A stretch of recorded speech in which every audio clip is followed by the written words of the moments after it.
Mods, this comment is so funny. This is so good. 9:27 a.m. in the moderation log channel and Discord. They got timed out for 24 hours for this. By the way, you know how NL always talks about the material the head of the penis is made of? Well, I was thinking cum has to be related in some way to the material spider webs are made of. Did they really? I mean, I sort of feel for the bannee in this case. Because that's the tone of how I talk on stream. And then you come into the Discord and drop that as your first message, and you get timed out for 24 hours. I can understand why you would be surprised by that. I can understand why you would be surprised by that. Well, it's a good thing you have no control over things. Origin, low-key, you're actually right. I like that we have independent branches of legislation in the Discord. I think it's good. I think it's good that I can have influence, but I don't have carte blanche, and you can have input, but you don't have carte blanche. I think it's good. Because I mean, let's be honest, you guys were like, we want to ban VKN. And I was like, don't ban VKN.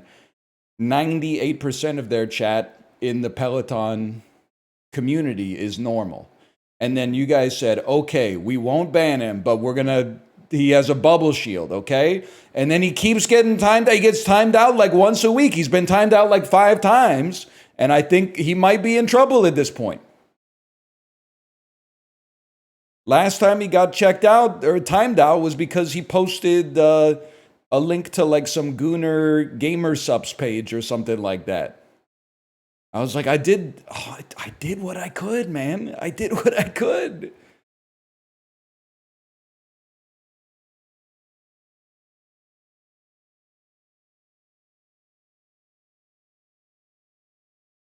I don't see the issue. The issue is that it wasn't Super Creek.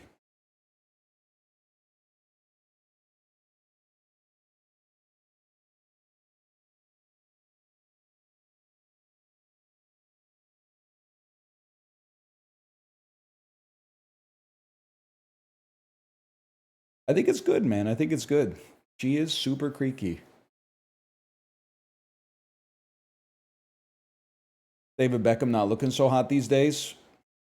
We gotta let men get old again, man. I know, listen, I'm not taking anything away from the struggle with women's body images, for once.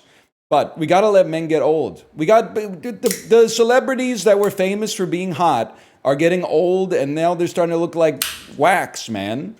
We gotta stop with the pressure on the male body image, because the David Beckham Ninja Creamy ad, he's not looking right. He's looking a little bit Madame Tussauds.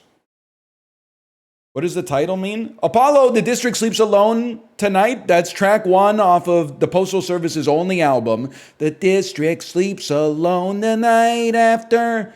The bars turn out their lights, but we made it root beer themed, bro. We root beered it. The root beer sleeps alone the night after. The barqs takes out their bite. Something like that.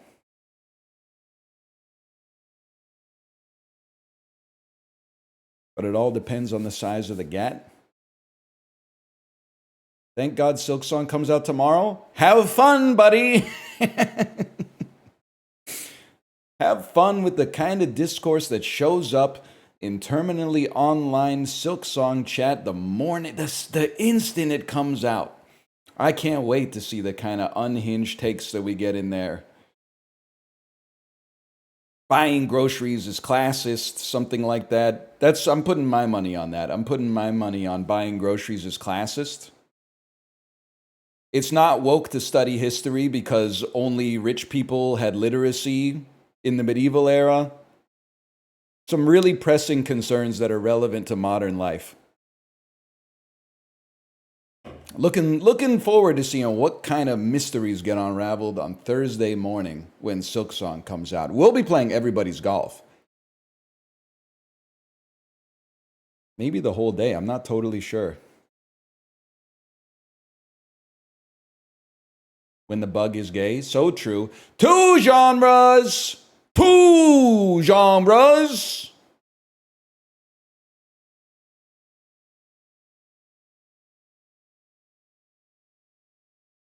Yeah, it's probably my favorite Postal Service song. Well, it's tough because everybody said I was virtue signaling for saying it's the dream of Evan and Chan. But it's not. That might be the best. But if you're gonna force me to pick something off Give Up, it's probably District. Otherwise, I like I like the whole album. I like We'll Become Silhouettes when our bodies finally go. Ba ba ba ba. Nothing Better is way too saccharine for me. I know we've done this before. I'll be your platform shoes, undo what heredity's done to you. You won't have to strain to look into my eyes. It's just I'm 36 years old. I can't be playing that. I can't be playing that. I'm sorry to say. That's not Nothing Better. That's the other one. What's it called? That's Brand New Colony. Whatever. 2 songs. There's only 2 songs. Such Great Heights clears? Yeah, if you're Zach Braff in 2004. I mean, it's on the Peloton playlist, but District mogs it, as far as I'm concerned. District still mogs it. I love that, like, that Tim Follin square wave at the start of the song. And then it has, I love a stutter step electrical drum, or electronic drum. Such Great Heights is good, man. It's just a little twee for me. Give Up, Son, or Graceland Daughter. Okay, Give Up, one of the best albums of the 2000s, if you're into that sort of thing. Kind of like End Stage, Los Campesinos type twee. No, it's not tough. Graceland's one of the best albums of all time. Anybody that's not hitting Graceland, Pack One, Pick One in that head-to-head is making a mistake. I mean, you got The Boy in the Bubble, Graceland, You Can Call Me Al, Diamonds on the Soles of Her Shoes, Gumboots. I listen to Graceland like 25 times a year, front to back. It might be my most listened to album of all time. It was not my favorite album of all time, but it's up there, bro. It's up there.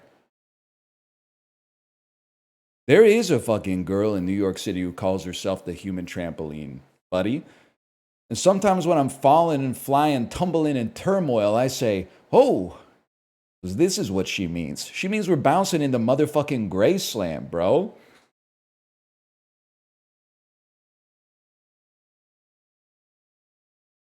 Do you have her number? Can I get your number? Graceland X Mad TV coming to StockX this Black Friday.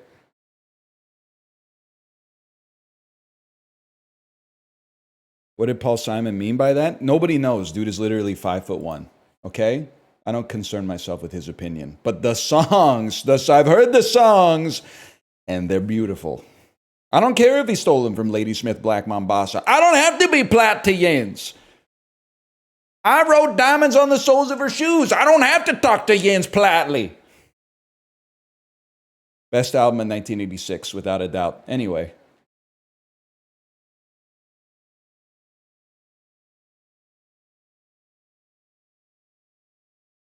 I tried Lucille Ball's favorite chicken dinner. Now it's mine too. The easy shower trick that prevents mold and grime. You ever, like, as a kid, they really lead you to believe that cleaning your house is like a constant war against an unrelenting foe. When it's really, like, it's not that serious. They'll be showing you ads where, like, once a week they take out their shower drain and, like, submerge it in detergent and stuff like that. No, man. No, you just tidy up every day, and then once a month you're like, I'll give it a little, and you're good to go. Add another child into the mix. It never ends. Don't care, didn't ask. Plus you're rich. Plus you only have 1 kid. If I had 8 kids, it would be like, well, your kids are helping you. Yeah, try saying that when you don't have 8 kids helping you clean the house. Like, there's always some reason that my point of view is irrelevant and yours is the only one that's honest.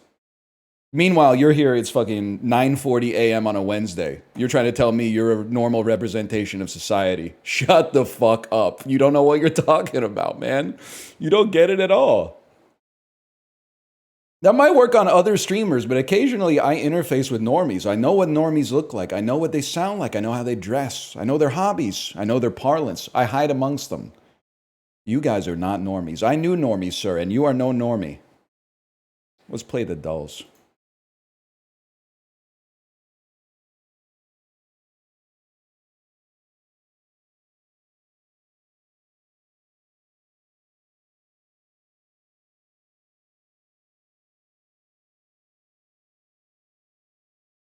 Slash marker. Those.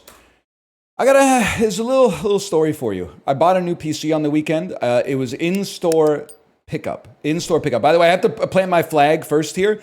Wells Fargo, i.e. this is in California. Wide-angle lens flare. Yep, I'm thinking it's the new Matrix. Anyway, give me a second here. So I bought a new PC on Saturday. And it had in-store pickup. That's fine. Doesn't bother me. I enjoy getting out of the house a little bit. 3 seconds after I ordered it, it was like it's ready to pick up. That was on Saturday. Couldn't make it on Saturday. Like I bought it during the window that I had to do something while my daughter was at an activity. Sunday, didn't get around to it. Monday, a holiday. So I said, Tuesday, I got to pick it up. Because they said, pick it up within 3 days or we'll cancel your order. So I drive 35, 40 minutes out to the computer shop. And I get there, and they're like, what's your order pickup number? And I give it to them, and they go, okay, let me check the back. And then the dude goes out into the back. With my kid, by the way, with my kid who hates driving. So, like, this was already, it was kind of nasty. But I bargained with her. I took some Calpico in the car. I took some goldfish in the car. Loaded her up, drove all the way out there. He goes and checks the cage. He's like, it's not in the cage, but I think I can see it. I'm going to go around to the warehouse and bring it out. I say, no problem. He's gone 5-10 minutes. I'm busting my rotator cuff or something like that, trying to help my daughter hit like a double jump inside of the store. He comes out and he's like, I'm not sure what's going on, but we can't find your order. I'm not sure why it was marked ready. Let me talk to my manager. So then he goes and talks to his manager. And his manager comes over and is like, oh, actually, okay, so it was a mistake that it was marked ready for pickup. But we have it. We just need to do a reset on it so it's like good to go. And I said, that's no problem. How long will that take? And he was like, it might take a few hours. So we recommend that you come back later. And I said, you know what? That's no problem. Shit happens, okay? So I load up my daughter in the car. I'm like, I'll just come back tomorrow. While we're driving home, she's like, I got to go potty. So it's like 4:30 p.m. I pull into a coffee shop, buy a coffee that I know I can't drink because if I drink it, I won't fall asleep. Get the bathroom code. She goes in the bathroom. I go in the bathroom. We get the coffee. I'm not touching it. I'm putting the coffee in the far cup holder so that I don't drink it. Made the drive all the way home. Get home, I swear to you, one missed call 2 minutes before I got into the garage. And it said, hey, your order is ready if you want to come pick it up. As I had just, like, if it had been like a 2-hour wait and just me, that's no problem. I would have gone to the mall. I would have maybe gone to the bookstore or something like that. That's no issue whatsoever. But me and my kid, I'm like, I gotta get them home. You know, they need to eat some spaghetti for dinner. I gotta make sure because school's starting this week. We gotta get it going. So we go again. We go tonight.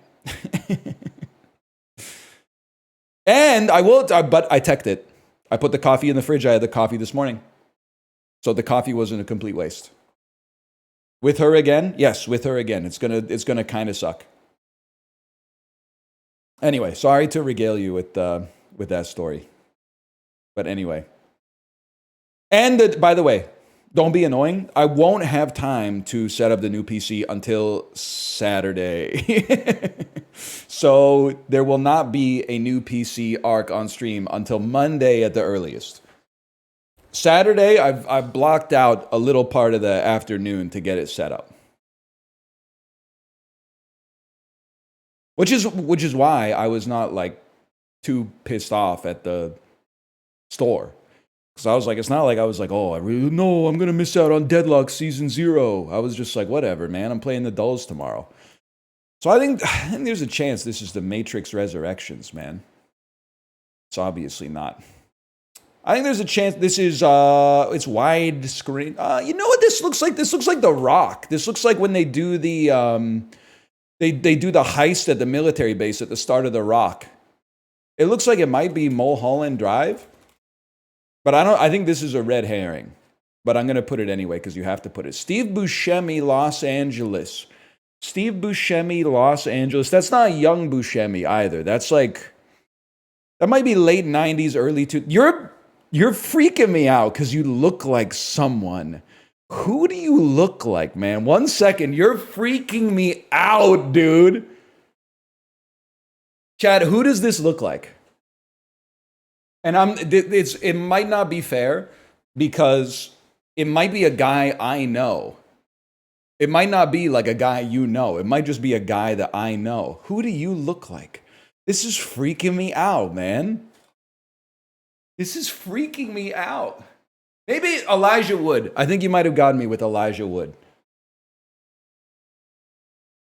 People saying Tom Waits, I worry for you. This he has a hat on and an orange button-up shirt. He looks nothing like Tom Waits. Tom Waits has forehead wrinkles you could swipe a credit card through, which is fair because he's like literally 80 years old.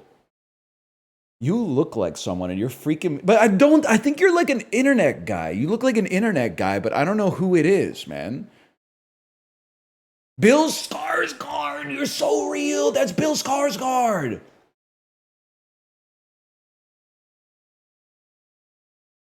%. I don't know what this is. Is this, I do know what this is. This is the Ralph Fiennes movie, directed by Catherine Bigelow. Oh, it should be in my head. I can see his long hair. Oh, wait, no, never mind. It's Escape from LA. What movie was I thinking of, chat? I was thinking of Strange Days. You're right. I was thinking of... Let me see if people were guessing Strange Days on this one. Nope. Not at all.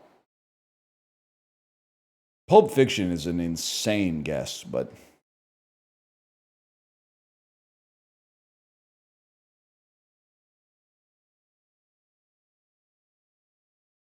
It looks like Jeff in the GameStop at the mall. That's what it's all about, man. That's what it's all about. Dude, at drop-off today, I talked so much sports. Oh, it felt so good. All the dads, we didn't get our fantasy football league going, but all the dads who wanted to play fantasy football got into like different leagues. We were all talking about our drafts. I was like, how did you do in your draft? Dude said he got Saquon Barkley. I said, that's pretty good. Then he said he was pick 2. I said, paid him a little lip service. I was like, I don't know if I would have taken Saquon pick 2 personally. It depends who goes 1. If you're in like a normal PPR league, I don't know who goes 1 in a normal PPR league. Maybe Bijan Robinson? Jamar Chase. Yeah, Jamar Chase makes sense. That makes more sense. How'd your draft go? Yahoo AI gave me an A+. Tyrod Taylor has been the Week 1 starting QB for the Bills, Browns, Texans, and this AFC team, the Jaguar. It's Jaguar week, y'all. Never mind. Since getting drafted 10th in 2018, this current Knicks player has never missed a game. Current Knicks player, Karl Anthony Towns. He's probably missed like 200 games. The 4th longest active playoff drought belongs to this franchise who's... Okay, anytime there's a stat that's like, this team hasn't made the playoffs, but every time they make it, they win, it's the Marlins. Never mind, y'all. Never mind. The most populated city that's part of the political union known as the European Union? I would assume it's Paris. Country. I would assume it's Germany then. Huge pivot. That is, that's John Bernthal for sure, who looks so much like a Virtua. If you just take his face off, he looks so much like a Virtua Fighter character. And then you are Elizabeth Banks. I did that. It revealed itself to me immediately after I removed John Bernthal's head. That's Elizabeth Banks, 100%. That's a crazy hairline, man. That's messed up. You know what? The only other place I've seen this this hairline is the guy who played Flash in Spider-Man 2002. Who was probably, at the time, I was like, yeah, that's what a high school senior looks like. But watching the movie now, I'm like, he's actually like at least 32 years old in the movie. But helps build strong bodies 8 ways are slogans associated with this brand of sliced bread. That's got to be Dave's Killer Brad. Never mind. This former SNL cast member was the star and creator of Portlandia. That's my goat. Fred Armisen. Fred Armisen's on my SNL Mount Rushmore. I don't know if he's done anything funny on SNL ever, but I love Fred Armisen. Even his stand-up for drummers, which is not funny, is really funny. I don't know if there's a single joke in the entire special, but I love it for some reason. I don't know. I love Fred Armisen, man.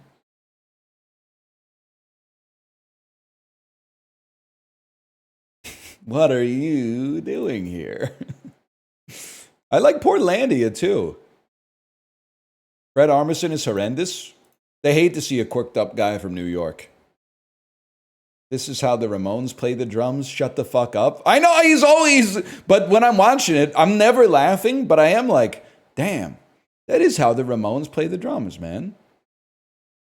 Sam Jones played a football star and defender of Earth in this cult classic 1980 space opera superhero film. That's got to be Flash. Ah. These wounds won't seem to heal. The pain is just too real. I mean, I have to assume it's Wake Me Up Inside, but it's possible it could be Going Under. I just don't want to hear the whole song in my head. Guns all in you, I'm falling up, falling up.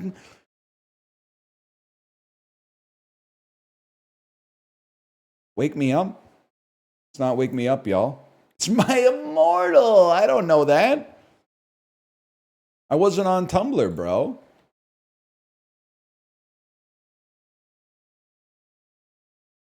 That one's a VC? Wake me up when it's all over. When I'm wiser. I know that. I've heard that one on Ubers before. All this time I was finding myself. Didn't know I was lost. I know that one.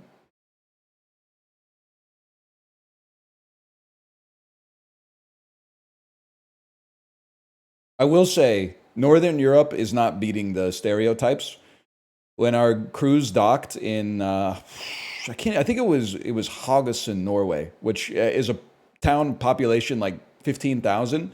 They had a dude in a like a quarter zip DJing to welcome us to southwestern Norway, and he was doing like nobody was dancing or anything, but he was hitting the turntables and going like. I was like, that's not something they just pretend to be into. Like they love the DJs, man. I don't get it at all, but more power to you.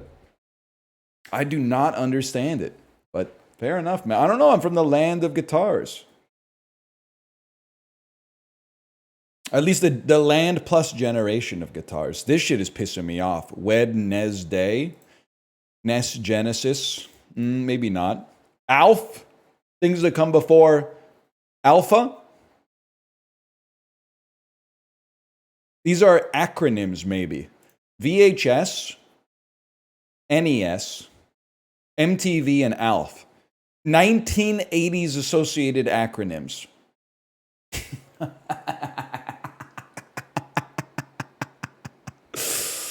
Oh, shit. This is a kind of iced tea. Oh, the start, the birth, the dawn, and the genesis. What is the beginning of something? The combine? No, combine. Combine, bond, fuse, and wed. And these are all May, dude. Mayday, Maypole. Shout out Ari Aster. Mayfly. Shout out Belle and Sebastian. And Mayflower. Making friends on the Disney cruise. Telling them I also love Belle and Sebastian. You know the type of shit I'm on? That was a good one.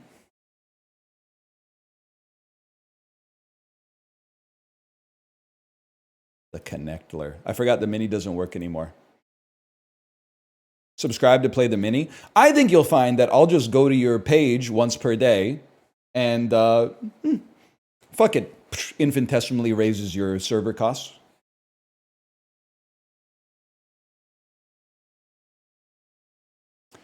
Nani's Dolce Almond Dark Chocolate Chiccolati Biscotti. Gonna try that again, Roddy? Nani's Dolce Almond Dark Chocolate Chocolati Biscotti. 25 count. Back to you, Drew.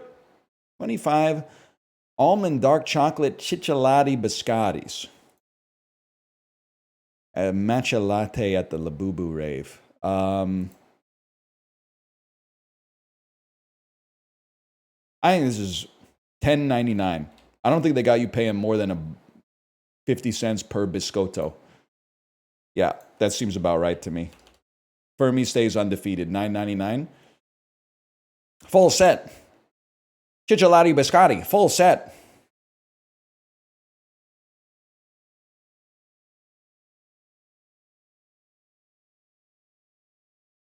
Less Games update number 2. Yo!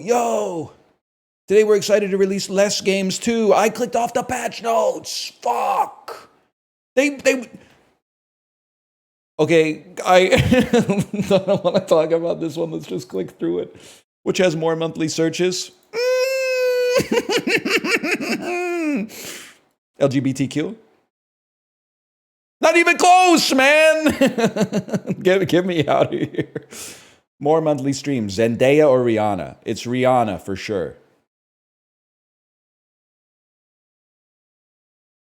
John Bellion. Is he one of the sidemen? It's Rihanna. Logan Paul. Wow. You know what? You do not have to hand it to Logan Paul. He kind of nailed the album cover, though. He has one song that I know. And the one song that I know is It's Every Day, bro. I have to imagine. But he has podcasts. Do podcasts count as streams?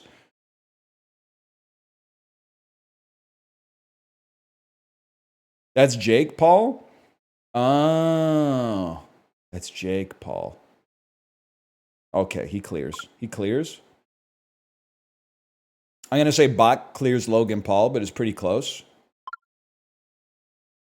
The real question that I would ask about the number of Bach streams is what percentage of these Bach streams are like, oh, I could really go for some Bach right now? And what percentage of them are like, we have company coming over, put on the Bach? We have to trick our friends into thinking that we're cultured people who listen to classical music for fun. It's got to be Denzel Curry, right? He gets mugged by Johann Sebastian Bach, bro. Higher rating. Dune clears 13 Assassins. That's the wrong Dune! The poster loaded too slowly! That's a scam. Okay, Less Games, I saw you posting in chat. You posted the patch notes in chat. You scammed me. You scammed me. I want a replay today. I want you to go in, find my session data, and delete it so I can do it again. Okay? Because that's a damn scam.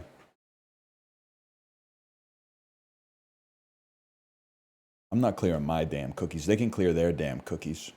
I'm getting a new PC. There's no shot I'm clearing the cookies. This whole thing's going into the industrial paper shredder. If the new PC gets set up Saturday at 2 p.m., this is hitting the paper shredder at 2:02. Get ready.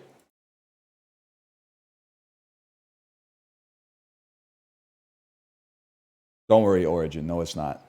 Okay. Did they make the globe bigger? South America didn't used to be this big in global. Am I being gang stalked? Do you hate me? Cuba. Not even close. But not that far. A fucking, like an Uruguay would go kind of crazy here. Never mind. How about like, Mali, feel the good vibrations. So many females, so much inspiration. Togo. Algeria. Libya.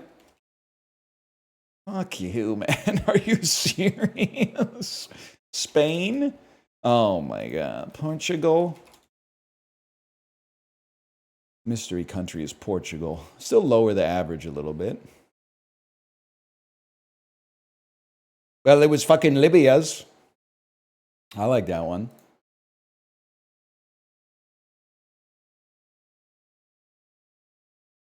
That's not me. Don't give your +2s to the other guy. Okay, this is just where I'm like, you know what? This game might be over. This is a petri dish full of agar that they fucked up the culture on. So there's like 4 dots after a week. Like that's you. I don't even know if you can see this. So like you're just trying too hard, is what I would say. The one thing I would think of is that maybe this is the Federated States of Micronesia, because this Nesia is as micro as any. Okay, well then now things become a problem. Maybe it's the Solomon Islands.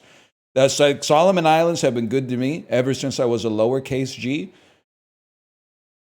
Any chance you're like Vanuatu?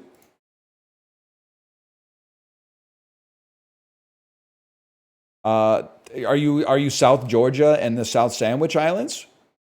No, that's a stupid ass guess, man. Are you like, what the hell's even going? Heard Islands? I know the Heard Islands are down here some. So just equidistant between Heard Island and South Georgia and the South Sandwich Islands, huh? Kiribati? Any chance this is what Kiribati looks like? That's the Cook Islands, people. That's the Cook Islands. Christmas, Easter? Yeah, I think they're cooking. Someone is anyway, because I'm eating. May 17th, 2024. That's last year, man. Paramount Pictures last year, not Top Gun Maverick, starring Kaylee Fleming. A story you have to believe to see. No, man. Right? Oh, it's F, the imaginary friend movie. I thought for sure it was going to be like God's Not Dead 6 or something like that. Story you have to believe to see. This one, and dude, I'm stunned I haven't seen it yet. I mean, it's got Ryan Reynolds in it. It's got John Krasinski behind and in front of the camera. Behind and in front of the camera. Bobby Moynihan. Bobby Moynihan. Introducing Bobby Moynihan. Bobby Moynihan's in this, in case you didn't glean that. 20th Century Fox. Bad Legs Week 2. It's like close to Memorial Day weekend. This is kind of, they're probably releasing what they thought was some heat. Starring Owen Teague. No One Can Stop the Rain. I'm not sure if it's a great week for movies. It's a heater week for taglines, though. And Freya Allen in a Wes Ball movie. It's Kingdom of the Planet of the Apes. Maybe it is a heater of a weekend. Kingdom. I'm surprised Kingdom had such bad legs, man. KD was in this. Damn, man. He's had a crazy year. This shit came out like right in the middle of the season, too. He should have been getting ready for the play-in. I guess the Suns were kind of cooked by this time last year. Lionsgate, starring Metal. The gang's all here. Horror thriller, They Don't Need a Reason. And Froy Gutierrez After the car breaks down, a young couple are forced to spend the night in a remote cabin. Three masked strangers who strike with no mercy and seemingly no motives, directed by the GOAT, Rennie Harlan, who is still dragging his heels on making Cliffhanger 2. That's The Strangers Chapter 1. Any news on The Strangers Chapter 2?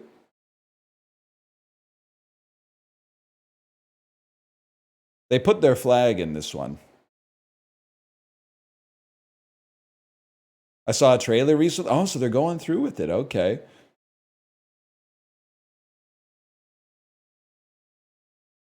Universal, 62 million, full set. Ryan Gosling last year. It's The Fall Guy.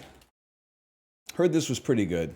I think I was too harsh on this movie. I saw this was in my my cinema arc where I was like, my kid is 3. I get to go back to the movies, and I saw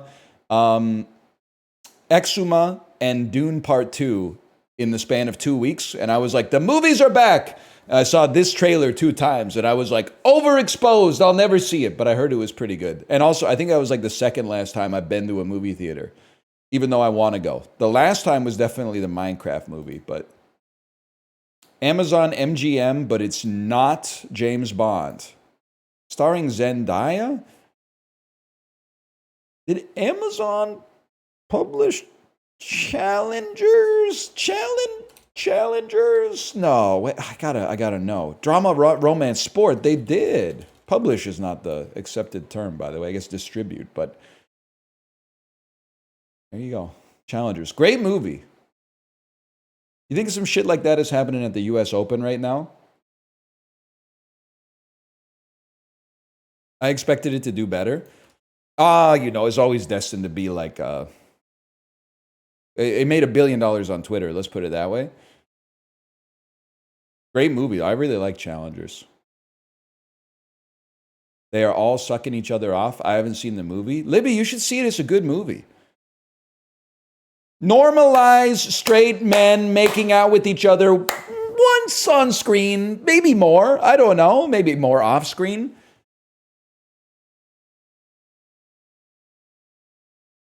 You can be straight and kiss your guy friend once.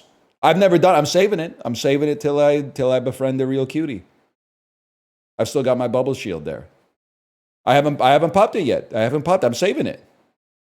Too good to use.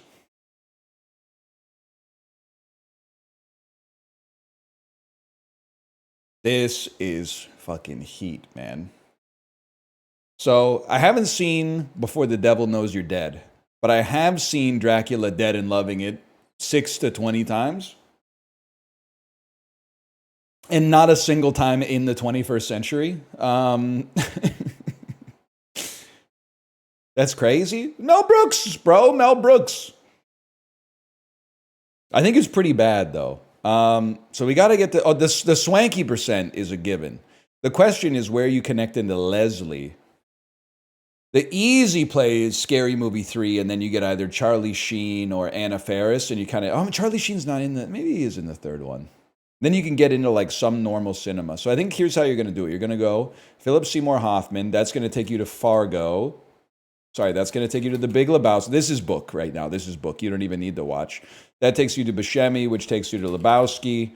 That takes you to Nomadland. That takes you to Fargo. Sorry, I'm off my game here. That takes you back to Buscemi. What have I done? Oh, brother, I squandered. And now I'm typing Nomadland on Buscemi again when I should be typing Fargo. And then you go Frances McDormand. And then you go Nomadland.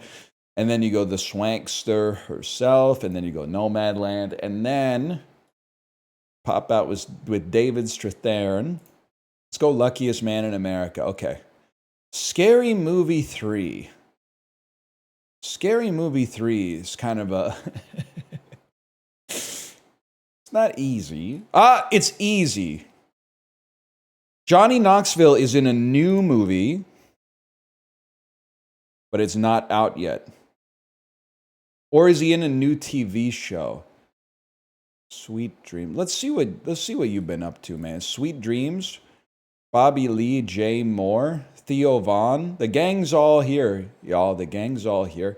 The podcasters. Podcast the movie. I'm trying to get to Charlie Sheen. Or Anna Faris, which means we can get to Seth Rogen. It's so doable. It's Jay Moore. Pay it forward. He gets a car. And then it's God, the gang's all here, y'all. The gang's all here again. It's Kevin Spacey, Horrible Bosses, gets you into Rogan adjacent territory. There's got to be a Rogan connection, Walt. Keegan-Michael Key is maybe in Sausage, but he's not in Sausage Party. He's got to be in something with Seth Rogen, man. The bubble is Judd Apatow, so we got to be like right in there. So let's go Iris Apatow, who obviously is in Sausage Party with Seth Rogen, who's in Observe and Report with Anna Faris, who's in Scary Movie 3 with Leslie Nielsen, who's in Dracula Dead and Loving It. Not too bad, not too bad. 2 minutes, 27 seconds.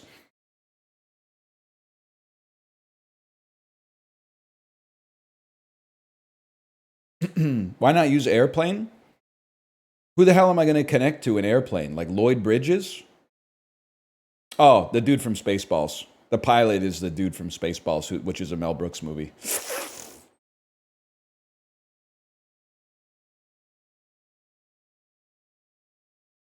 Walt. The lady from What About Bob? Nowadays, everybody want to talk like they got something to say, but nothing comes out when they move their lips. Just a bunch of gibberish. Motherfuckers act like they forgot about Bob. You know what I'm talking about? Yeah, we're fucking talking, man. Now we're fucking talking. Philadelphia Flyers Hall of Fame. The goat of being evil, Bobby Clark. My evil goat. Hair like a fucking triangle, man. Edmonton Oilers Hall of Fame. It's a damn scam. What's this dude's name that shouldn't be in there? Kevin Lowe. Yeah, you shouldn't be in there. What the hell are you doing in there? Los Angeles Kings Hall of Fame. My goat of being like the 6th most points in NHL history, Marcel Dion. Have I ever said this before? Bro looks a lot like Justin. I've never realized that before in my life. That's Justin, man. That's 100% Justin with the shoe polish hair. The shoe polish hair kind of goes crazy. I tell you, one of my favorite looks I've been seeing a lot lately is like 80-year-old man with a non-gray toupee. I feel like I've been seeing it a lot lately. Like a man whose face is really, really old, which is fine because his face is as old as he is. But then they have like a red toupee or something like that because they had red hair when they were a kid. And I'm like, it's a funny look, man. It's a funny look.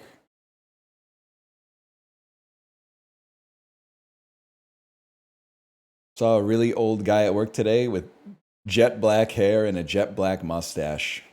That's Charles Bronson, bro. You work with Charles Bronson. Oilers, does this mean they've just played a game for them? That's easy, man. Who's that guy who washed out of the Canucks? It's Podkolzin. Yeah, he washed out of the Canucks, and now he's on a 2-time Stanley Cup finalist. Loser. Kings, I mean, obviously you could. Is there a chance Edler didn't retire? Yeah, we'll take Edler on that one. And then Philadelphia 2021 to today. We will not be playing Carter Hart on this. We'll be playing... There's a guy named Sanheim. Sanheim's pretty good, right? Yeah. Oh, dude! Someone pick me, man. Dude, sweet. Someone picked me in the Puckdoku. He's good, man. He's a one-time All-Star, I think. Nobody cares about any of this, if we're being honest. Nobody cared about the first ones anyway. Let's end the game. What does mine say? Canucks going to win it all this season? Safe bet. Kind of got robbed last year. Couple of things don't go our way. All of a sudden, we're the 10th seed in the West. Nah, I don't think so. Not going to happen again. Channing Tatum, Oscar-nominated film. It's got to be Foxcatcher. I don't know if he's not the type of fella that's in a lot of stuff that's nominated for Oscar. He's in another one. I don't know what it is. Maybe Smallfoot got nominated for Best Animated Film. Title starts A-H. Well, you know what? 05-2025, give me Smallfoot so I don't forget. Title starts A-H. Ignore the. I'm going to come back to this one. I'm going to come back to this one. Amy Adams, Oscar-nominated film. She's been in a lot, man. There's obviously American Hustle. And then 05-2025, we got to go Night Bitch. I am Night Bitch. Chris Pratt, Oscar-nominated film. There's no shot it's anything but Best Adapted Screenplay. 05-2025, fellow like me is always going to play the Tomorrow War. Spent $200 million on the movie just for me to be the only dude who's remembered it, and it's horrible. Title stars A-H. Chris Pratt. Well, there's some obvious ones. There's a lot of obvious ones. What else has he been up to, man? Is he in This Means... That's Chris Pine. Okay. Amy Adams... I mean, you could play a rival, but it's just like it's too easy. What else are you in? The Office Season 1, Episode 6, credited as Purse Girl. Amy Adams. She's been in... She's good in everything. She's in Justice League. She's in Batman vs. Superman, The Dawn of Justice. Which is going to be a surprisingly low percent because lots of people are going to play a rival or American Hustle. That's just Matrix multiplication there. Channing Tatum, title stars A-H. This one's flicking me. He's in The Jump Streets. He's in Kingsman 2. He's in The Magic Mikes. He's in This Is the End, which is just, 17 letters after H. Channing Tatum. He's in Logan Lucky. Should have played Foxcatcher here. He's in Deadpool and Wolverine. Yes. I thought it would be a higher percent. What's the obvious one I'm missing here? Fly Me to the Moon would have been huge. Hillbilly Effigy is the middle wild card. That's not a real movie. That's you're thinking of Hillbilly Elegy. With Meemaw, you talking about the Meemaw movie? The movie that kind of kickstarted this whole parallel pocket dimension we're in? Chris Pratt, A-H. Well, fuck it, man. Guardians 2. Maybe people will forget he's in that one. Shit. Guardians 2 is number 1. I didn't know he's in the 5-year engagement, man. Up 36%, though. By my lover. All-time Office bit. When Michael Scott breaks up with Jan, and he's listening to Goodbye, My Lover by James Blunt, but he's only listening to the 1-minute free preview on iTunes, so he keeps having to run it back. That show had some heat for a minute, man. That show had some heat.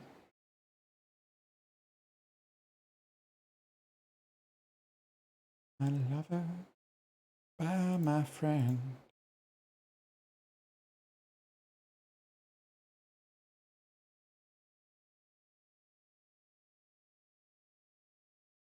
Dash, a verb meaning to move. All right, NMix. Duo, a noun meaning duet. You know what's a sick word? Duotang. You don't hear it that much, like once you're out of school, but duotang is fucking sick, man. Not really that active. An ecosystem for adults because you're not getting handed too much shit that's been like 3-hole punched, but when you're in like the 5th grade, the duotang went crazy. Sweeten, a verb meaning to make sweet. You're too sweet for me. Decision, a noun meaning the. Weighted, a verb meaning. You guys have audio, right? It's not, you don't have it in the US? You don't have duotangs? Duotang is like it's a folder that is very similar to a binder, but instead of the ring clips where you would like clip the paper in, it has 2 prongs. So you make the 3 sets of 2 prongs stand up, put the paper with the 3-hole punch into the prongs and then put the prongs down. We have it, but we just call it a folder. But what if you said, give me a folder, and then I came back with a fucking folder that didn't have the duotang clips in it? You would be like, no, I want one of those folders with the fucking prongs in it. And I'd be like, oh, a duotang. Why didn't you say so, dummy? That's why we came up with that word, man. You need folder and duotang. Does it ever, like, do you ever have any moment of introspection where you realize how much you suck the cock of the status quo bias? Nothing could ever be better. Why do you have 2 words for 2 different things when you could just have 1 word for 2 things, and then if you bring the wrong thing, I'll just send you to get the right thing? You're the fucking king of the status quo bias, man. And I'm talking to all of you. Legerity. Oh, a noun meaning fuck. alert, facile quickness of mind or body. Legerette originates from Middle French, rooted in Latin leves for light. Legerity. A noun meaning Legerity. It's that simple, y'all. surety. A noun meaning the state of being sure. Fuck you. Combination. A noun meaning tissue. A noun meaning Now they're insulting me. foible. A noun Love foible. Great word. adduced. A verb meaning to offer as example, reason, or proof in discussion or analysis. Adducen is from Middle English, borrowed from Anglo. Fuck you. Milieu. A noun meaning Another great one. hamadryad. A noun meaning wood nymph. Hamadryad derives from Greek meaning together with a dryad or forest nymph. Hamadryad. A noun meaning wood nymph. Fuck you. Nighted. A adjective meaning bright, lustrous. Latin nitidus means shining, bright, or sleek. Nighted. A adjective meaning bright, lustrous. I gotta try. Even though it was not the right definition, I had to try. Risorgimento. A noun meaning the 19th century movement for Italian political unity. Risorgere is Italian for rising again, originating from Latin resurgere. Risorgimento. A noun meaning the 19th Surge, like resurgimento. God damn, man. Surety. Hamadryad. Oh my God. His origin. Oh my God, we were off by an I instead of an O. That's crazy. That's insane. Having non-English words sucks. What do you find out about the English language, though? Like, we've been doing that for years, man. We've been stealing words for years. That one friend who's too woke, crediting other languages whenever he uses a loan word in English.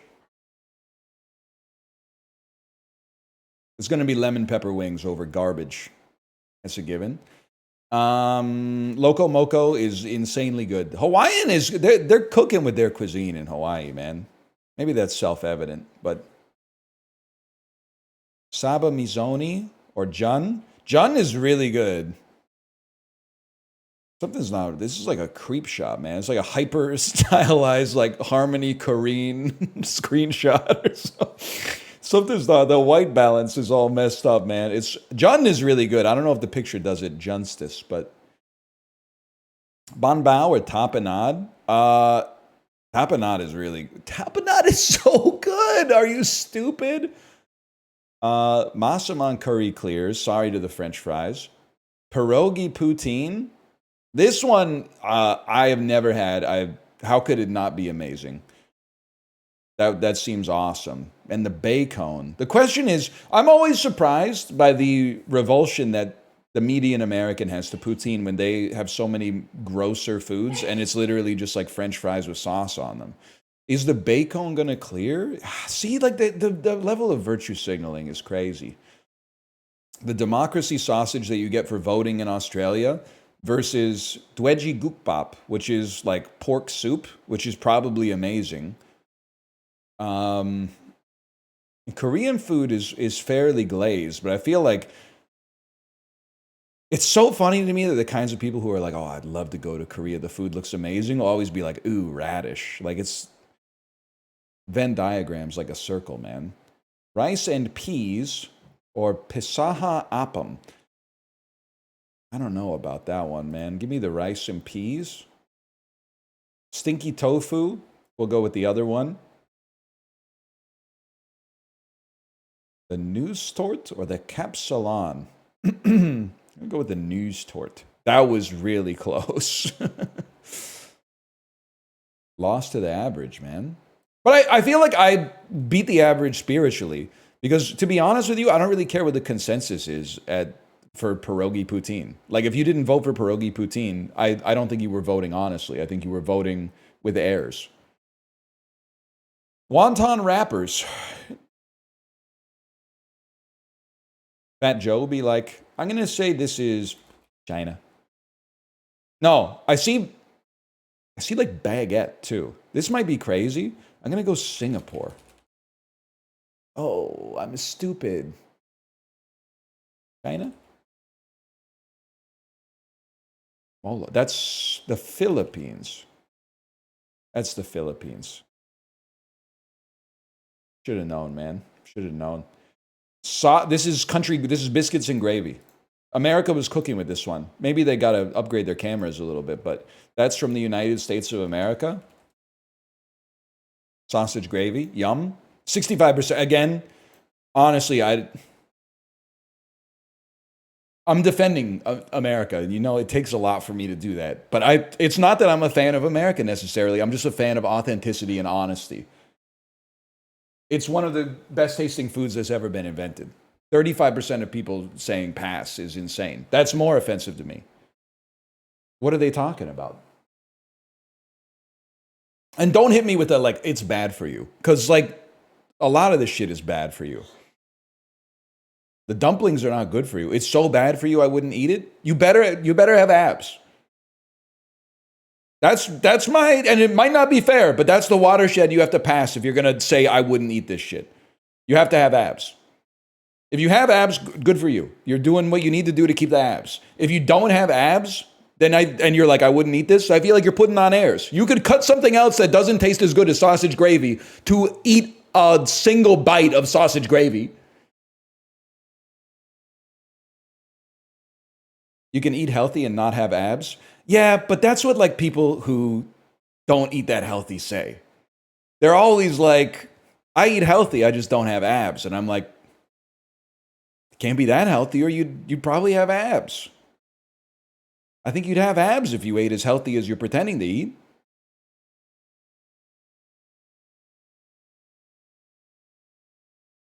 -2, -2, -2. I'm warmed by the divine light of the Almighty, okay? You can't go to hell for saying the truth. So I'm sorry. Your -2s mean nothing to me. They're bouncing off the armor. Ping, ping, ping.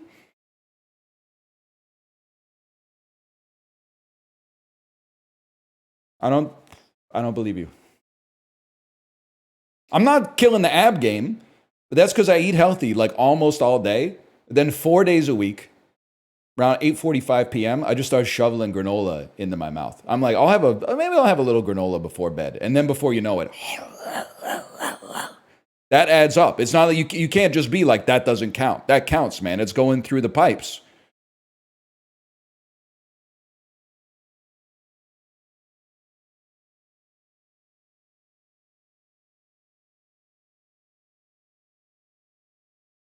Granola's healthy?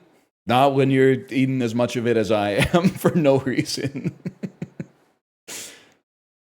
Milk, flour, eggs, sugar, rennet, almonds, cream, butter, vanilla. And then people are going to be like, ooh, that looks good. I wouldn't touch that gravy. You know how fatty it is? Yum! Ice cream! Ice cream is good, though. You're not wrong about that. That being said, I think you have the light of artifice in your heart. That's offensive to me. I don't know, the United Kingdom, they have dishes that look like this in the United Kingdom. Northeast of the United Kingdom. Norway? Borders, bro. To the southeast? Depends where, I guess I gotta start Denmark. It doesn't border Denmark, does it, y'all?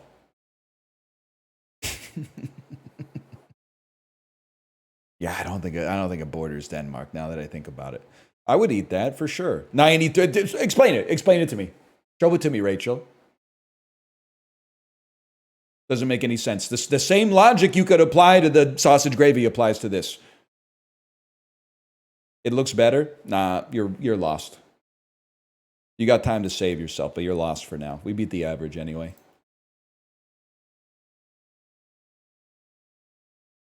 The white gravy looks gross. Lots of people who are saying it looks gross probably don't look the best themselves. That's one. Boom. So I caught you unawares. You didn't have your guard up. You didn't have your hands up. Secondly, lots of the most delicious foods on the planet look like cum and diarrhea. I no longer take you serious if you're 30 years old and you're like, oh, I wouldn't eat that. It looks like diarrhea. So does curry. Every curry on the planet looks like diarrhea. It tastes delicious. Fuck you. Grow up.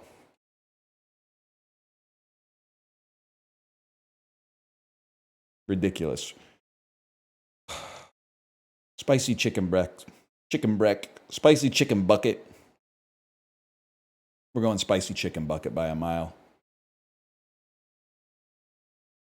Now, this, eat the rich. The most offensive part of this is the Nescafe. Never stood a chance against Japan. Cachorro de Rosario. A little too much mayonnaise for a fellow like me, but I appreciate they're doing something with it. Versus the chorizo bop with fries. You ever have that thing where you read a word and you're like, whoa, they spelled fries wrong? And then you read it again and you're like, F-R-I-E-S. Wait, that's right. But it looks wrong. And then you're like, this is it. I'm about to have a stroke. And it has never been the time that I'm going to have a stroke yet. But one day it probably will be. I don't want to hold my arms over my head because I have sweaty armpits right now. My speech is not slurring. I can hold my arms over my head. What's the other one? My face isn't drooping any more than normal. I think we're back. I think this wins, man. Oh, I got 90%. Fair enough. Chicken and chips with curry sauce, mate, or a salt and chili chicken pie. Pie Sports exclusive pie. And the pie looks pretty good, man. It's hard to beat meat on fries, though. Oh. Pulled pork and beef sandwiches with gravy. Again, not to be the most patriotic streamer when it comes to America, a country I don't even live in. This is not a good pulled pork sandwich, bro. That's not a good pulled pork sandwich. America does it better. And the sausage gravy. Oh, wait, 2 pints? 2 pints. Yeah, you sold me with the 2 pints. Yang Yam chicken, it clears for sure. It's going to win by a mile. Sausage in a newspaper, kind of crazy. This is generated by AI. It's not real. This looks good. I don't care who. I get that it's 10 pounds. But that, to me, this looks like 10 pounds of food at a fucking Major League Soccer game. That looks about right to me. You split it with your homie. You guys are all pleased. But then you're like, it's a gut bomb. But still, the breakfast wrap is really hard to beat. It's one of the most glazed genres of food on the planet. Crab meat sandwich and fries. I trust it a little bit because it's Maryland, but still, it is quite expensive. We're going to go with a decent-looking double cheeseburger. Cheeseburger Japan! Hot dog versus donor burger. Sperm donor burger, judging by how it looks. That being said, I'll eat that shit. I don't care. What do we do today? 8? 8's not too bad. We got the freebies at least. The type of shit you be eating at Uma Musume and give you a debuff. Don't even talk to me about this fucking game, man. This fucking game pissing me off. 1100 speed, 1200 stand. Medjero McQueen can't win the Ura finale because she's got a deficit of power. Well, okay, let me take a card from speed and put it on the power. Now you don't have enough speed to be a long ace anymore. What's the point, bro? What's the point? Makes me sick.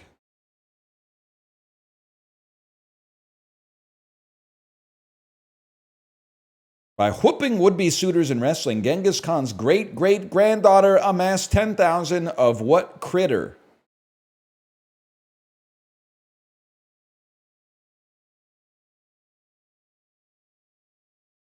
I don't know why I want to say kangaroo, man. Maybe I'll say cat. More than 5,000 years ago, people in modern-day Central Asia domesticated what pack animal that's been drawn on many a middle school folder? I mean, this is like Family Feud now. What animal is most likely for a middle schooler to doodle? When I hear pack animal, I want to say elephant. But I don't think people are drawing that many elephants. They're more drawing like tiger. Maybe tiger? Mr. Ed is a horse. Oh my God. Horse? Horse is the... Why is everyone acting like I'm stupid? Pack of tigers? I don't know, man. I've never doodled a horse. When I doodle car. If my daughter says draw something, 100% of the time I'm drawing a car. I'm a car drawer when it comes to doodling. And despite mostly drawing cars, they've looked exactly the same level of shittiness since like the 3rd grade. They look horrible. They're all like 1980s style sedans that are boxy as fuck. The windows don't line up right. Like the steering wheel always looks like a fucked up little like pilot's yoke. Elon's like, run that back. I'm not even going to say this shit, man. Archipelago. Rio de Janeiro isn't really on a river, but rather the entrance to Guanabara Canal. Oakland and San Francisco have been linked by an underwater route called the Trans-What Tube Bay. That is the only thing that makes sense there. Brevity is the soul of wit comes from what play?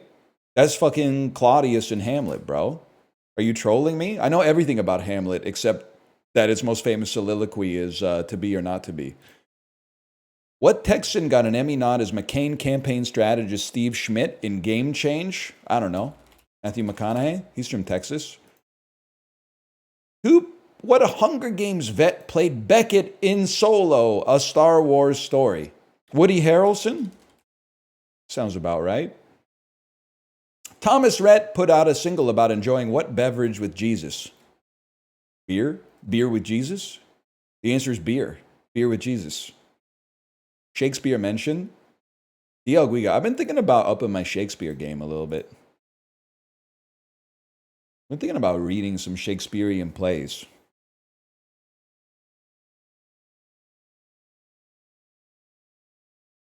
How didn't you get horse from Mongolia? Well, why would you need to beat someone in wrestling to get a horse in Mongolia? Like, wouldn't you just be like, just go to the store? You're Genghis Khan's great-great-granddaughter. Can't you just go to the store and be like, here's some ducats or whatever? Here, have like half of Hungary. Give me some horses.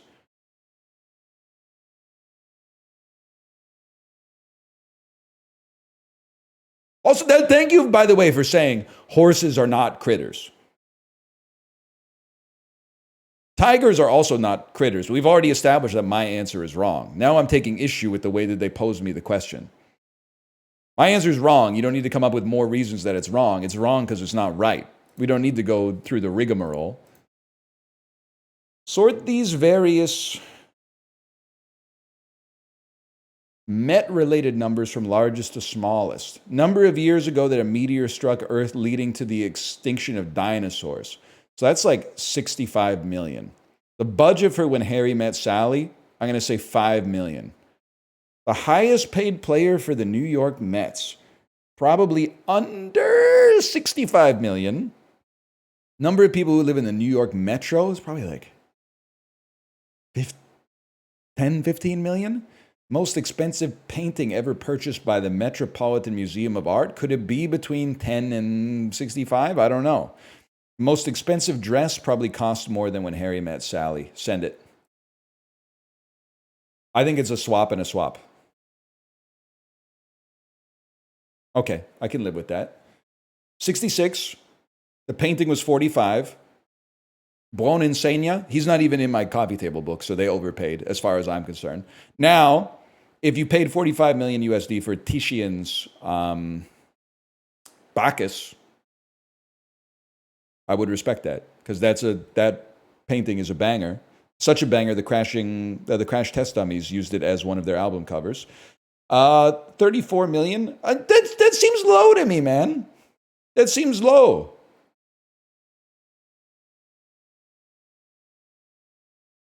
How much was A-Rod making on that first deal with the Texas Rangers, man?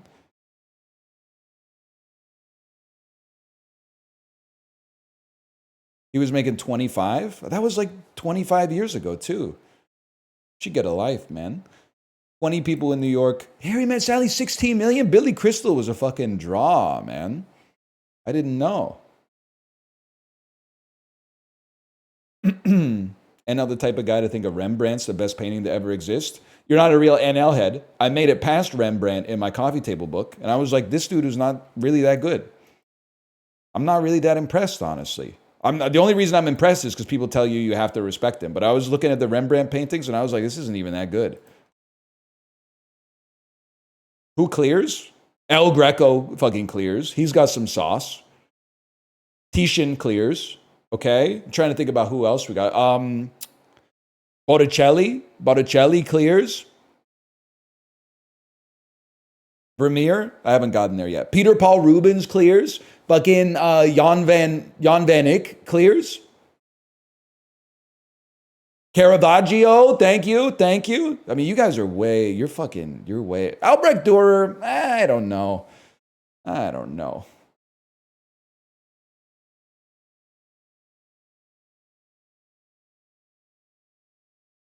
Got a ways to go.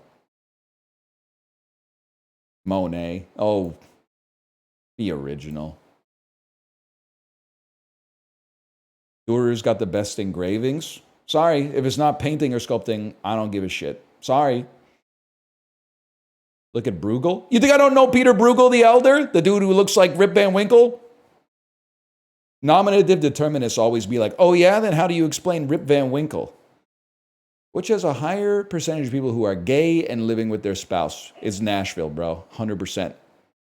It correlates like 1-to-1 with the rise of HGTV shows. And I'm pretty sure because they used to all be filmed in Vancouver, okay? And then something happened. I don't know if too many people were loving it in Vancouver and not enough people were listening it. They moved to Nashville. All those shows are in Nashville now, so it's 1-to-1. That's easy. Higher percentage of people in the arts, Minneapolis. Craig Finn and the other 13 dudes in the Hold Steady single-handedly clear. Higher percentage of people who have at least an undergrad, we're going to say the Beltway in Virginia. Who voted more for Biden? New York or Louisiana? I'm going to say New York. I got a hunch on that one. More adults with high blood pressure. Ooh, that's an interesting one. They do be eating a lot of French fry sandwiches around this part of the world. Then the Southwest has, well, I don't know. The Southwest is like smoking cigarettes in a casino at 5 a.m. and you can't tell me nothing. But then it's also like, hey, wake up, bitch, we're hiking. I'm going to go Reno. Oh, fuck. That's got to be close, though. This is the easiest juxtastat of all time, man. 30 versus 33%. Come on. I want to meet the 2% that thought Louisiana voted more for. I guess they're probably just not from North America, but like still. That's fair enough. If someone was like, who voted more for Ursula von der Leyen in the EU election? Fucking Baden, Switzerland, or Paris, France, I'd be like, I don't know at all, man. You don't vote? You don't vote for the leader of the EU is unelected? She's elected, but not by the populace. There's a commission. She's elected by the EU Parliament. This is crazy, man. Maybe it's, given the way things are going, maybe it's better that way. Oh, yeah, what's up?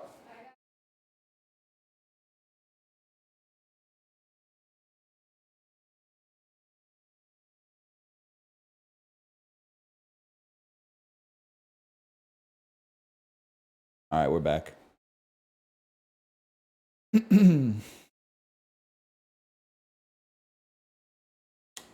That's the stat. Go back to kind of hard golf.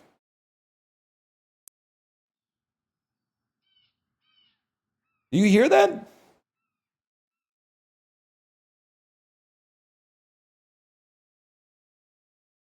It was like a bird or something, man.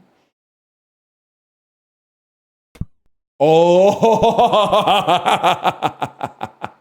As soon as that shit left my hand, I knew it was perfect. That one, on the other hand, we kind of oversold a little bit, but now we could go the other way, but I think some risks are worth taking, y'all. Whatever. Oh, fuck. Oh, no!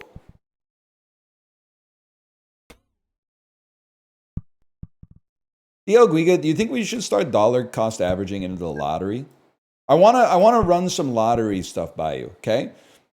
Not a ridiculous... I don't think I'm going to win the lottery. Let's start right there. But I think it might be fun.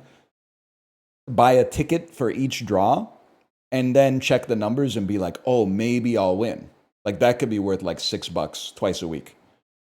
But the other reason, and this is not fair, this is like contrarian, but the other reason I wanna buy lottery tickets is because people say that the lottery is a tax on the stupid.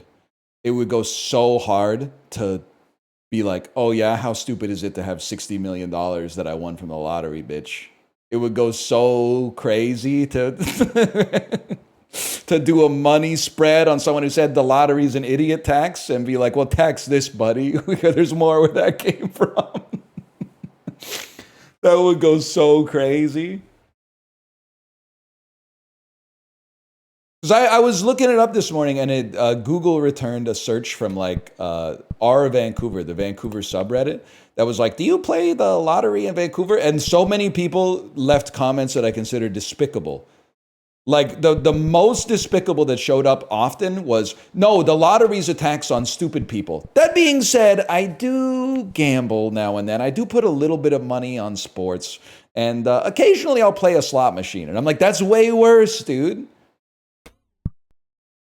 One dude wrote a comment that said, like, I gamble on sports, but I would never play the lottery. It seems stupid to gamble when you don't have an advantage. And I'm like, do you work for the team? Like, what do you mean you have an advantage in sports gambling? James Holzhauer's not posted on r/Vancouver, man. Like, the dude was really like, wow, I don't have a system. But I will say there was like, there were some cursed auto-completed like Google results. Like, one was, what are the luckiest numbers you can have for the BC lottery? And I was like, if you're searching that, like, you should probably not be allowed to buy lottery tickets, because that's not that doesn't make any fucking sense. But also, are you stupid? If they had a webpage with the luckiest numbers, bro, then everyone would play those and your payout would be proportionally lower. Oh, come on.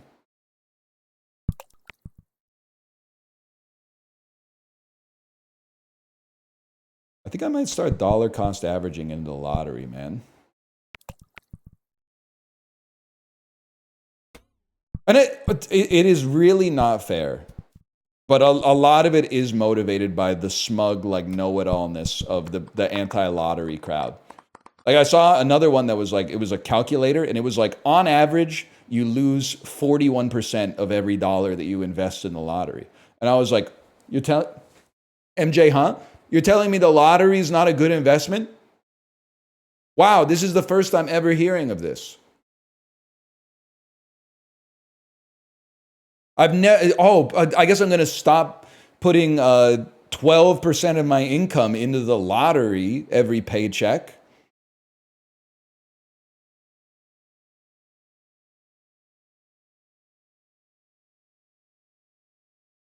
But if you win, will you give me some?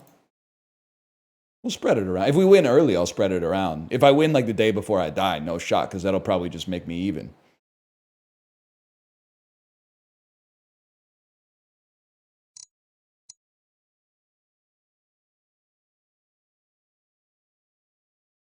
You say this, but people literally do that? Yeah, but I'm like, I guess I'm not trying to be rude. I guess I'm just smarter than that. I think I'll just do it as a laugh. I'll just do it as a lark. Here go 2 more for y'all. Oh no, we won $60 million again? Oh, whoops. Sorry. Money spread. Let's go band for band. Oh, you don't have that Lotto Max money? Sorry, bro. I guess you lost the argument online. Fuck, that would be so good. I would win so many arguments if I just won the lottery even a single time. Oh, wow. Oh, that's an appeal to fucking, how my nuts taste? How my nuts taste? 60 million on your forehead. God, that would be sick.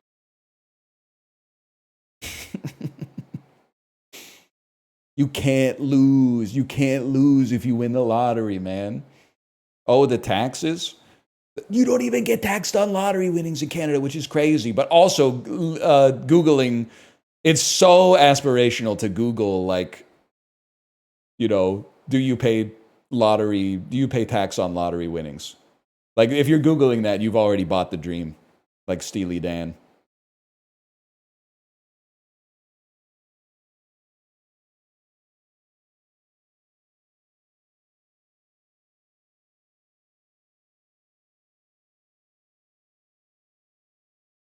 Imagine failing the skill testing question. Dude, do Americans know that? Do Americans know that to win McDonald's Monopoly in Canada and get a free drink, you have to answer, like, what's 9 times 5 minus 3?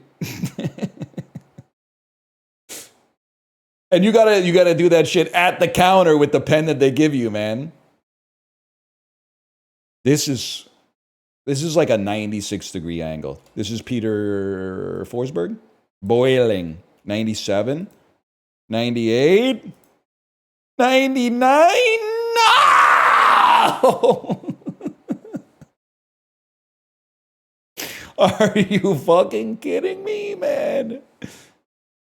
It was 100. Oh, boiling. Fire. Hot. Lava. Evil beer salesman at the Toronto Blue Jays game.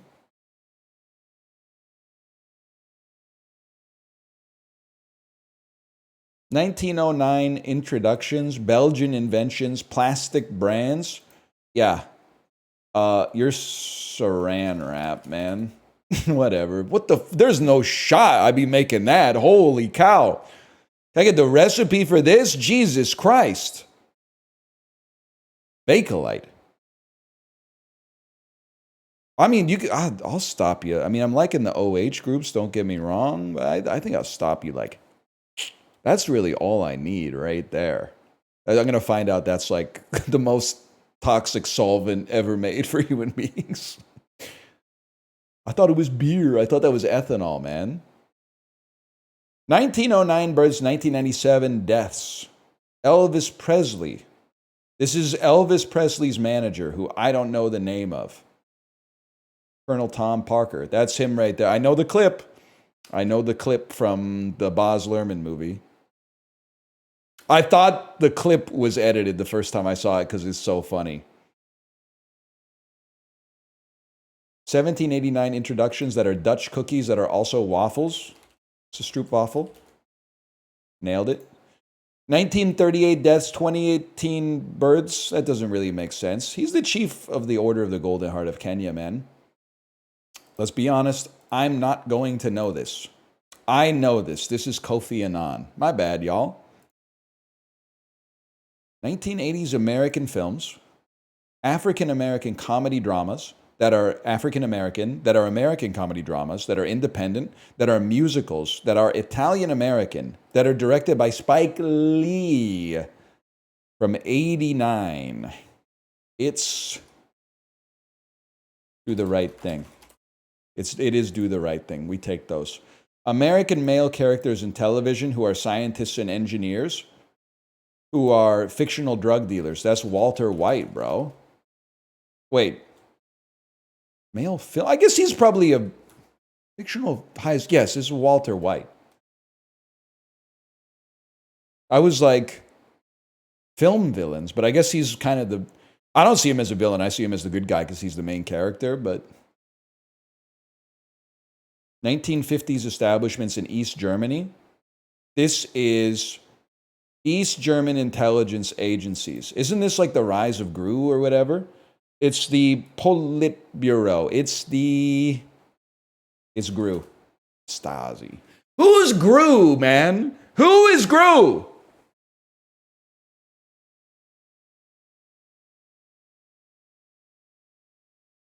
GRU is Russia? Despicable, man. She did me despicable when my money grew. Archaeological sites in Egypt. Rock-cut tombs. What is the Valley of the Kings? You can suck on that. Alchemical substance. Immortality. Mythological medicines and drugs. What is the water of life? What is the water of life? What is panacea?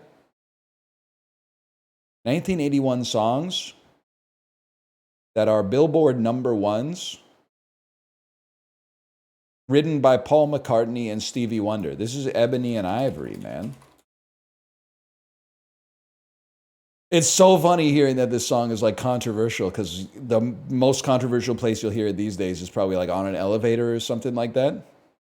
How'd you know that? I was kind of like, I wasn't alive like when it came out, but it still, I was living in like the echo of it. Ebony, Ivory, living in perfect. Dude, that's not too bad. I don't listen to Stevie Wonder past 1980. Oh, well, you're missing out on True to Your Heart from the Mulan soundtrack featuring 98 Degrees. He's got a fucking... I love the tone of the synth or whatever it is on Isn't She Lovely? It's so fucking... like it's got like an accordion sort of like breathiness to it. And then he hits the harmonica. So I'm about to hit like a 17 anecdote combo. So I've been listening to more Bob Dylan again. Sorry, but he's the GOAT. I'm laughing. Track 1 off of the Rolling Thunder review is Tonight I'll Be Staying Here With You. Maybe the best live version of a song he's ever done.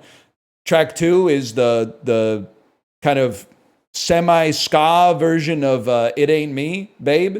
It always makes me laugh because he finishes singing like 2 minutes into the song, and the song's about 4.5 minutes long.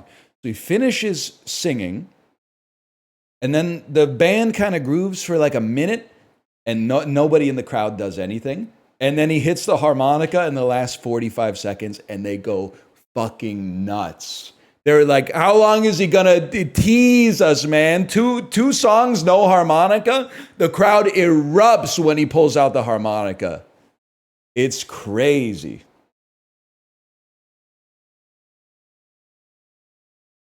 Good song. It's got some fucking... The lyric...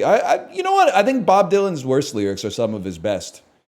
Go away from my window. Leave at your chosen speed. No shit, dude. That's what I do always, I guess. I'm not the one you want, babe.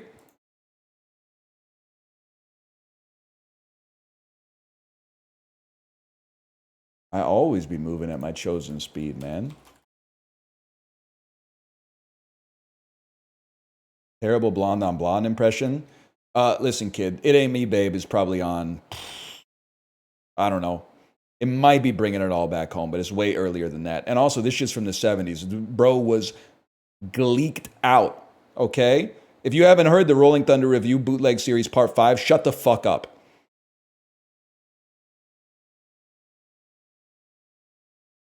Wait till you hear what he sounds like now. There is it. It's not even like that. Isn't it? I don't know. Spirit on the water. Injured by a third party. Injured. Injured strikes me as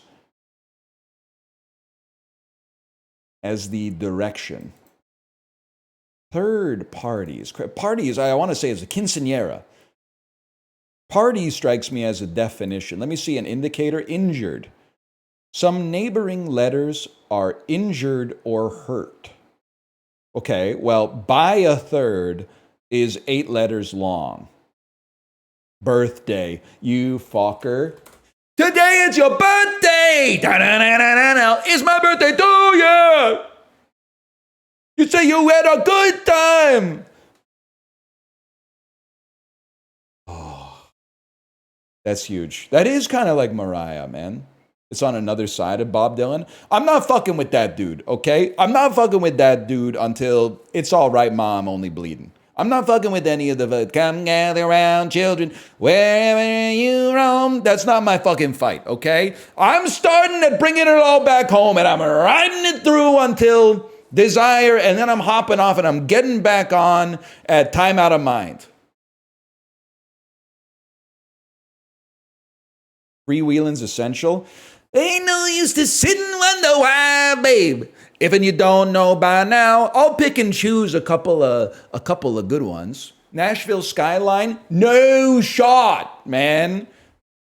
Kermit the Frog album, 3rd best album the Muppets ever made. Call me when he does a Talking Heads cover again.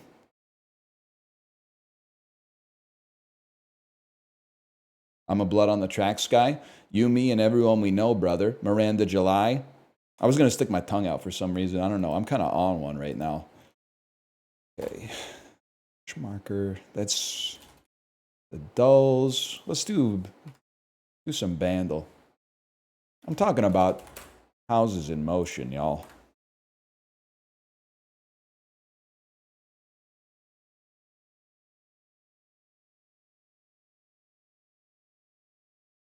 Try Bracket City for the Dulls.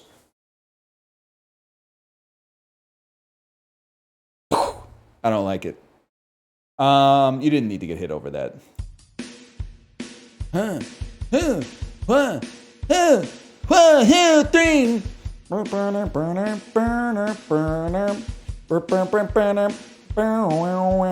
Working Billy night at a 5 and dime. My boss was Mr. Burry. Every guy was away with something, doing nothing.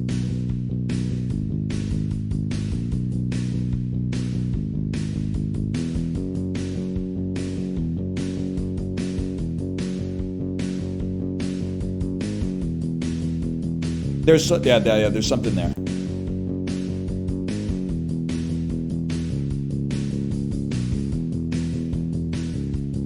NES type song. It's kind of hurting my head.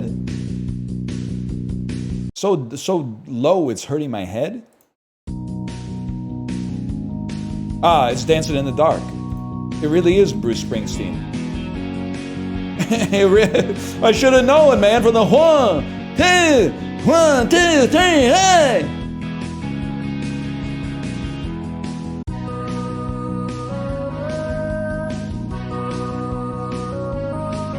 It's a good song. It's a good song.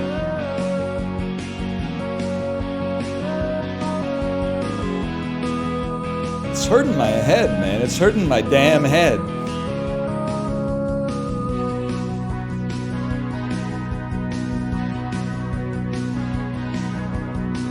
You know, there's people on the planet that like prefer Bryan Adams to Bruce Springsteen.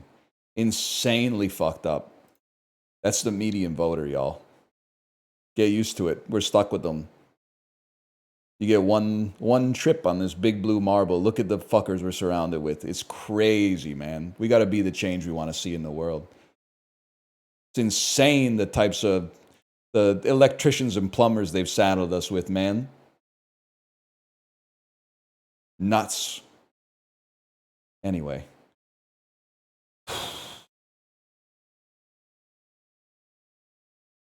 I'm gonna go pee. Then we're gonna play a difficult game about climbing. There's new DLC.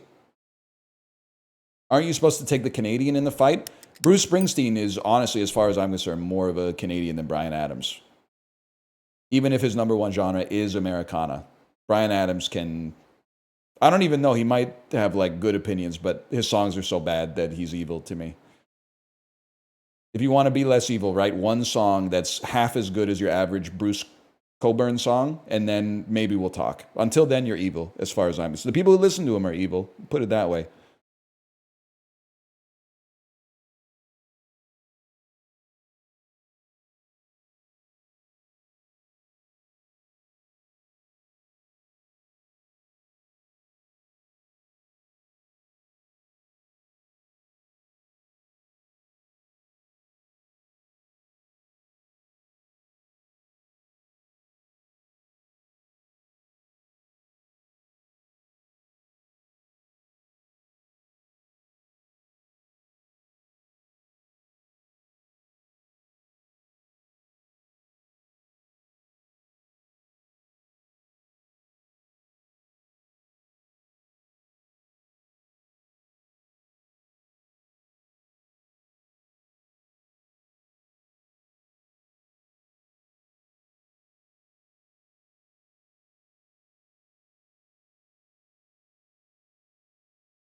You're not wrong. Run to You is like is probably the breast.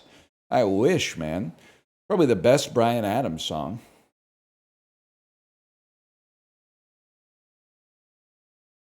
And when the feeling is right, you do have to run all night.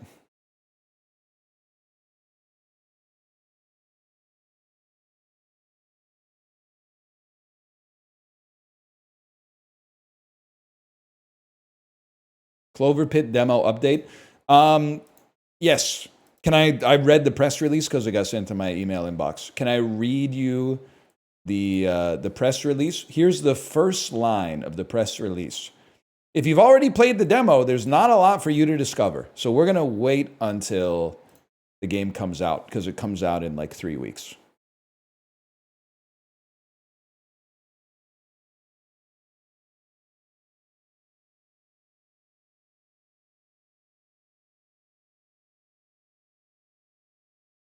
We're going... What's with all the pings, man? What's with all the pings? You seen Dan Behar around? Not since the one time that I saw him. Cool ass looking guy.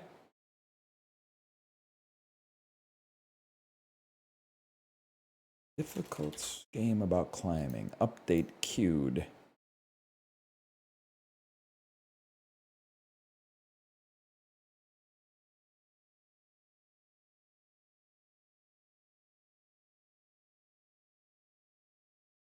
You used to be a force to be reckoned with. Now you're a farce to be reckoned at. I'm sorry, it's not as good as you're the type of fish to be bragging about catching the hook. That one was pretty good, or whatever it was. I like the idea. I'm the type of fish the hook should be afraid of. You're the type of fish that would brag about catching the bait. Yeah.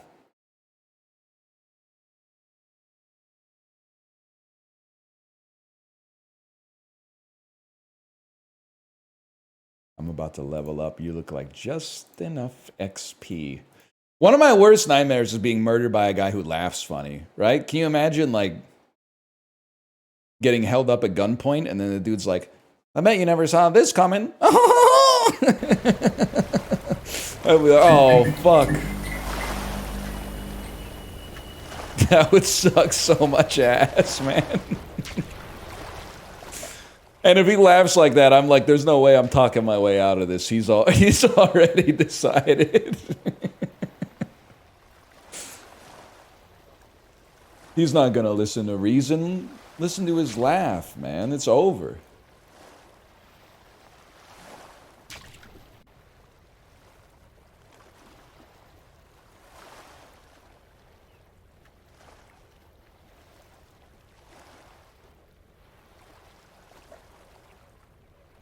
That would be no good.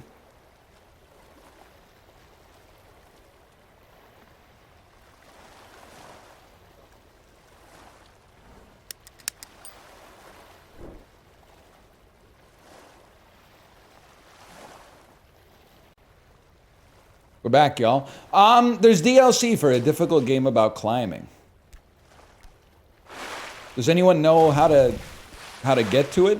Does anyone know? Maybe I should turn my volume down just a touch.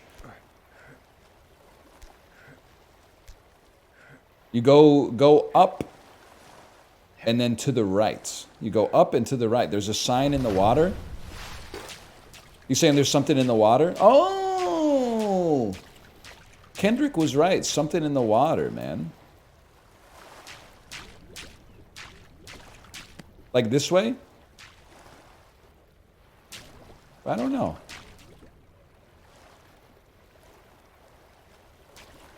Grab the pipe. Can't be done. Sorry, can't be done. Maybe the hardest part of the DLC right here. Okay. We take these. It's so crazy to me. People would rather play whatever you want. It's crazy to me that there's individuals on planet Earth that would rather watch somebody play Hollow Knight than watch someone play this. But that's whatever, man. You've been waiting a long time for Silk Song. I shouldn't be punching down. How funny would it be? It wouldn't be that. It'd be tragic. But it would be funny if they delayed it at the last minute tomorrow, but whatever. Probably not. Okay. Get a little... You gotta... Carry wood. Carry wood. Carry wood. Carry wood. Okay. Hold.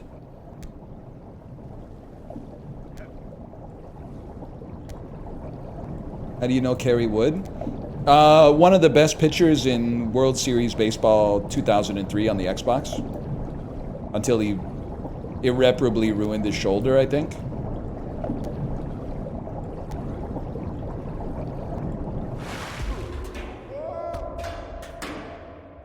Whoa! That's true. They have Kerry Wood, Kerry Underwood, but they don't have a Kerry Overwood yet. Maybe like a next America's Got Talent, they can work on that one. Ready? Watch this. Whoop!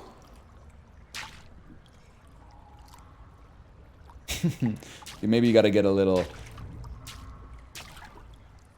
You got 20 strikeouts in one game? Now that's a good number, man. Because there's only 27 outs in a game. So to strike out 27 people, that's pretty amazing.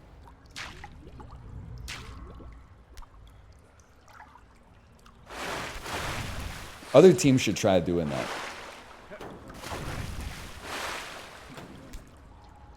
I tell you, is it too loud, by the way? Is it too loud? Maybe more with extra innings. If you end up going to extra innings and you've pitched 9 innings, you should be allowed to use a baseball bat to hit a member of your offense. Because that's insane. If you pitched a complete game and went to extra innings, you should be allowed to break your DH's knee with an aluminum baseball bat. I'm not saying it's never happened, but...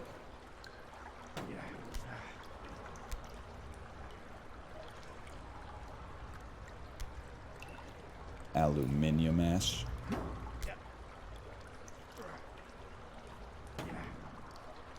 Dude, all the dads at school were talking about starting F1 next year too. Fantasy, not the real sport, but the fantasy version of it, fantasy F1.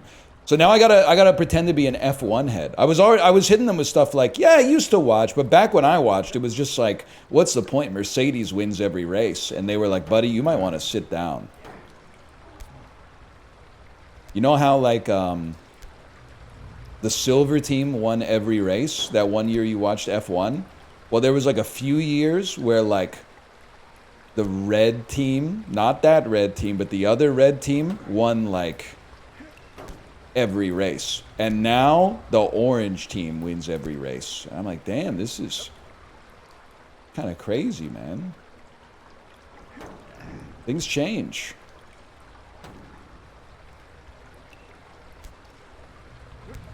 Hold.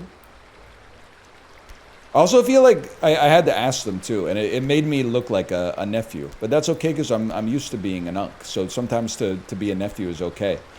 I was like, isn't it easy? Like if you hang on. Huge. If you draft first, don't you just take like the best guy or the best constructor and you're guaranteed to win the league? And they were like, no, dude, there's like a budget system. So you have like a salary cap. And you can only fill up your salary cap with like a few drivers, like 5 drivers and 2 constructors or something like that. I was like, oh, write that down, write that down.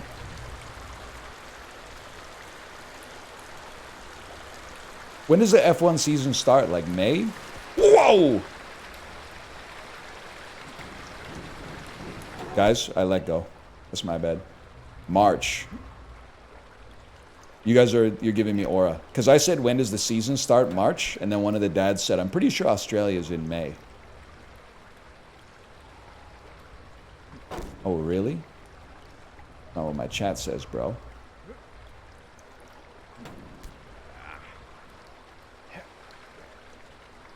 Hold.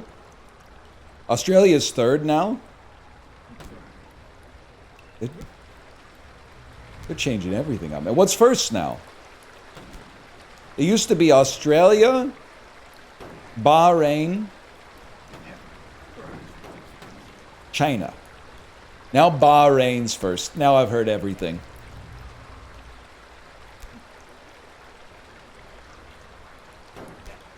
Real original. Okay, hold. Japan's actually in the 4th position now. That's actually huge for a guy like me who never made it to Japan in the F1 video games, because it's after Monaco. Every F1 video game, I would play the season up till Monaco, and then on Monaco be like, fuck this. And then restart a career or never play the game ever again.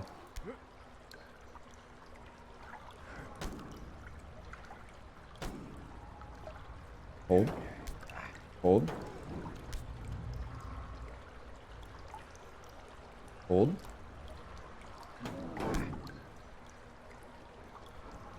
Put all the dads in a ring, only one gets out. Is it you? Nah, no shot. No shot. We got some mixed martial artists in the group. I'm probably I think I'd probably settle somewhere around the median if I had to guess.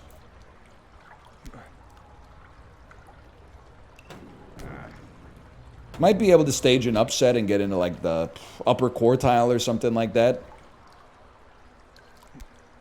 Who dies first? I don't really feel comfortable speculating on that.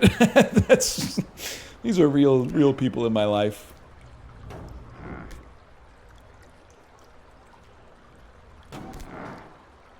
I don't hate you for asking the question. I'm just saying.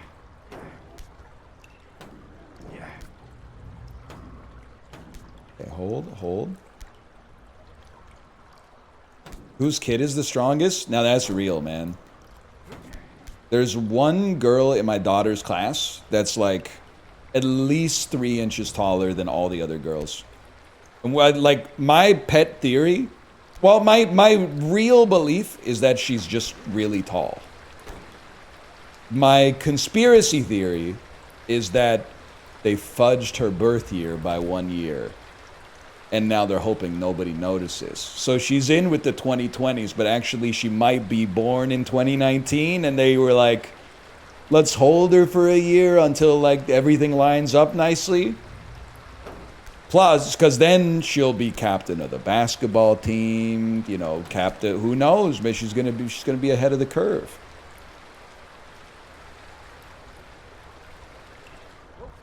Scammer. It's so sick when you look up, it doesn't even have to be like a person that lived in ancient history. There's people that were born in like the late 19th century where they don't know their age. That's so funny, man. Like there's living people, there are less of them these days, but there's like living people that are like, I don't exactly know how old I am. That's funny, man. Okay, hold.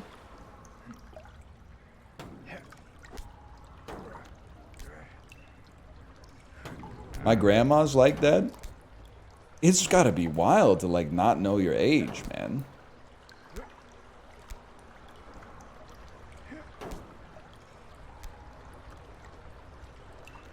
Can't they test to figure it out? What are they gonna do? Cut them open and count the rings? I saw my moment and I took it.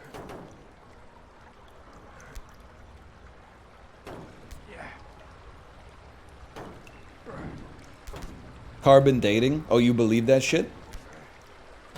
Okay.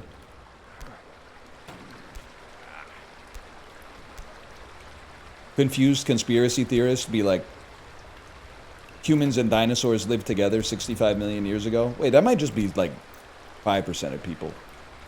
Guy who thinks the world is 7 billion years old, but people have only been on the earth for 65 million years. I don't know if this makes any sense, man. Hold.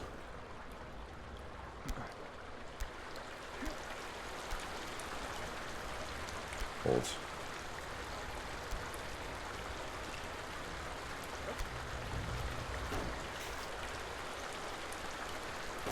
Okay. And we're supposed to drop here.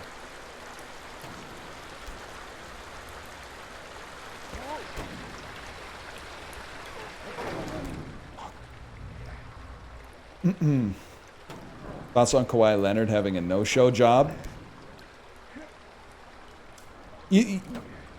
Okay. Honestly, this is, once again, the media is trying to sell you a narrative. You think there's anything wrong with a guy getting paid $7 million a year for a non-profit that's owned by the same team or the same guy that owns the sports team he plays on, and there's no record of him having done anything for that company? You think there's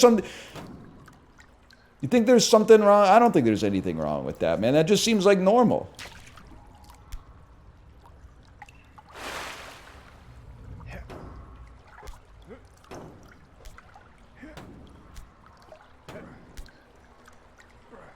I mean, if you're Kawhi, you take that deal any day of the week. He saves Canadian basketball. He's good. That's true. He's still a hero as far as I'm concerned.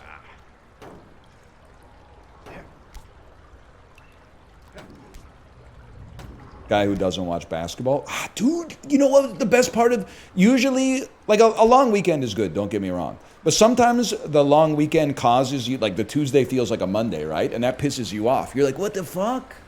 I thought it was Monday today. Oh, my Monday shit. I should have done it yesterday.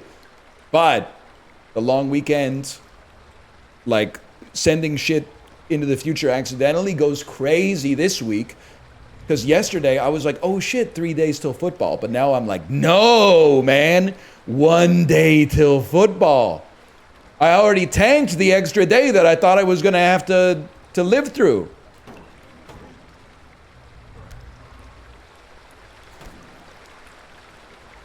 Hold. I did not hold. Football started 2 weeks ago. Yeah, not if you're a... Football started 2 weeks ago, and Manchester United fans already wish it was over. Am I right, dude? They're having some problems. They're not... They miss Sir Alex Ferguson, I hear. I hear that they miss Sir Alex Ferguson. Didn't they lose to, like, Glenn Howerton's team or whatever? Pathetic. I think they meant college. Rip Alabama. It has to feel so... Do you think that the Florida State quarterback had the greatest Sunday of any human being on planet Earth? Dude said, now that there's no Nick Saban, I don't think there's anybody that can stop me, and then fucking proved it. I bet he was feeling like the dude from the rap battle reaction gif.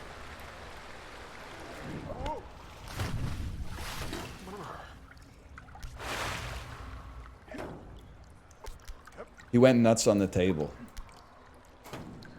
But I'm not a rapper. Manchester United lost to Grimsby Town. That's really funny. It's always funny when a big team loses to a team named some shit like Grimsby Town. That's why soccer is sick, man. And I'm going to call it soccer because I got to be patriotic, but... Like, the biggest upset that can happen in the NHL is like, hey, did you see the San Jose Sharks, like, beat the Rangers last night? How did that happen? Well, it happened because, like, the teams are, like, 20% different in terms of their overall quality, and they play 82 games a year. So, like, you know, some goofy stuff happens from time to time. But a one-of-one game, like, between the South Park Kids and the Colorado Avalanche would go insane, man.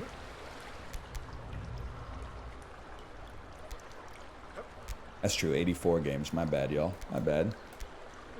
Grimsby's in the 4th tier. What a coincidence. Manchester United fans just shed their 4th tier. And they've only played 3 matches so far this year. Am I right? And they're missing Sir Alex Ferguson. They're missing him. They're missing Dennis Bergkamp. They're missing him a lot. They're missing David Beckham and Rio Ferdinand. And they're missing They're missing Paul Scholes and the other players that they've had. They're missing Chicharito. Many people are saying that they haven't been the same since Chicharito left. Who's the other guy? Patrice Evra. They're missing Patrice Evra.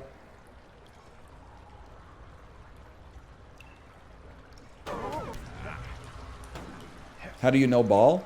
I watched the Premier League season when Wayne Rooney had hair transplants.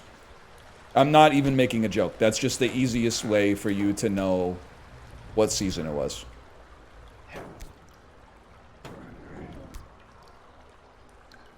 It was the first year he had hair transplants.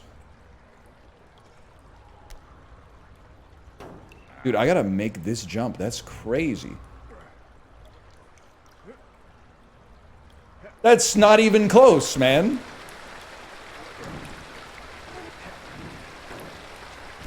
That was like 2011. That checks out, honestly.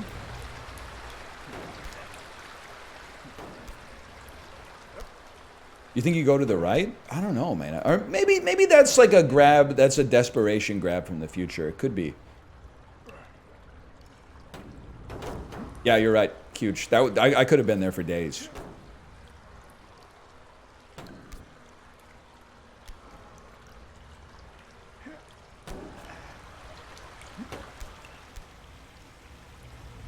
People came to my chat saying you look like some old bitch. What's up? Okay, it was not some old bitch. It's Marcel Dion, who until this last decade was the third highest career point total in NHL history, and perhaps the highest, having never won a Stanley Cup. And the picture, I can't pull it up because I'm indisposed right now. The picture of Marcel Dion in Puck Doku looks so much like you if you dyed your hair with shoe polish. I can give you the keys. Go to PuckDoku, puckdoku.com or whatever. The bottom right is Los Angeles Kings, who are in the Hockey Hall of Fame. Type Marcel Dion, M-A-R-C-E-L space D-I-O-N-N-E, Marcel Dion. And then tell me you don't see it's hard when it's you, but tell me you don't look a little bit like him. My response was you look a lot like Ed Norton in American History X and have a lot of the same opinions. So you basically called me a white supremacist because I said you look like a guy who's a professional athlete. Your counterattack when I said you look like a guy who works out for a living is, yeah, well, Ryan looks like a white supremacist. Not even looks like. You basically said Ryan is a white supremacist. That seems a little bit unprovoked, all things considered. I Googled the guy and he looked horrific.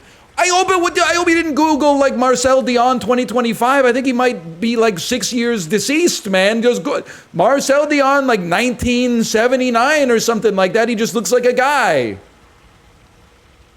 Also, I take it as a compliment. Yeah, because Ed Norton is he's a little snatched in American History X. Now, I don't want the tattoos, but is kind of like my goal physique. Minus the tattoos. That's kind of my goal physique. This is what I saw. How am I supposed to click on that, bro? Okay, let me see what's going on here. Let me see what you got here.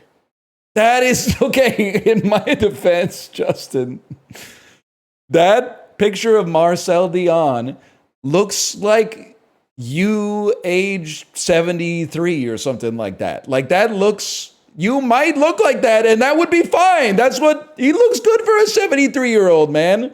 But then look at what he looked like in like 1978 or something. This is what NL said you look like. Yeah, click on this, puckdoku.com, faces Dion Ma 1.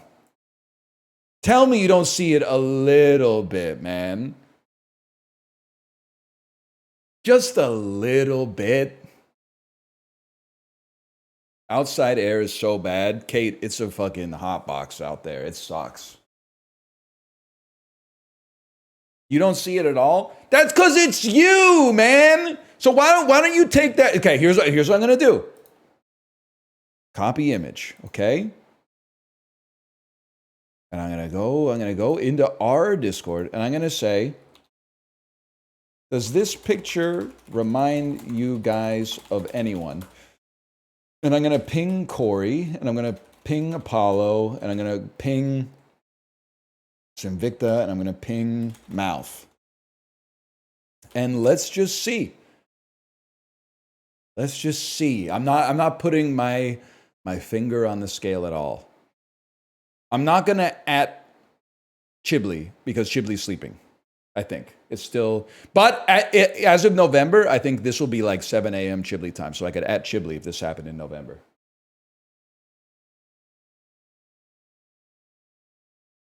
And by the way, I don't know why people are taking offense to this. This is not, it's not rude to say he looks like a guy. This guy was probably, he was a professional athlete, man. He was probably killing it in the 70s.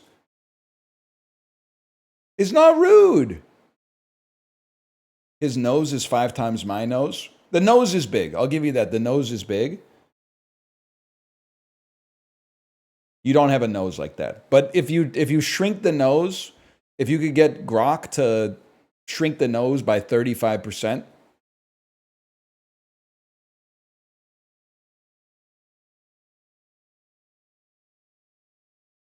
your nose is kind of big. My nose is fucking huge. Anytime I see a picture of myself, I'm like, when the fuck did my nose get that big? It wasn't like that in high school, man. But I guess your nose kind of just keeps going, right? Hold. It's not huge. Oh, really? I kind of dig it though, to be honest with you. I think it's nice. You know that older American actor who looks like Sam Eagle from the Muppets? I think it's like, it's distinguished, man.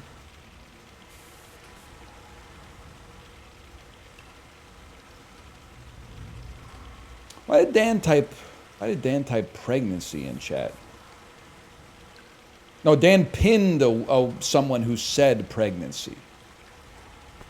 Oh, hold. Wrong pin. Hold. Don't hold. There's nothing to hold on to. Misclick, y'all. John Slattery? No. He played, this is an insane sentence. He played, an angel investor who used to be an advisor to Richard Nixon in the Amanda Seyfried-led Disney Plus miniseries, The Dropout, about Elizabeth Holmes. Could somebody look up that guy and tell me his name? He's got the most distinguished nose in Hollywood. It's not Powers Booth, but he's up there too.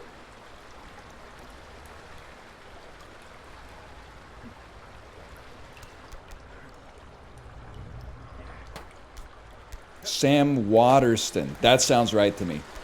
Sam Waterston. Elizabeth Holmes, Han Solo, be like, wait, Elizabeth Holmes, Princess Leia, be like, I love you. Han Solo, Sonny, the chief financial officer of Theranos, be like, I know. You know what I'm talking about? You guys ever see the texts that came out between Elizabeth Holmes and her boyfriend from Theranos? What, librarian, can you pull that one up? It's been a while. The text that she sent was like, you are the sun and my stars. I set my, everything I do in life, I use you as my guiding light. And then he replies, okay.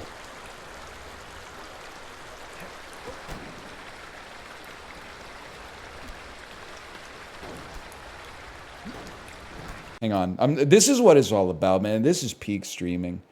Here it is. The Al Jazeera link.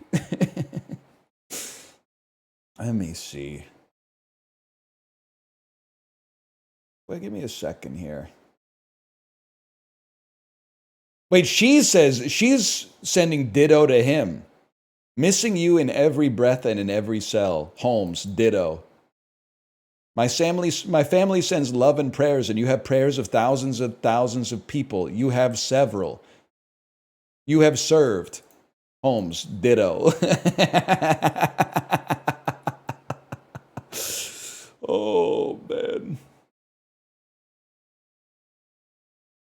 I know what you are thinking and going through. Control your thoughts and don't let fear control you. Breathe in and every hour be conscious of your breath and breathe out fear. I love this. Like that, she replies, I love this. That's so fucking good. Holy shit, that's funny, man. But then he does that to her at some point too, which is even funnier. For some reason. Because she's like, she sends him a message that's like, basically, like, I would die if you didn't exist. I can't live without you. And he replies, okay. No emoji or nothing, man, which is insane.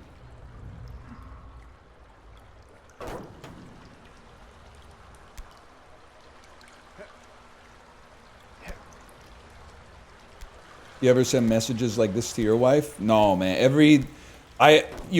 Husband tech? You ever get oh, Jesus Christ. You ever get a notification? Immediately hit it with a react. The react is like it's a married read receipt.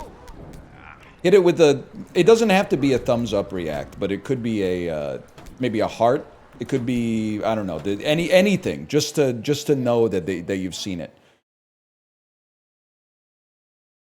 I love you, Holmes responded. Okay, entire flight was feeling really, really bad and sad for last night. I'm really sorry. Balwani replied, followed by a second text. I need to change my life and I will. They had all this drama over the product didn't even work, man. Product didn't work. You are the breeze. wait, hang on. You are the breeze in the desert for me, my water and ocean. Meant to be only together, tiger. Balwani replies, okay. That's so good. That's the one, man. That's the one.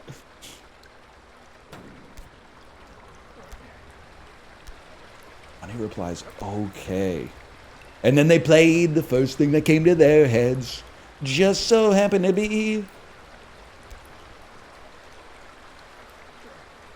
Anyway.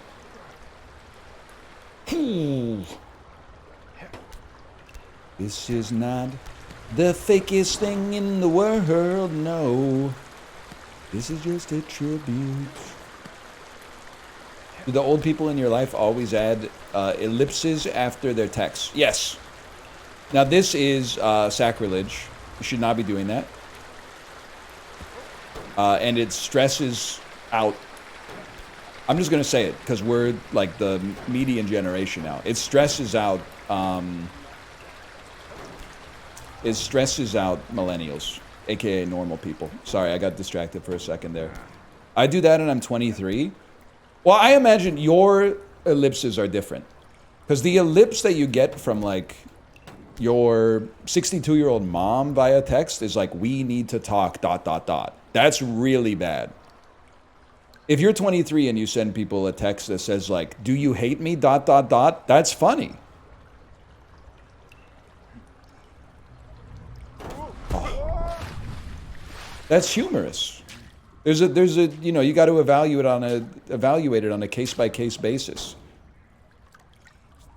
Like, I don't know if the older generation realizes that if you send a text on a Monday that says, hope you had a good weekend, ... to the millennial mind, it's like you're sending a message that said, you didn't send me a text this weekend, you don't care about me, do you? Like, that's basically what it looks like. It's like, hope you had a good weekend, because mine sucked, and it's your fault. Now, what's the millennial texting annoyance? I hear that it's adding LOL at the end of every text that I send, but I'm going to keep sending it anyway.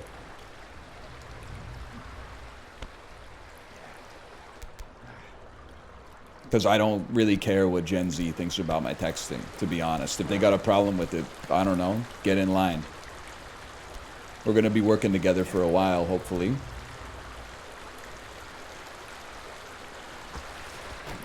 Got to learn how to handle each other. We got to, you know, we got to fill each other's gaps. Do you use K? If I'm writing the word pancake, I try to, but you can't reply to a message with a capital or a lowercase k unless you have cause to be like, because just sending 1K is basically like, I'll do it, but I hate you. You've been asked to do something. You've been asked to pick up something from the grocery store, and you're like, I'm only doing this because we're like, you know, the vow says I have to do it. What you have to do is lie and be like, sure, I'd love to. Even if the store that you're being asked to pick up the thing from is right next to the store that you were just at, and you're now at a different store that's like across town. You got to be like, yeah, no problem, and then just drive back and tank it. But it's kind of nice because when you drive back, you get to listen to whatever music you want in the car, if it's just you.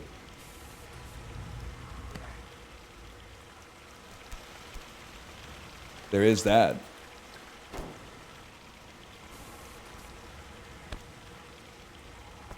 Oh, you're a genius. Feet first, man. Feet first. Is it ever just you? Oh, oh no. Carry wood. Not often these days. Not often. Basically on the drive back from school, when I can listen to maybe a couple songs. Maybe Cherub Rock.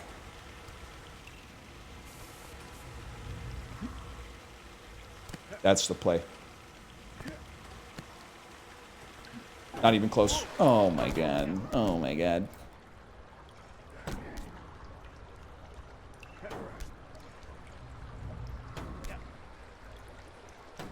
What music are you listening to your daughter can't listen to?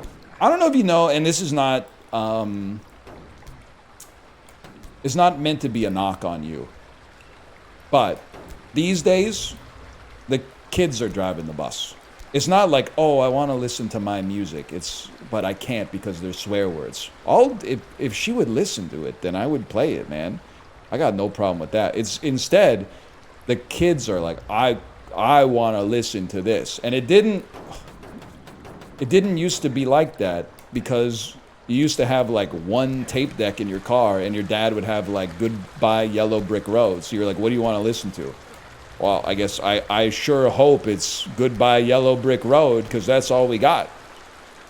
And then maybe later you got a 6 CD changer and you'd be like, well, you could pick your favorite of the 6, man. But nowadays, you know, you got Apple CarPlay or Spotify and Amazon Music and stuff like that. And now they can listen to whatever they want. There's no excuse to be like, oh, we've only got Steely Dan's 1980 classic Asia in the car, so it looks like we'll be listening to Black Cow today, honey. Again, which would be a dream for a fella like me.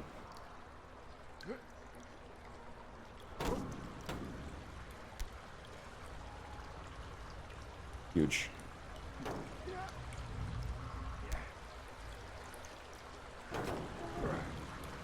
Hold. Hold. Hold. Hold. Hold. So now, like, it's you don't get to listen to what you want most of the time. What'd you say, Justin? Oh, hang on, feet first.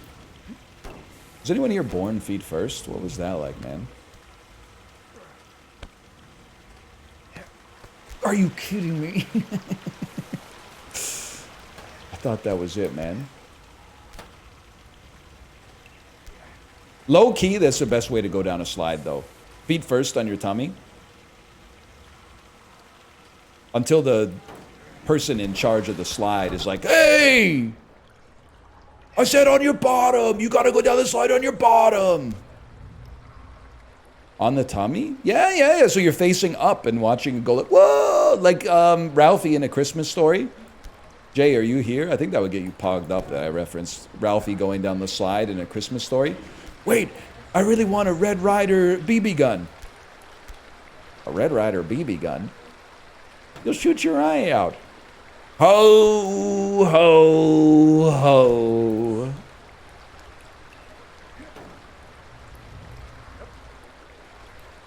Hold. Okay. But if you go feet first, you'll be facing down.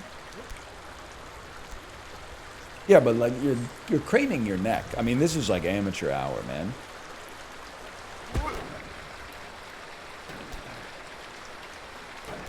Feet first, ass up. Going down the slide in the thank egg position.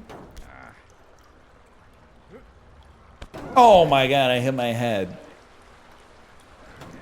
What were we talking about?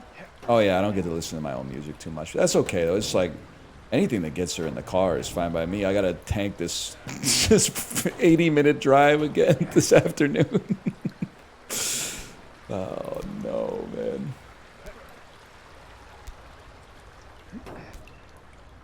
Hold. Hold. Okay. 80 minutes? Yeah, it's 40 minutes each way, man. 40 minutes each way.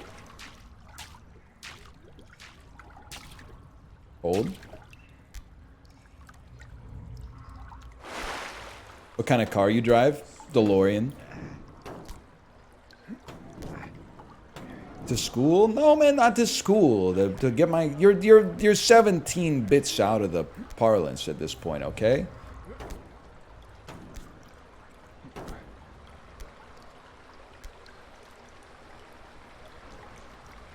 You regret not getting this on Amazon? No, I'm a different kind of beast. I love going to the store.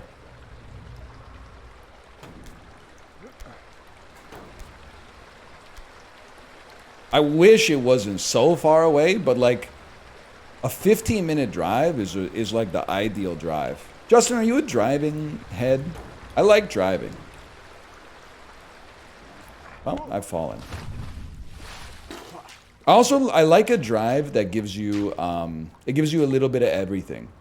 You know, you get a little bit of like residential, then maybe you get a little bit of like big city. Like that when you leave the residential and you see the big buildings, you're like, ah, here we are, the city that never sleeps.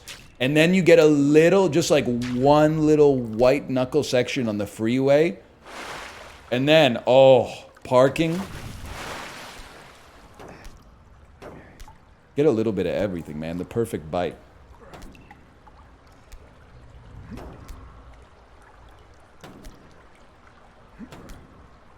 That sounds miserable.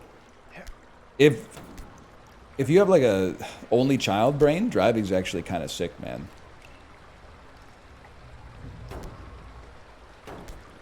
Hold on. Hold. Hold. What's only child brain? Well, I was thinking about it because like you get good, and I think this is I don't mean this to be self-help. I think this is just reality.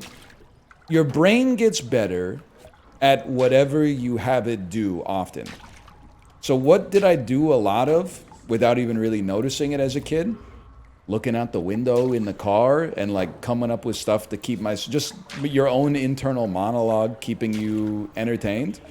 And that's held, I'm happy for it, even though there were times when it was like very boring as a kid. I'm happy I went through that because now I'm not like the average adult. I can be stuck at a stoplight for upwards of 30 seconds and not be like, I have to look at my phone right now or I'm gonna die. If I don't look at my phone in the next 10 seconds, I'm gonna explode, right? So that's only child brain, for me at least. Because like I feel like it might be different if I had a sibling, because I'd be like in the middle of my train of thought and then I'd get like hit on the back of the head with a hammer or something like that. And then I wouldn't be as good at, I'd be better at other things, but I wouldn't be as good at that. Okay, we're gonna hold here.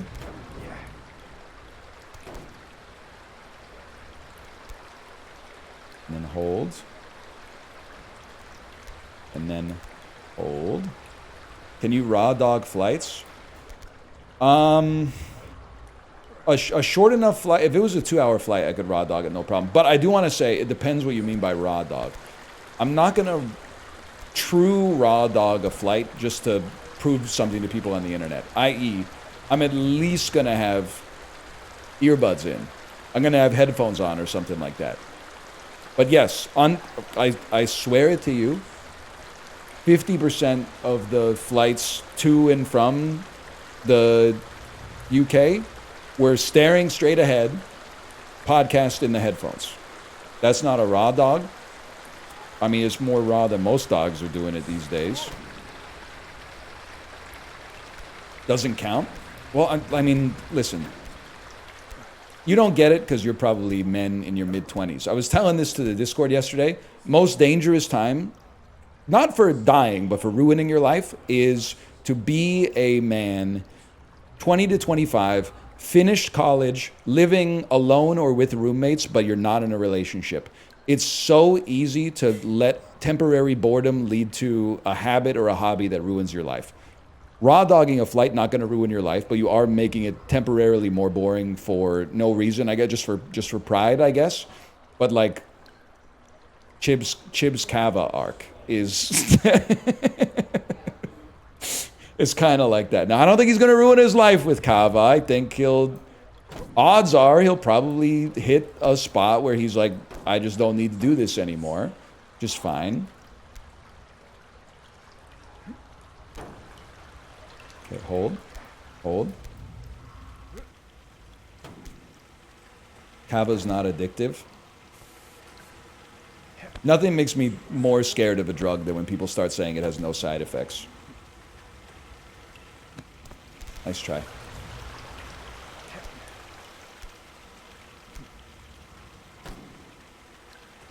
Except caffeine.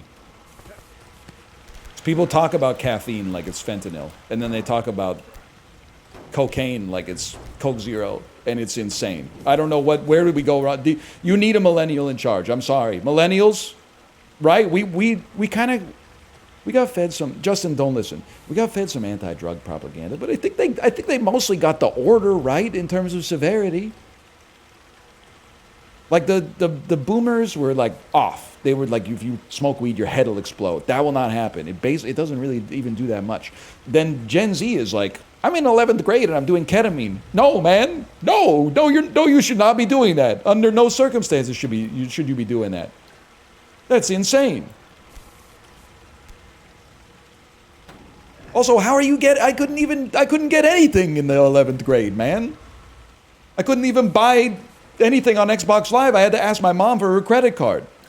They didn't have Visa debit cards back in the day. You couldn't just be like, I'll use my debit card. It's got verified by Visa on it. They didn't have the technology yet. I had to ask, Mom, can I borrow your credit card for a second? What do you want? There's DLC for Project Gotham Racing. There's new tracks, and they released the Aerial Atom for Project Gotham Racing too. You know how demoralizing and emasculating it is to do that as a 17-year-old man? It's a weird sentence, but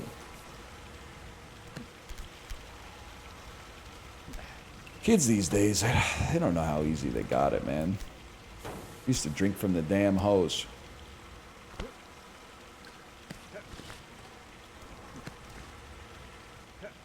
Hold.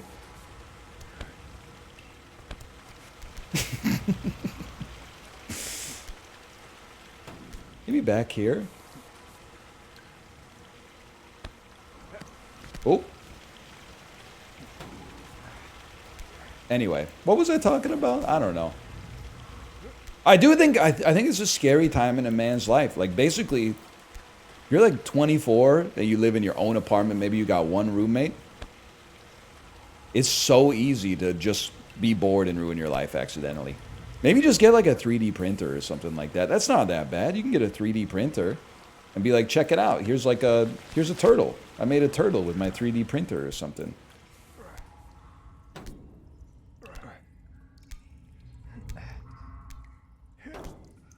Now we're talking.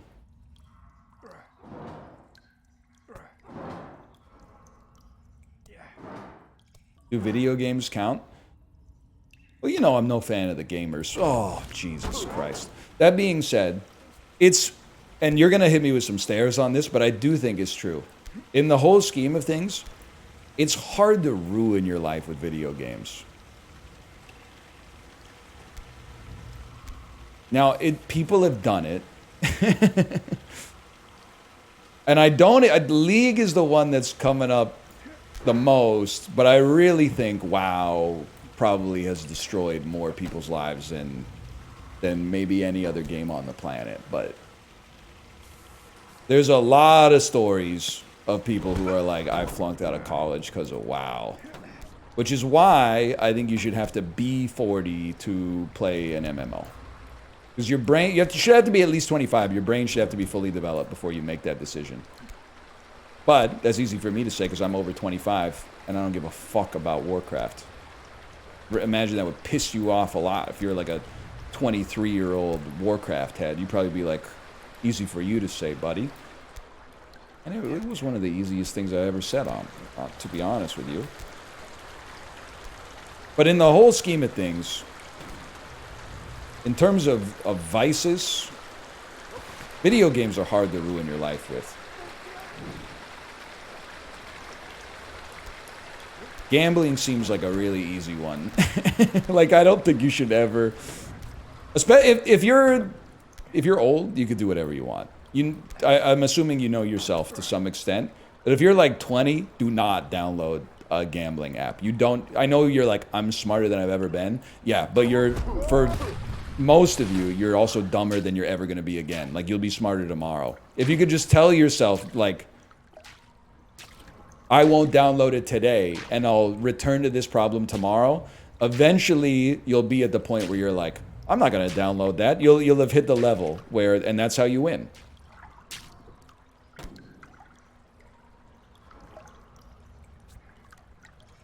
Hold.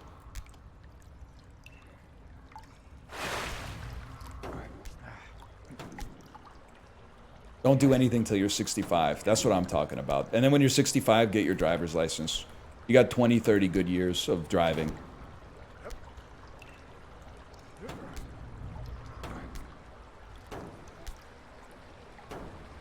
What about stocks? I know we're at the top of the stock market. I know we're in a bubble because people have stopped saying the stock market is gambling. Even in 2021, if you would be like, well, if you talked about investing, people would be like, investing is gambling. We've come so far that people are not even saying that. They don't even see it that way anymore. So we're due for a correction, without a doubt. This is not financial advice, by the way. Sell your 401k and buy U.S. Treasury bills. That's what I would say if I was... I'm not going to do that, but it would be funny if you followed that advice and ruined your life. It's easy to ruin your life with financial stuff, for sure. Hold. Ouch. Take all your money out of the bank right now. Everybody go to the same bank.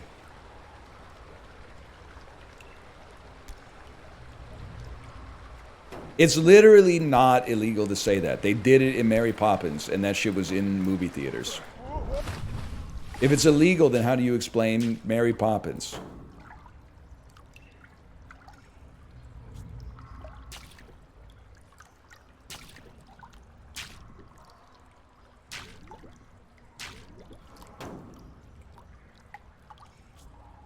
They did do that to Silicon Valley Bank. What's crazy is that those dudes are like the czar of podcasting now, right? Like they're the official podcasters of the current administration.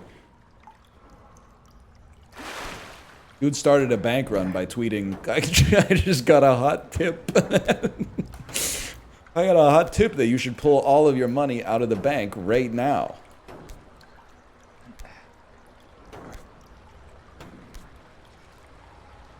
That's crazy. Could have been me. That's true. What were we talking about? Oh, yeah. Also, you can definitely ruin your life with drugs, including alcohol. Probably cannabis, too, but I don't know. You don't see it that often. I'm not saying it doesn't happen. I'm saying it doesn't happen that often. And you can... This one is not everyone's going to like this, okay? But you can ruin your life with caffeine, but you can't ruin your life with coffee. I know that sounds like, what is he talking about? You can only ruin your life with caffeine if you start taking pills or fucked up unregulated pre-workouts, in my opinion. I don't think you can ruin your life with coffee. The only person I've seen ruin their life with coffee was one, back me up VIP Daniel, there was one dude on Naked and Afraid who drank 12 cups of espresso a day and didn't detox before he went on Naked and Afraid. And they were like, how are you doing? And he's like, I feel very miserable right now. And they're like, that makes a lot of sense. Because you were drinking 12 espressos a day.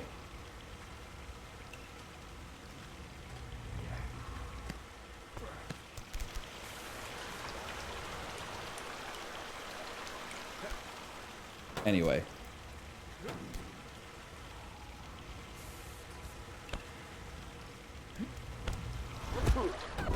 That one hurt. That's that 12 espresso. I'm working late. Cause I'm a streamer. Next game. Get him. Mods, get him. Mods. Take that chatter and make them leave all their cards at home because they don't need it because they have Apple Pay. And it'd be so nice to go outside on a summer day without having to worry about my bag. But then they get to paying at the store, but the store is in like a telecom dead zone where they have no signal, and they gotta go, it's not working. I don't know. Oh, I left my cards at home. For what it's worth, it seems like even if you have no signal, like the service still works somehow. I don't really understand how, but just something to give you a panic attack over.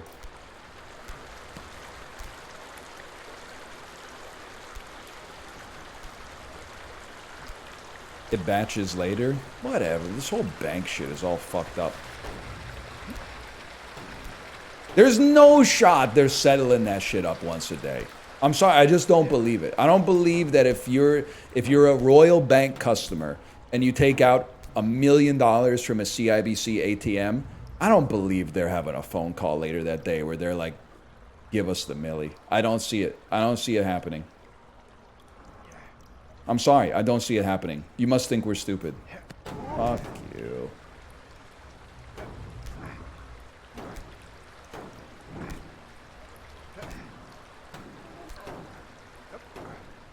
Don't ATMs have limits?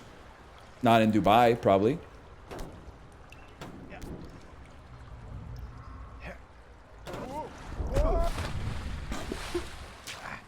Ever think about that?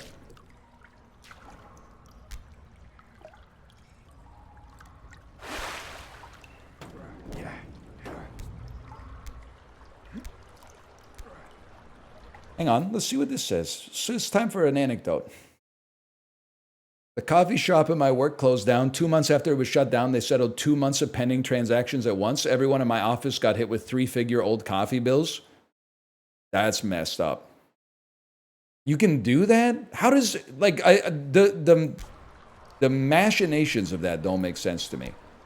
Why is the coffee shop in charge of pushing the transactions? Like, doesn't Moneris or like Visa do that at a more regular interval than put your phone on airplane mode, cancel your credit card, and go on a shopping spree? Wait, hang on. Chat, why wouldn't that work? Why wouldn't that work? I guess that's probably why Tap has like well, it's one of the reasons why Tap has a limit, right?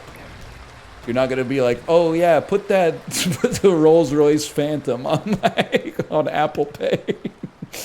Beep. Here you go. All right. Well, it looks like a transaction approved. I'll be seeing you. Put it on my tab. That's what it's all about, man.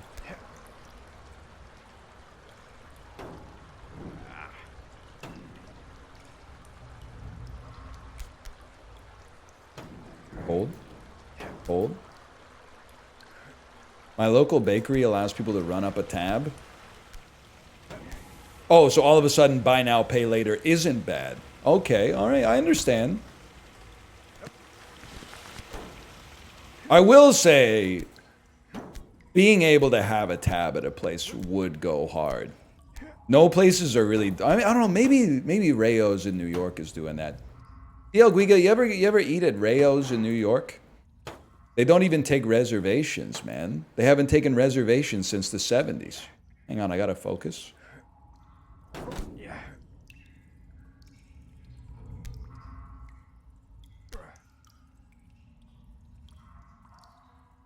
Huge. Well, where are we supposed to go, bro?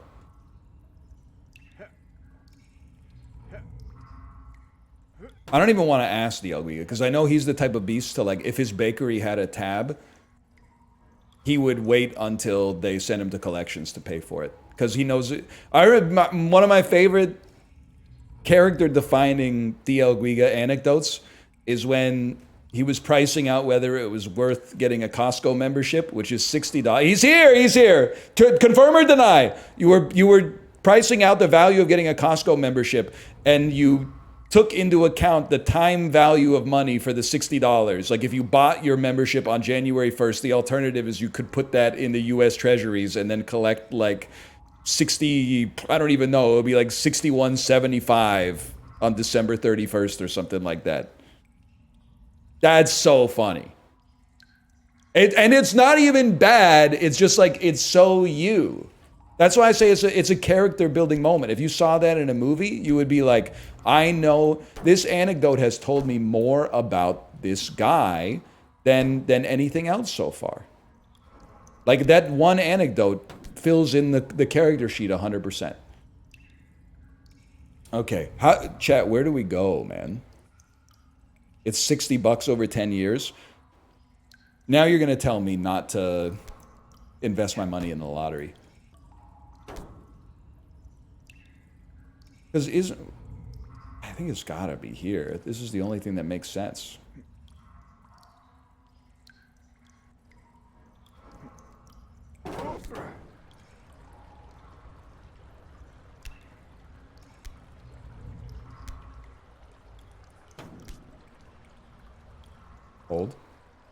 Hold. I have an idea for this one. We go down a rung and just try to grab. We try to grab as close to the right edge as possible. Oh, we can get there.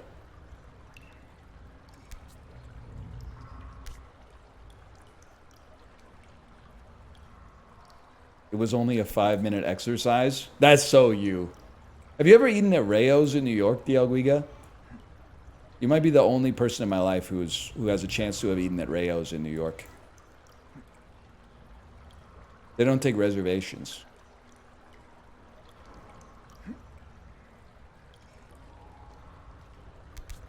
Huge. I have not. Put it on the bucket list. Here, the meatballs are pretty good.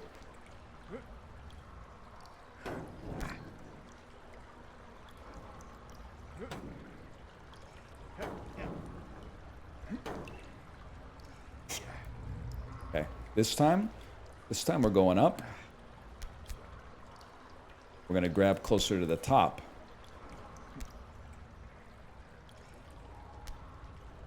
I don't like that grab. I like that grab. Oh, one of these. One of these.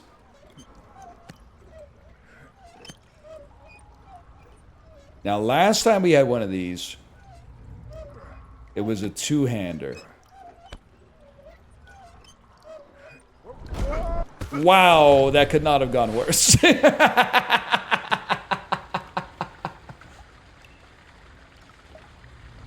That was like terminal velocity, man. That was so fast.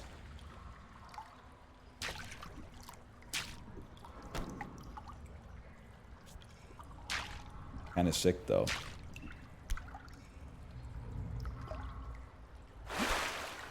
Hold. Anyway. All I was saying, Diogo, was that if you, I said, and I think that if you disagree, I'm going to bake in the wild card here, the Trump card. If you disagree with this, you're lying. So now you can't win. You might as well agree with it, okay? I think you're the type of beast that if your local bakery offered you a tab, you wouldn't pay it until they really got on your case about it. Because you would be like, I mean, you've extended me. You wouldn't see it as like an act of goodwill from the bakery. You would see it as like a unsecured line of credit with no interest. And you would be like, it would be foolish to not take advantage of that to the maximum possible utility. What do you think about that? It would be priced into their goods. That's an even better response. That's so much better of a response. Oh no, young homies thinking that the small business bakery is pricing rationally, man. You might be right, I don't know. If the bakery has a CEO, you might be right. If it's just like a, you know, Kristen Wiig fresh out of college in Bridesmaids, maybe not. Could have made it.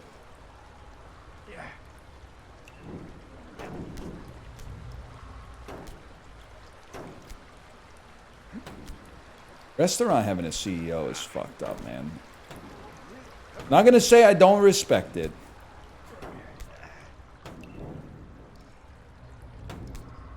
But you have to admit, a restaurant being a public company is really funny. Like Domino's is in the New York Stock Exchange, man. You make pizza. What do you mean you're on the New York Stock Exchange? How about you make pizza, bro?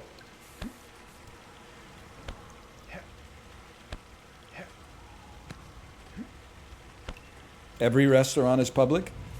Not Rayo's. You can't eat, they don't even take reservations.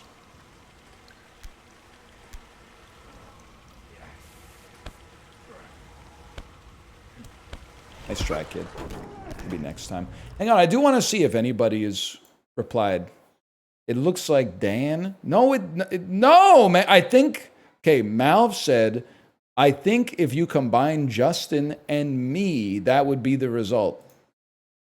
So you know what's great though is that like a couple of years ago, people would have been like, you're face blind. I was getting face blind accusations a lot whenever I would say someone looks like someone else. But I have a track record of rocking the face match on the Daily Dozen. So the truth is, I was right. And I put my nuts on the table with the face match. And the people in chat, they hate to argue the point. They'd rather argue like via analogy. You really think it's more likely that you're right and 10,000 other people are wrong? Yeah, if the 10,000 other people aren't me. And you're typing shit like every time I'm fucking, no matter who it is in the face match, they're like Tom Hanks. It's not Tom Hanks, bro. That's not Tom Hanks's hairline. You don't know what you're talking about. And then I'll be like, oh, 100% that's Mariska Hargitay. And they go, who? Jane Seymour's daughter? You rube? You charlatan? I'm sorry she hasn't been on fucking Critical Role. Sorry, it took me a second to load the nuke. I'm sorry she hasn't been on Critical Role. I'm sorry she's never appeared on a Dropout show, but she's pretty famous, okay? In some circles, she's pretty famous. What show is she on? I don't know. One of the fucking Law and Order, CIA, SVU, FUCK type Johns. I don't know. She's on some shit. They're calling it Cava. Kids are buying it online these days. It's more hepatotoxic than a glass of Chardonnay. Okay, hold. 100% confident in that one.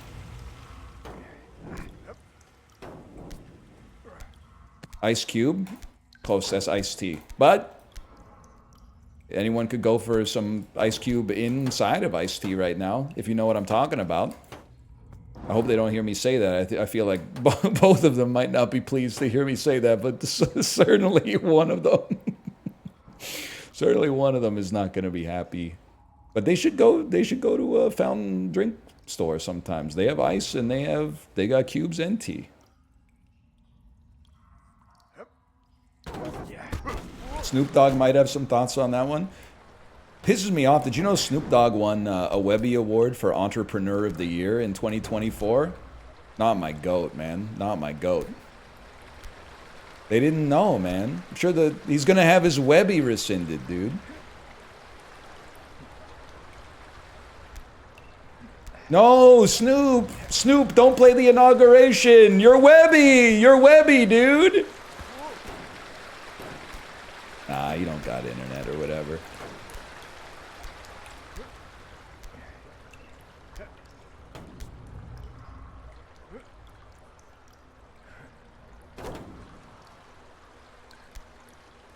He's washed? I mean, the thing about... No disrespect to people who like Snoop Dogg. He's been washed since the day after his first album came out. He's been washed like almost my entire lifespan, but somehow he just keeps getting like more and more famous. Like I don't even know what he's famous for. Like at this point, the average person knows that Snoop is a rapper, but can't name a Snoop Dogg song. That's fucked up, man. He's at Ryan Reynolds level, where they're like, Ryan Reynolds, I like him. And you're like, okay, what's your favorite Ryan Reynolds movie? And they're like, I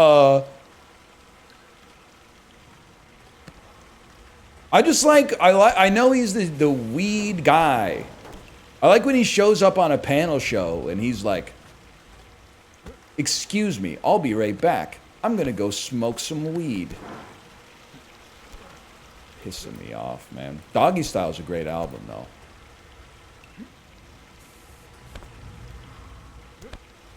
Oh.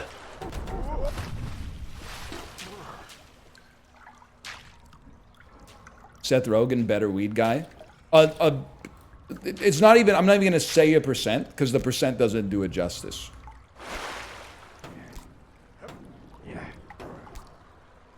But Seth Rogen, worst rapper. I think we'd all agree on that. He should have followed it up with Missionary. Yo! He could be like the Sufjan Stevens of rap and do an album for every position, man. Yo, you naive guy. You still think Snoop Dogg's gonna do every position, man? He did 2 positions and then he took like 20 years off. Bro did Doggy Style, reverse cowgirl, and was like, I'm out of ideas.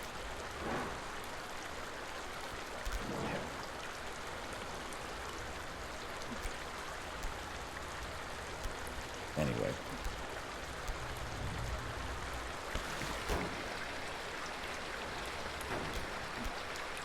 Will Smith did an AI concert. I've never been a big fan of Will Smith either. Except for like a few years right when Men in Black 1 came out. When I was 9.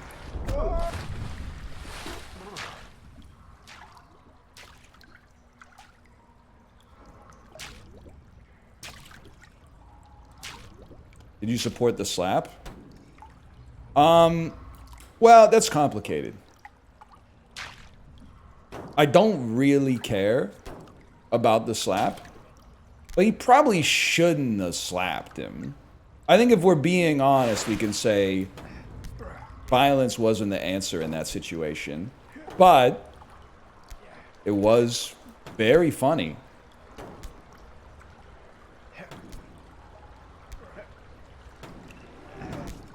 Yeah, it's barely violence. I'll give you that. It's barely violence. I'm not gonna be Judd Apatow on you.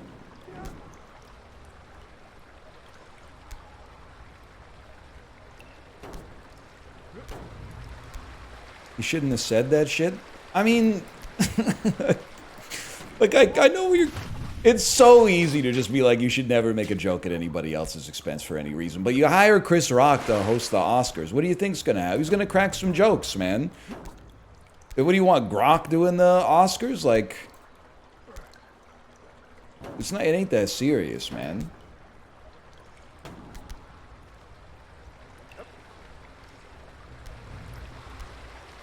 Dude should not watch the roast of Jada Pinkett Smith on Comedy Central. Jeff Ross, the roast master imperator. Oh man, some of the stuff that he says. How funny would it be if they did Comedy Central roasts without the person getting roasted giving their permission?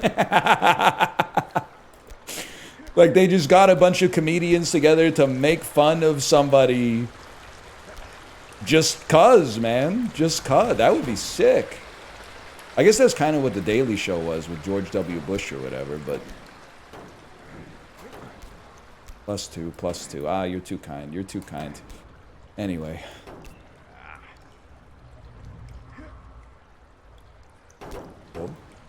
Huh? George W. Bush Big Naturals? I didn't say anything.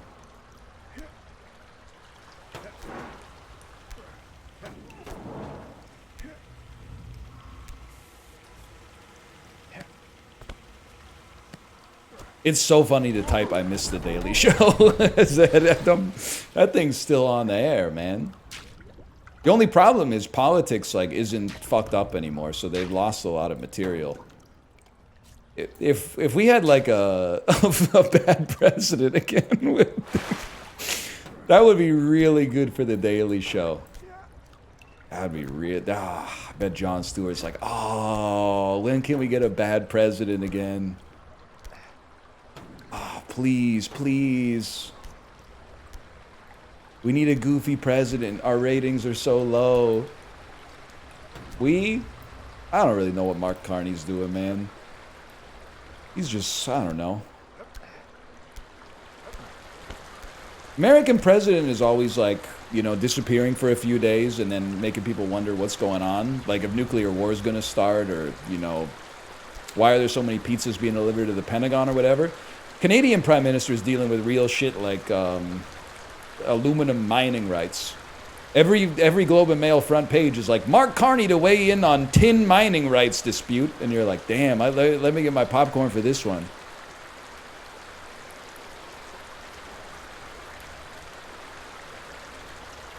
Hold. Who's playing RuneScape? I hope, man. We need a gamer prime minister.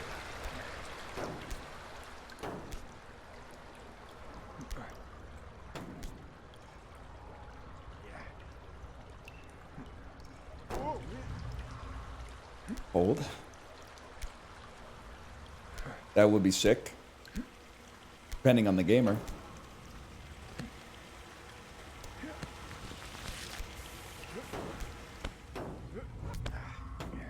Oh, hold. Taxes are a battle pass if you think about it. Truly, the greatest tax avoidance scheme is to start an LLC, just like a numbered corporation, and use that as an entity to purchase lottery tickets. And then if you win the lottery, you don't even pay taxes, bro. And if you lose the lottery, those are capital losses that you can write off. I'm pretty sure it's like free money, man. If you just start a corporation whose duty is buying lottery tickets. Infinite money glitch, man. Isn't that fraud? I don't think it's fraud. I think it's taking advantage of loophole in the tax code, which means like it probably should be fraud, but they're pretty slow to get around to like patching that stuff. There is one thing worth mentioning. The strategy hinges on winning the lottery, which is hard.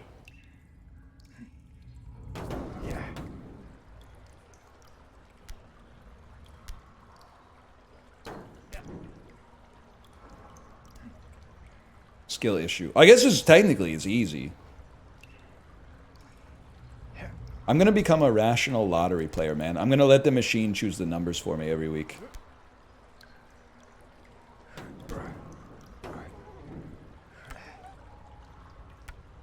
I'm not gonna use special numbers or anything. I'm just gonna be like, you send it.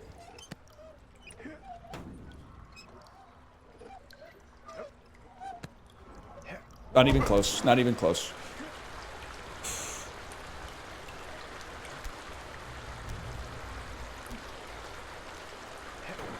This thing we're supposed to be raging against? I think every time it comes on when I'm on the bike, I think about Paul Ryan, Rage Against the Machine. I don't know if Justin's still here. Some of those that work forces are the same that ride horses. Because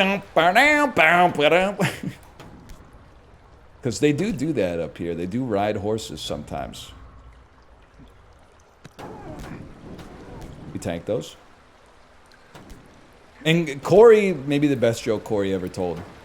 Christian Filter be like, hey man, nice God, man.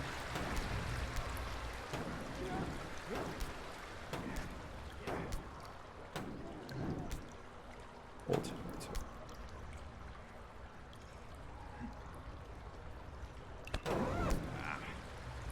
I miss Corey. He's around, man. He's around. You ever miss Corey? I mean, listen, you could say he doesn't look like him, because apparently you're face blind and I'm paying the price. But you ever think Corey's not around? Play Cine 2 Nerdle and find a movie with Todd DeLuiso in it. Find The Rock. Find High Fidelity. Those are the only two that spring to mind right off the bat. And look at him and then be like, there he is. That's Corey right there.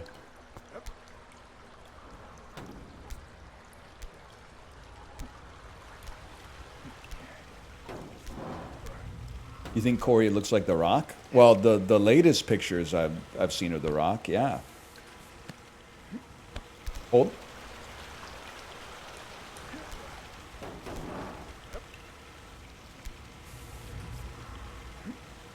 Christian Filter be like, you're onto something. You wanna read my scripture? Cause we gotta figure out the next part. You wanna read my scripture? Pray on my airplane, pray on my airplane, my God is there. Something like that.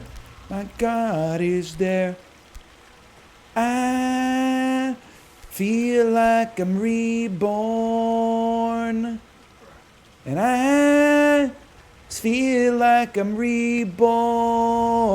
And you gotta keep it in there. Kicking and screaming. You wanna read my scripture? 'Cause yeah. That's a great song, man.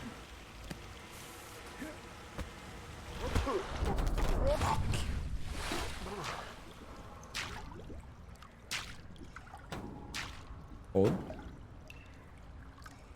Yeah, there's a lot of alt-rock songs from the 90s where they're getting some daddy issues out for sure.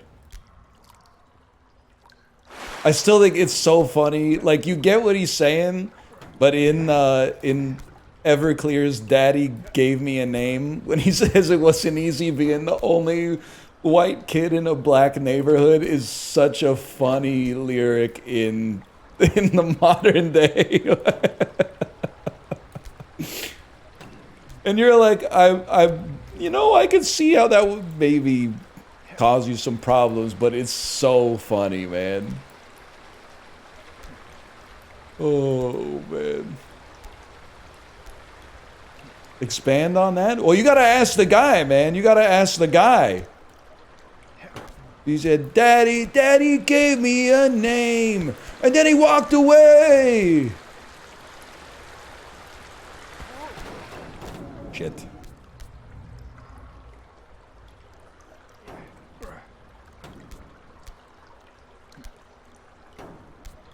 Decent song, though. Then he waddled away, waddle. Till the very next day. Dum, dum, dum, dum, dum. So true. Anyway. Is Everclear, and I don't even necessarily dislike Everclear. Are they the band with the most joke songs compared to real songs? It's like Santa Monica, real song. Daddy Gave Me a Name, real song. Which might be called Father of Mine. But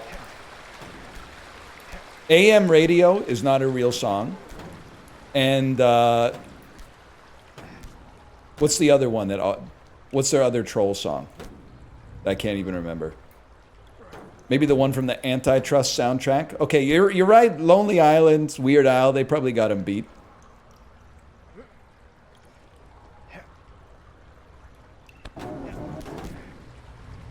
I meant more for like bands that are supposed to be taken seriously.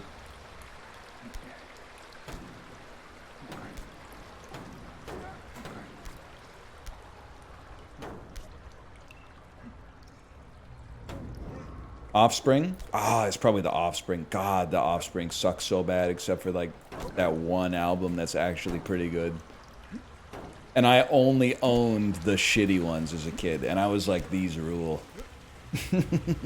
Not Americana. Sorry, I owned Americana. Do with that information what you will.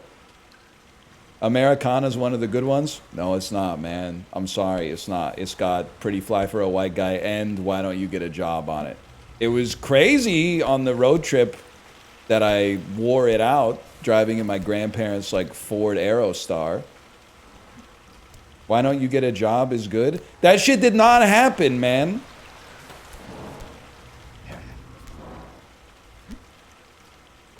Smash is good. Self-Esteem is good. Gone Away. I mean, Keep 'Em Separated is like a joke song that's good. Those do happen, man.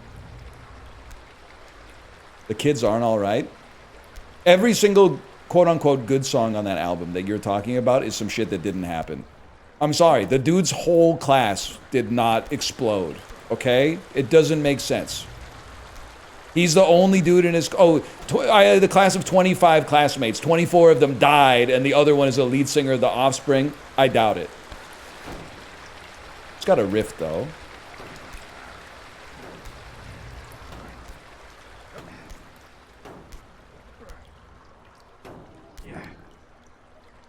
Now do Bob Dylan? What are you talking about? You think he wasn't on Black Diamond Bay when a volcano exploded? And the boiler in the basement blew.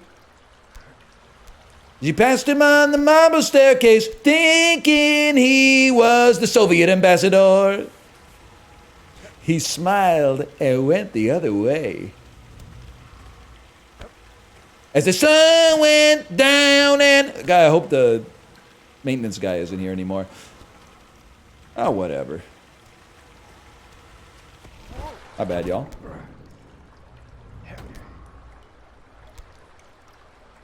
Hey, Chibley. Chibley, can you do me a favor and go to the Discord and tell me who that picture that I posted looks like? And you don't let anybody influence you. Just there's no wrong answer. It's not a trivia question. Just say whatever comes to mind, and if nothing comes to mind, so be it. It does not look like Jackie Chan. Okay, say something real. Buying a synthesizer and an arpeggiator and saying something real.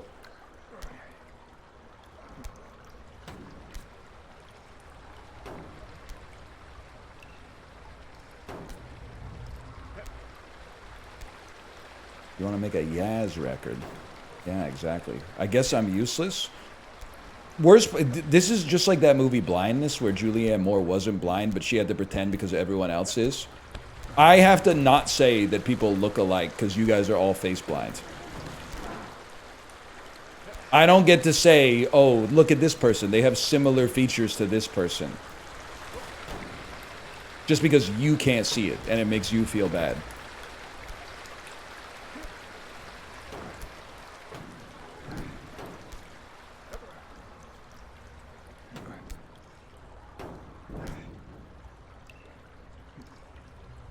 What if you're face blind? Could a guy who's face blind consistently get the middle square on the Daily 9? I don't think so.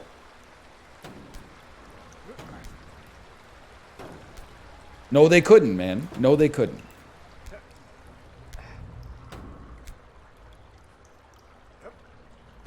Fuck you.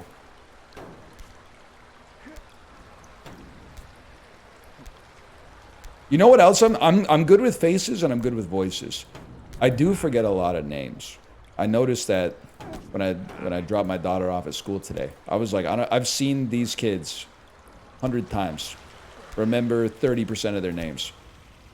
But the great thing about having a 4-year-old in 2025 is you can basically just say either like Olivia or like anything that ends with like IA. You're getting the mongoose out of that. You're getting the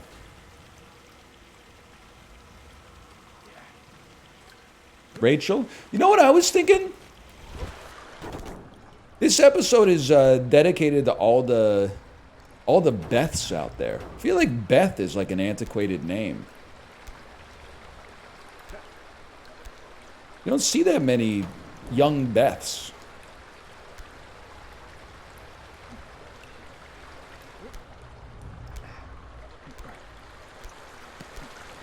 Do Elizabeths count? Nah, I think they're stealing too much valor. They get Elizabeth, Eliza, Liz, and Beth. Nah, I don't think so. That's too much. That's too much for one name. Pick a side.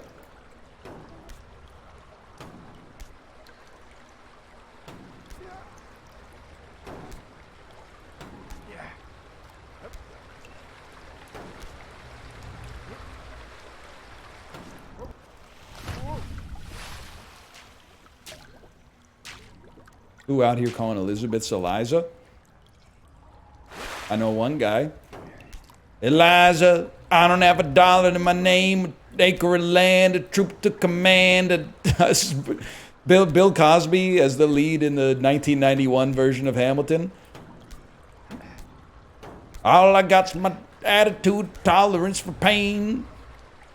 No, man. Well, it wouldn't. It was 1991. We didn't know, man. We didn't. Dude, if you're like younger than me, if you're 8 to 10 years younger than me, you might not know Bill Cosby was like Mr. Rogers, man. For you, that might have been news that was like, oh, a celebrity did something bad. Well, in other news, water's wet. For us, it was like, no. Dad, are we talking about the same Bill Cosby? You must be thinking of a different Bill Cosby.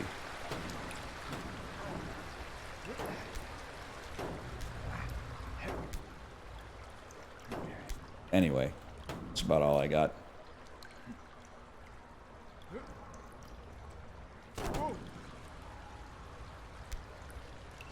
Fuck, marry, kill, linger, zombie dreams. This is the one time I've ever appreciated someone asking the same question in chat for a week straight. Because I've been meaning to answer it every time I've seen it, and then I've gone off the rails. I kill zombie. I don't think it's a bad song, but I kill zombie. I think I fuck dreams and I marry linger. I think linger is my favorite Cranberries song. And then dreams is hard for me to really rate its quality, because every time I hear it, I just picture like a 90s teen high school comedy where like the girl is walking into prom. Well, changing every day, and then like the soft light kind of hits her and she turns around. Every possible way. But linger is like, these are not random songs, Apollo. You don't know the Cranberries? It wouldn't be so rude. It's just my attitude that's tearing me apart. It's ruining everything. Oh, if you could get by, trying not to lie. These are good songs, man. Huge. Sorry it's not fucking. I go to parties and sleep on the floor. I go to windows but only find doors. They think I'm crazy but I have a good time. Life's been good to me so far. That's a bar though. I kind of like. I never liked that song. I heard it about 50 times a day growing up. Then I was like, I fucking hate that song. And then you were like, it's actually pretty good. And the next time I heard it, I was like, holy fuck, he's right. This song ain't half bad.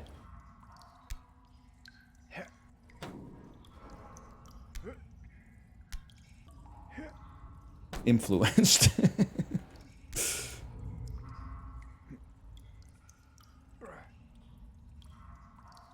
Hey, hold on, hold on. I'm Marrying Dreams. It's a pretty good song, I'm not gonna lie to you. It does have some goofy sound effects in it. You're speaking truth with that one. I like any song with a fucking, like a talk box, man.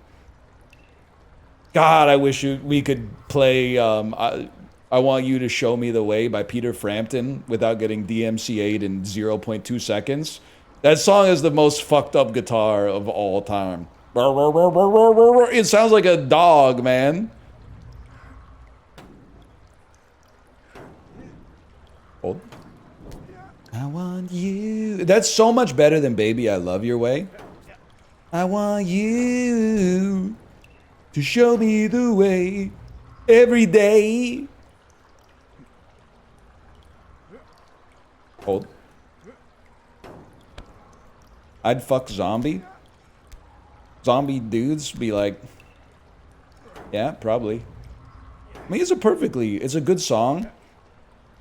It's one of those songs that's annoying to say you don't love. Because if you're ever like, I don't really love that song, people are like, oh, really? Did you know it was about some serious shit? But at least Zombie's a good song. The worst is when you go, the worst song I've ever heard in my entire life is Drops of Jupiter by Train. And then someone goes, oh, did you know he wrote it about his mom? Fuck you. I'm not gonna feel bad about that shit. This song fucking sucks, man. I'm not saying like his mom was a bad person. I'm just saying the song is ass. Everyone, they write songs from a place of like, you know, wanting to express something. That doesn't mean the song is good.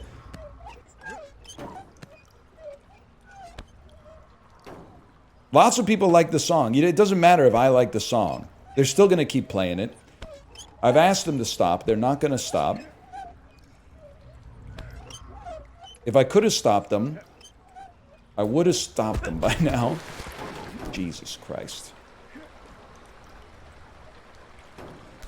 Now do Hurricane. Okay, well, like, it's a good song. He didn't have to say all that. That's all that needs to be said about Hurricane. He could have the dude is famous for writing 1,000 different versions. He never sings the song the same way twice. He could have written a different verse for that part of Hurricane.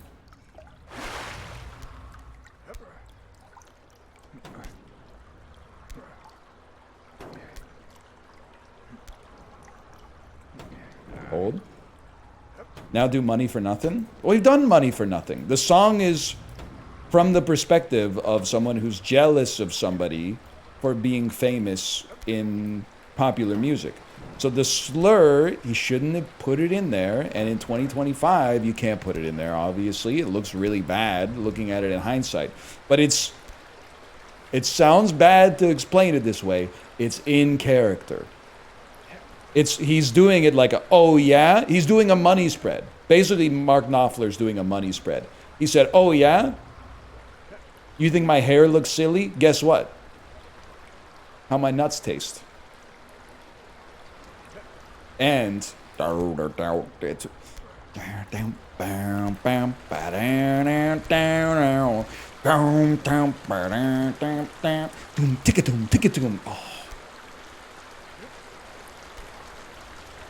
don't even think that was close. And I heard it yesterday because it's on the playlist. I just coughed loudly at the second verse. It's fucked up how many good songs you can't do at karaoke because it just makes it awkward, man. You're obviously not going to say it, but not saying it is also like, you should have just picked a different song. If you knew it was coming up, you should have just been like, I'll pick something else. I don't want to have to deal with all the rigmarole. Now karaoke's part of the culture war.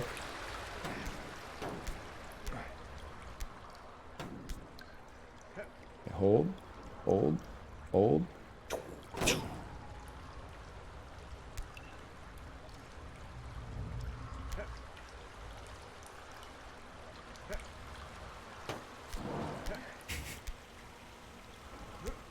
Hold. Okay. Hold. Oh. Top songs by straight white guys that have slurs in them. I'm not gonna do a tier list for that.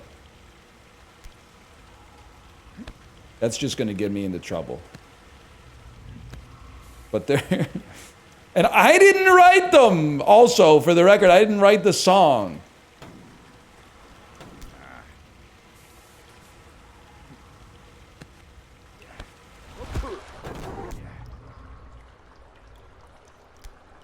American Idiot #1? Yeah, yes sir, that's right. Billy Joel, you don't get to say redneck. That's our word, man. You're from the Bay Area, I think. He's from the Bay Area, I believe.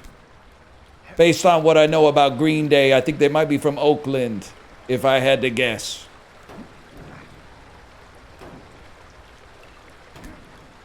That's correct. We take those.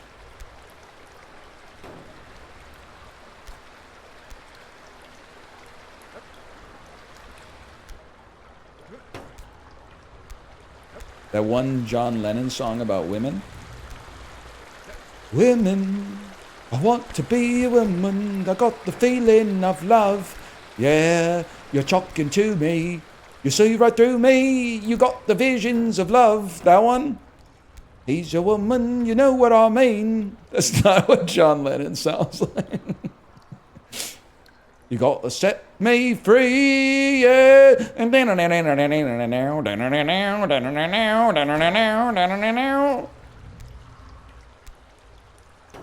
don't really like Wolfmother. No disrespect, Macros. I know they're like maybe the second best band in Australian history. Men at Work, obviously #1.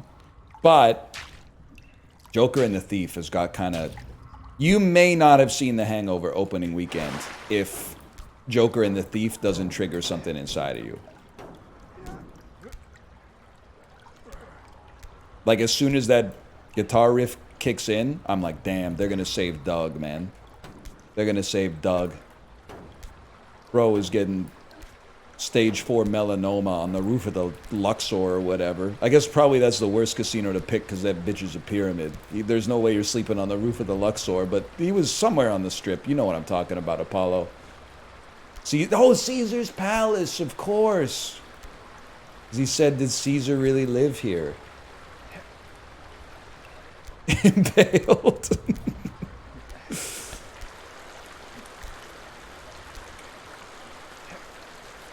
That'd be messed up, man. That'd be some hereditary shit.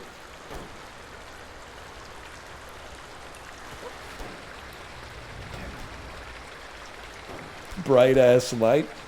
Well, I don't know. From what I know about the Luxor, and I'm the #1 Las Vegas hater on Earth, by the way, but from what I know about the Luxor, it might be nicer on the roof than it is in the rooms. Anyway.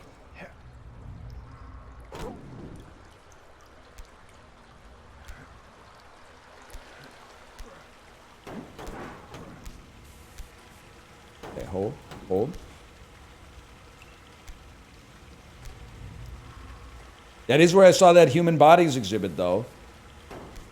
In like 2010. And then later I found out that not all the people that were in the exhibit necessarily volunteered. But in 2010, they didn't really concern themselves with all that kind of stuff that much. That came a little bit later. Also, that wasn't me. My parents bought the ticket to that, so get them.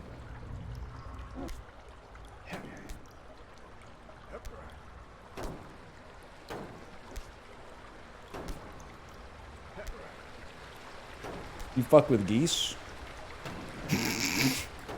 Okay.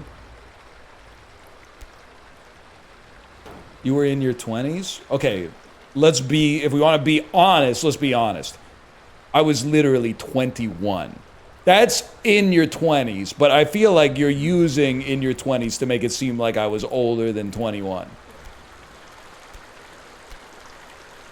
Of course that's your 20s, but if you say, when people say they're in their 20s, that means they're 29 and a half, okay?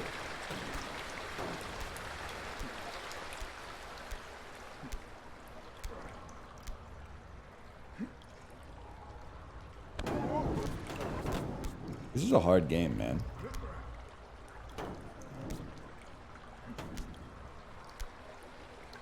Under 25, you just say your age? Yeah, exactly, man. And then at 25, you go, oh, I'm so old. Oh, I'm so old. Oh. Kids these days are watching slightly different shows than they watched when I was a kid. Oh, my favorite show from when I was 12 is still on the air, but it's not that popular anymore. Oh, it's not the most popular show. I'm so old. I'm so old. A car drove over my leg and it broke. I'm so old. My bones are so brittle. A Ford F-150 drove over my leg and it broke, and my 25-year-old bone shattered, man. It sucks so much being so old.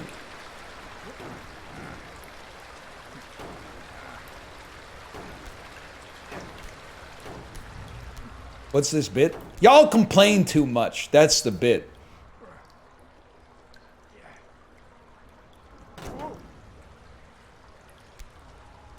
Get him. You know what it's like, Apollo. That's what's crazy. I say this a lot, but what's crazy about being 36 is the only place I get made fun of for being old is here, man. There's still, it doesn't happen as much as it used to, but I still get called young man occasionally, depending on the kind of store that I'm in.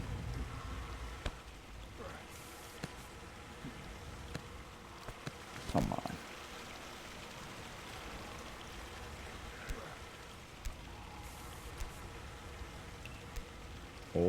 Hold. Being in your 30s is liminal? It is crazy. Like, being in your 30s is like, damn. I got, like, hopefully, I'm not complaining, by the way, but damn, you got a lot more time, like, being an adult. Being in my 30s, it's weird because you realize simultaneously, like, how long and how short life is. You're like, damn. The thing that makes me feel old is my family getting old. Like, every time I see my relatives who I haven't seen for a while being like, they look older, and they don't just look like older versions of themselves, I'm like, damn, you're becoming like an old guy. I know I called you old when you were like 32, but now you're like 67 and you're like old. But what makes you feel young is you're like, fuck, I've been an adult for fucking ever. And I see like 50-year-old adults, and they aren't even like that old yet. And it's going to take me another 14 years to be 50, and I won't even really be that old. Like, that's a long time, man. Like, I'm already like, you ain't got shit to show me, Earth. You've shown me 99.9% of the treasures that you have, okay? You get some new material, bro, because I got like, I could die today, which would make this conversation really funny, and I would love to go out on a bit. I just hope it's not like now, but like, I can't believe I got 50 more years of people trying to tell me that a new food is the best food ever made, when obviously they've already made the best food. There's no shot there's going to be like a culinary invention that's going to completely disrupt my world in the 21st century. They've done every single combination of all foods on the planet, man, and nothing clears bread, French fries, mashed potatoes, many different variations of beef, pizza, basically anything with tomato sauce on it, like ribs. Yeah, exactly. They're not gonna, oh, we cookied a croissant. Man, fuck you. Give me a coffee. Give me a coffee and then a cookie. I'll try it. Fuck you, I'll try it. I'm gonna be here for a while. Don't want to go 50 years without, every time somebody brings up, hey, have you ever had one of those cookies? I gotta be like, no. Obviously, I gotta have one. Not gonna look like a dickhead for 50 years, but like, it sounds good as fuck. It's fine, man. Corey brought one to our house. It wasn't bad. I think it's, if I'm being honest, it was a little bit worse than a croissant and a little bit worse than a cookie, which still puts it in like the top 2% of foods on the planet. But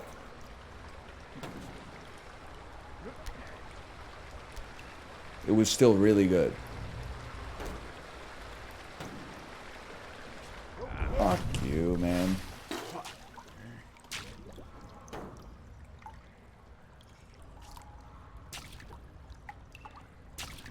Anyway. Who you got tomorrow night? I mean, it's Eagles by a mile. But I do think Dak is an underappreciated... MVP is tough. I think he could find his way on the long list for Offensive Player of the Year. People, I mean, listen. Dak had a bad season, and didn't he like shatter every bone in his sternum last year? I'm not gonna say he's the best QB. All I'm gonna say is here's what I identify. I'm like DL Guiga. I identify arbitrage opportunities. Dak is oversold right now. 2 years ago, he was in the conversation for MVP. He wasn't like a consensus winner. He was like consensus fourth or something like that, but he was in the conversation. Then he had one really bad season, and everyone's like, he's totally washed. I don't think he's totally washed. I think he's underbought, oversold. That's where I put him right now. But I still think the Eagles clear.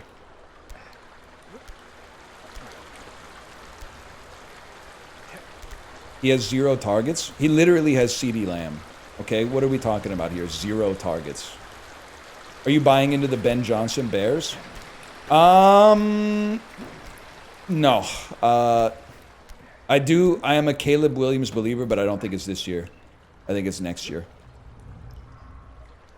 Next year, if everything lines up. I mean, to get to the playoffs this year, a lot of things are going to have to go right, man. You got DeAndre Swift is going to have to pop off. Moore is going to have to pop off. New coaching situation can be, it can be fresh blood, but you can also end up with the, the first-time jitters, performance anxiety, et cetera, et cetera. How are we feeling about Penix? Small game merchant. Choked in the national championship game. I don't see him. I wish I saw him on the up and up, but personally, I'm like, I just don't buy it. And I'm a Huskies fan until they lose the Apple Cup again.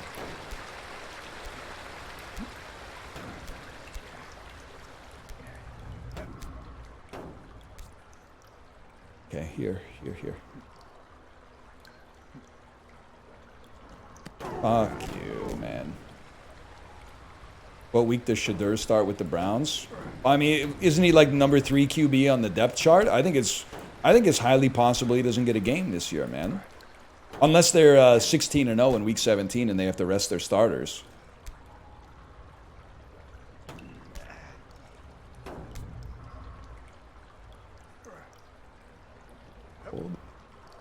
Oh. What week does Richardson start? I'll let you know once the trade offers start rolling in. That's what the Richardson pick in the fantasy draft, that one's for daddy. I overrate him based on his draft capital, but dude, wasn't he like first overall? There's no shot they sit him, dude. He's the future. They're going to sit their future franchise QB for the whole season? Nah, I don't see it happening. I just don't see it happening. He can't throw. He's literally a minor, okay? He'll figure it out. He isn't the future. They drafted him 4th in like 2022, man.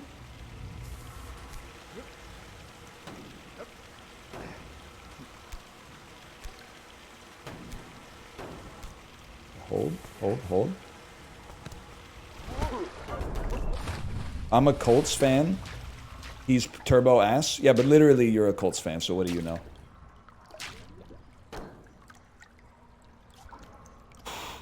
Okay, up and over. Just remember, when Richardson has a 71.6 QB rating, weeks 11 to 17, you just remember who called it, okay? You remember who... Fuck.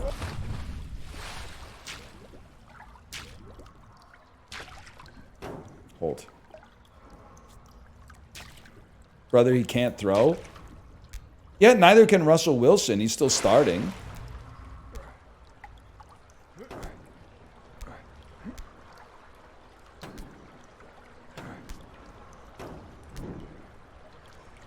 No, Russell Wilson can't run. Sorry, I don't know ball. My bad. I got the wrong discipline. You know what's crazy? I was telling this to my Discord that I play fantasy football with. The last time I played fantasy football, quarterbacks were valued very differently because there was literally one quarterback in the entire league who knew how to run. Everybody else in fantasy football, like, your quarterback basically did not matter because they all played essentially from a chair. They went back in the pocket, they stayed in the pocket, trusted the O-line, and then threw a pass. Or they handed it off to Priest Holmes. Michael Vick, he broke that shit wide open. Not saying you have to hand it to him. But nowadays, you gotta put some more respects on QBs because they can put up rushing TDs, man. Hold.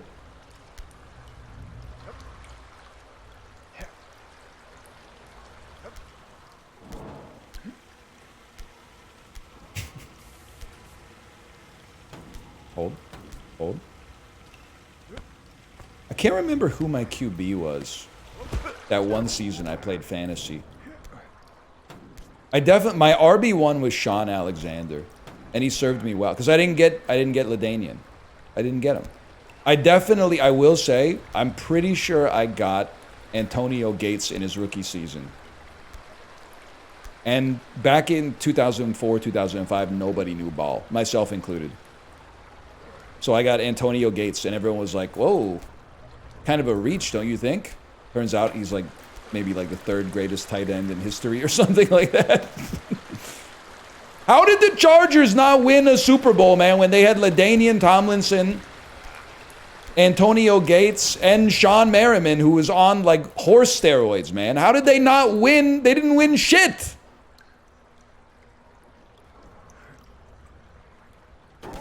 Phillip Rivers? Oh, that's right. There were like two big trades right when I started playing fantasy. One of them, and maybe these are 2 years apart, but like time has flattened my memories. Or maybe my memories have flattened time. One of them was Rivers for Breeze or something like that. And the other, or maybe it was Rivers for Eli Manning. And then the other one was Clinton Portis for Champ Bailey. That's a classic, man. One day we're gonna make it. Swing with both your arms. You fucking genius, man.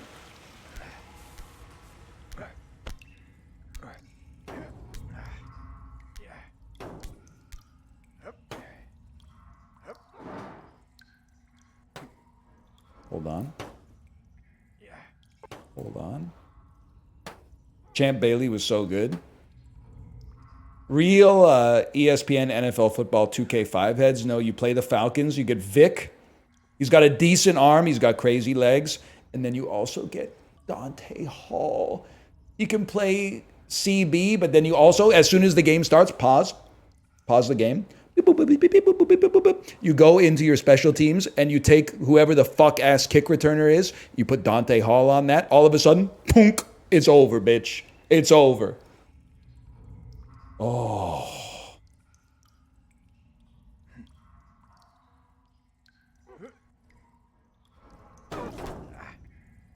D'Angelo Hall? Whatever. You ever play the first person mode? Not only did I play it one time, there was an old post, I don't even know where I saw it, but it was like framed as if it was a scientific study where they had people play first-person football in ESPN NFL football, and it was like doctors wrote it, like it was faked as if doctors wrote it, and they were like, subjects who have played over 1 hour a day have had mysterious bruises start appearing on their body. And as a 14-year-old or whatever, I was legit like, holy shit. This game is so realistic that if you play it, you actually start to get the injuries on your body that your players are getting. So basically, I was stupid, and still am, but more aware of my own stupidity, at least, in some domains. This was also like the same era when people could be tricked into thinking like binaural beats worked. Fuck you. Fuck you. And Hero Brian is real.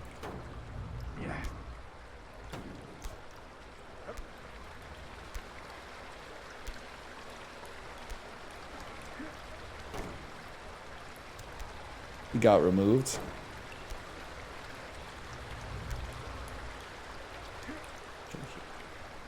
Here. What do we mean by binaural beats worked? Are you familiar with the concept of binaural beats? The idea that if you listen to the right kind of frequency through your headphones, it would simulate, it would impact your brain waves in such a way that you could feel the effects similar to illicit drugs, but from the comfort of your own home and without having to talk to the plug.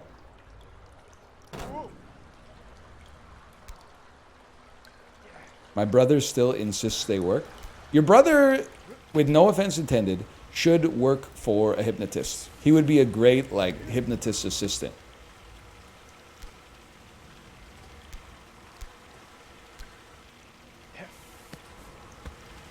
Is there a video? So, like, I've seen hypnotism IRL. They did it when I was a freshman in college as one of those, like, orientation things. And it worked. I wasn't hypnotized, but I was in the audience. It worked. But is there a video of, like, shitty hypnotists? There's gotta be, right? There's gotta be a video of, like, a hypnotist being like, and in 3 seconds you're gonna fall asleep. And they, like, snap, and the person's like, yeah, I just don't feel it.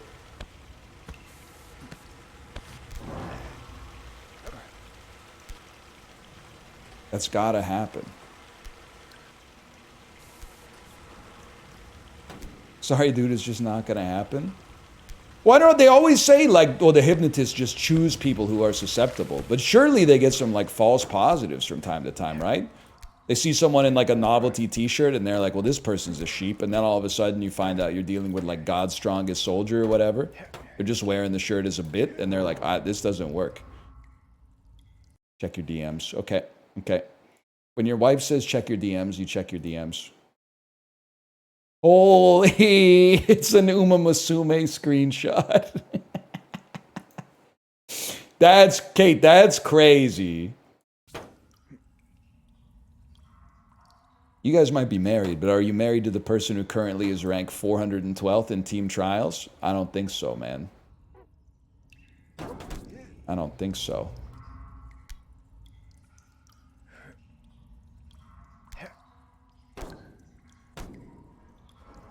Like, I would never volunteer for being hypnotized. One reason is I don't want to ruin the show when it doesn't work. The other one is I don't want it to work. What if I'm like, this is never going to work, and then all of a sudden I'm like picking fleas off myself like I'm a dog or whatever, right?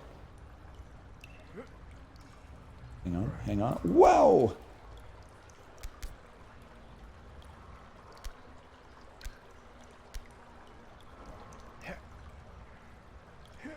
There was a shit hypnotist at a streamer event one time.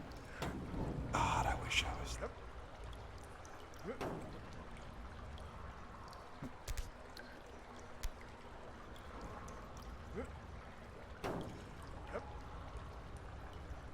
I'm so hungry, but my daughter won't let me eat. Yeah, I hear you on that one. She doesn't really get the golden rule yet. Like, she eats lunch before us, and then she's like, come play with us. And we're like, well, we gotta eat lunch. And she's like, no, you don't. And I'm like, well, you... we stopped playing so you could eat lunch. Oh, that is easier.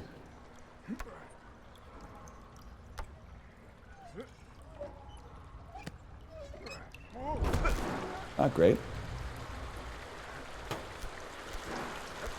Thought the golden rule was that Lonely Island song? Roll up to the crib with the bottles and James. I'm off the bus with the Alizé. I think that's their best, man. In my opinion, that's their best. Because it's hooky, like a real song. And then it's funny. Like, Jizzed in My Pants, mostly just funny. Not really like a great song, but a funny song. Dick in a Box, not a good song, but a very funny song. Throw It on the Ground, very funny, not real. But The Golden Rule is a real song.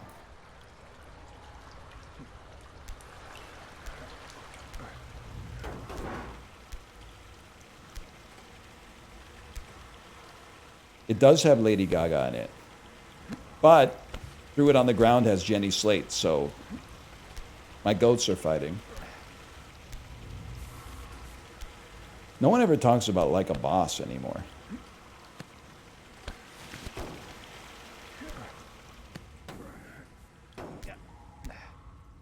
We do not. But pretty good. Pretty good song. Shit on Deborah's Desk, yeah. Like a Boss. Oh, man. That's good stuff. I gotta listen to that.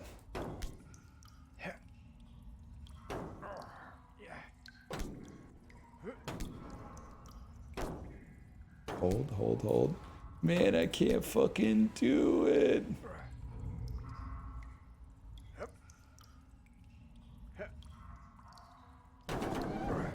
Hold.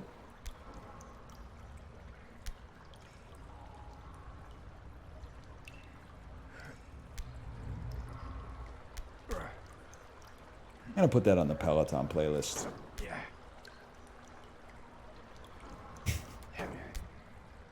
Someone broke out their mom voice. Akon's building a Solana-powered city in Africa right now. That's kind of sick. Solana, the chain that goes down 3 times a month? No, man, look at my city. I don't know if that's true. It was true for a while. No, he isn't? Never mind.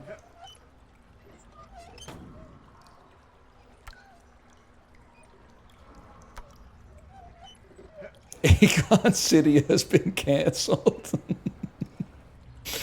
Oh, man.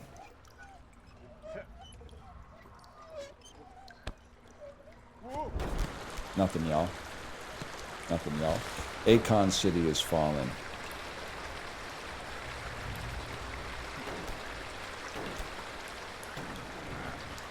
Whatever. Hey, what do you think is the worst song that you still have to hear from time to time? I'll start. Waka Waka, This One's for Africa by Shakira. I can, for some reason, I cannot... Okay, Dance Monkey is really... That's a really good choice because that song shows up often enough to be like, this shit again, and is bad enough to be like, not this shit again. Any Taylor Swift song, literally virtue signaling. Some of those songs are pretty good. I'm not a Swiftie, but like, it's giving off like forum LARPers who are like, I hate the Spice Girls vibes. Shake It Off is good. Bro, Cruel Summer, Moggs, Shake It Off, okay?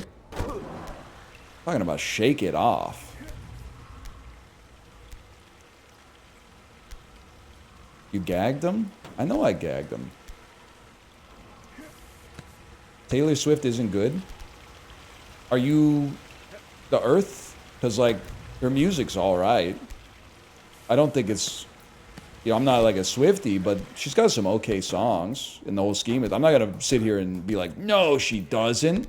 Some of them I'm not really... I don't care for. But some of them I'm like, she was cooking on this one. Are You the Atmosphere? Yeah, Are You the Atmosphere would have been better for sure. Her music is so bland. Some of it, Cruel Summer's not bland. I'm sorry, I can't believe I have to, I'm the Taylor Swift defender, but like, she's got some good songs, man.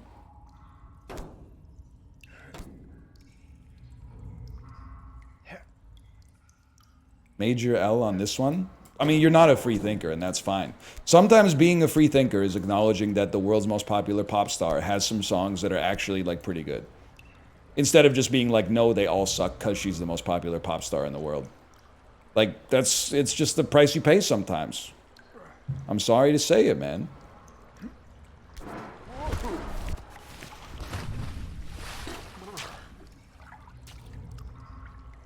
Hold, hold.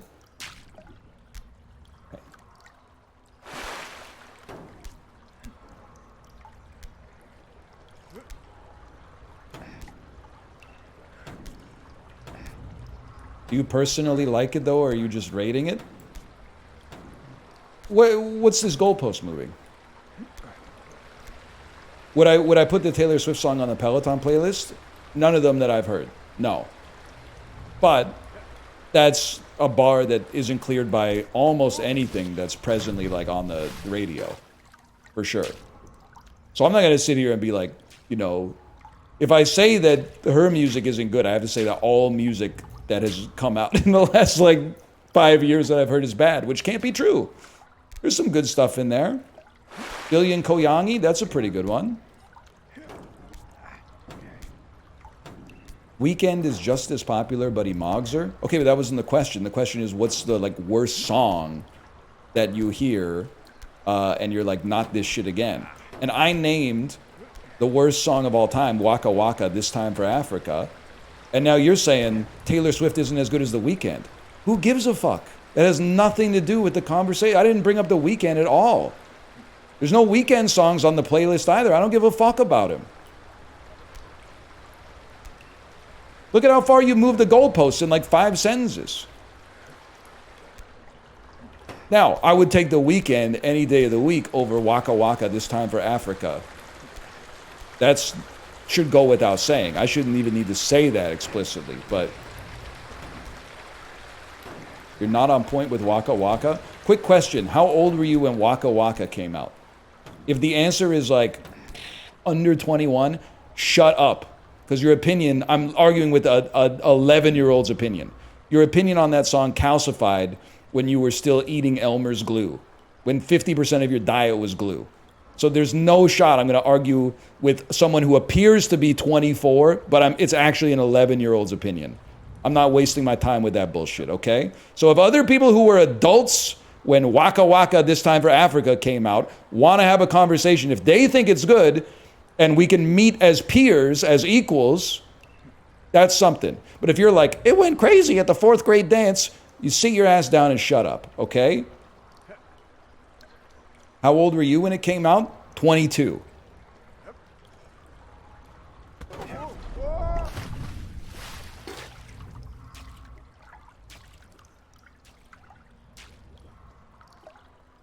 I just don't have an opinion about it. See, that pisses me off almost even more than the people who like it. Just because I feel like you're kind of fence-sitting on it. It's a song you should have an opinion on. There are songs that, like, you don't have to have an opinion. Like, if you're, like, I Want It That Way by the Backstreet Boys, if you're like, I could take it or leave it, that seems about right to me. It's just, the song's sort of there. It's not unpleasant, but I would never put it on. I never have to, because it's always on somewhere anyway, even still. But like Waka Waka, you gotta, like when it comes on, it begs for an opinion to be formed. The song is, you know, it's called Waka Waka, right? The lyrics are like Waka Waka, la hey hey hey, Waka Waka. Like you don't have an opinion on that. You have no opinion on it. You hate Shakira? I got nothing against Shakira. And I say that without knowing how her tax avoidance case played out in Spain. I separate the art from the artist in this one. I separate the accusation from the accused, okay? I have nothing against Shakira. Hips Don't Lie, I give it a 5 out of 10, not out of 5. But that's fine. And Whenever, Wherever, I'll give it a nostalgic 5.5. Underneath Your Clothes, I'll give it a 4. But that's, trust me, it gets worse than that. She-Wolf, I don't really know, because I bowed out after This Time for Africa, to be honest with you. And Try Everything from Zootopia, I'll give it a 6.5.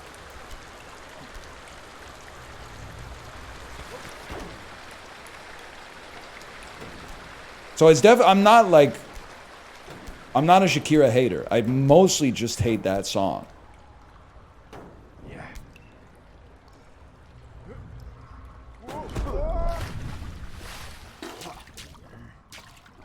Hold.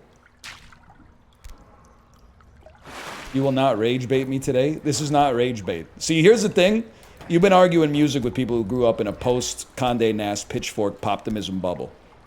Me, Justin, from an earlier era where if you admitted that you liked Bop by Hanson, you got your ass beat.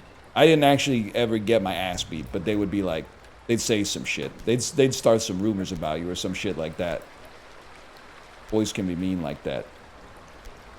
Nowadays, you get your ass beat if you say you're not fucking with Katy Perry's Dark Horse. If you're like, I think California Girls isn't really that good of a song, people will kick the shit out of you. They'll kill you. It's insane, man. Something happened.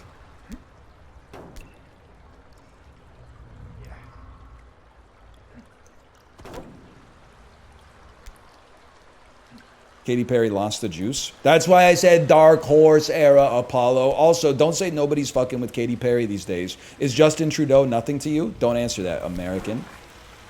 Silence, American. A Canadian is speaking. Also, I heard they broke up or whatever. The Globe and Mail said they're just letting it simmer for now.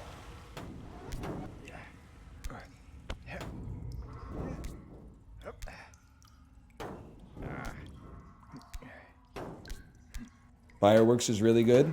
Okay, Kim Jong-un. God, it's so sick when an evil person likes a song you don't like, and you could just be like, you could just equate an otherwise normal person with that person. Oh, I don't even know if Kim Jong-un likes fireworks. That might just be some shit that I learned from the interview, man, but...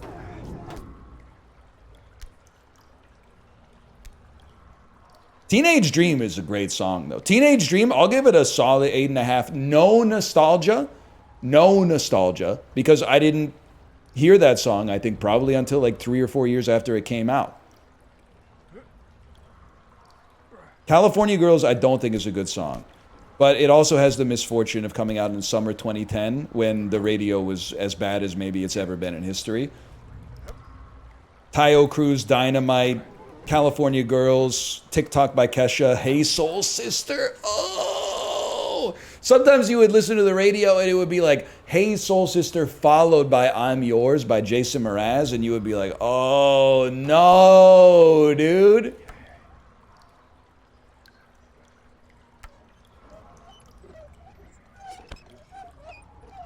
They're good songs. Justin, help me out here. Just, like, tell me I'm not crazy. You don't need to say anything. Just tell me I'm not crazy. He's not here, man. He's not here. All this shit sucks. Taylor Swift isn't that bad, but...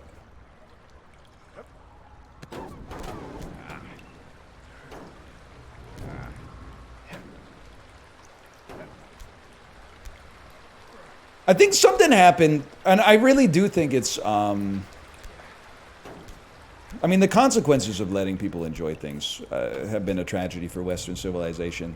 To quote someone, to paraphrase someone who I can't remember right now.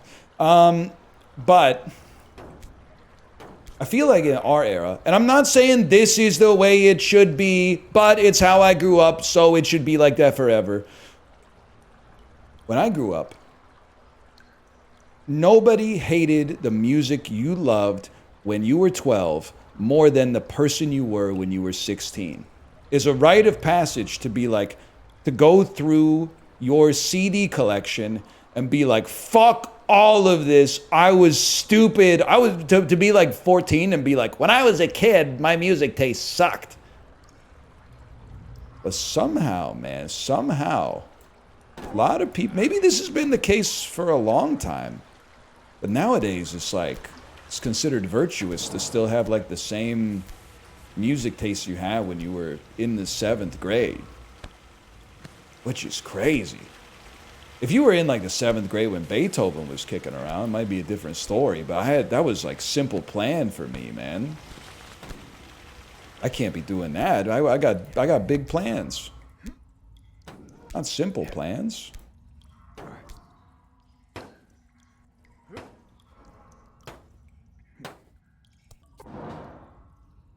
Hold.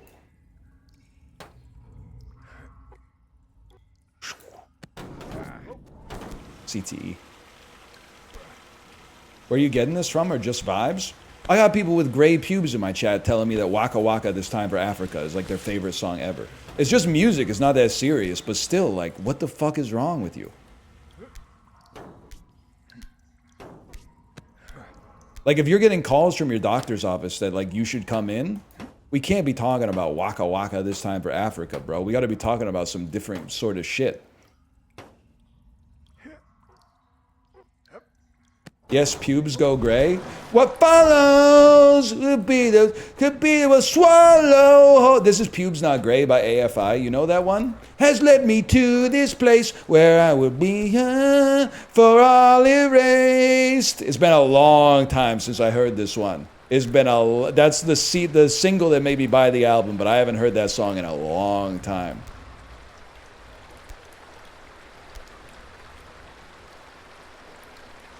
And it beats the fucking bricks off of Waka Waka This Time for Africa.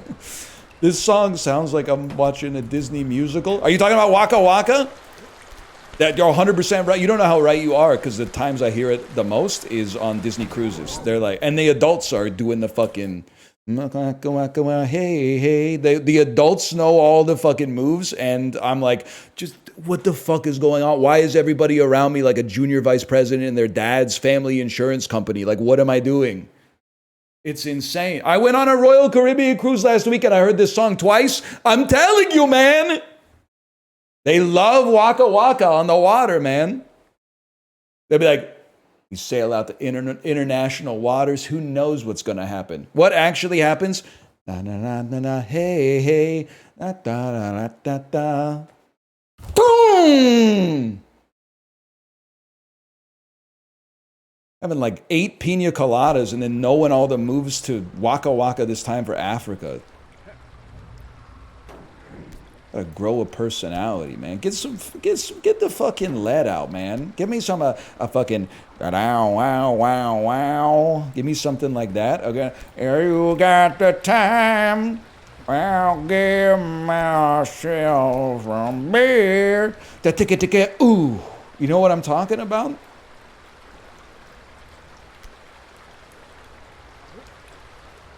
Is that Creed? Nah, it's ZZ Top. Yeah, ZZ Top. Anyway, what was I talking about? You gotta figure this shit out anyway. How?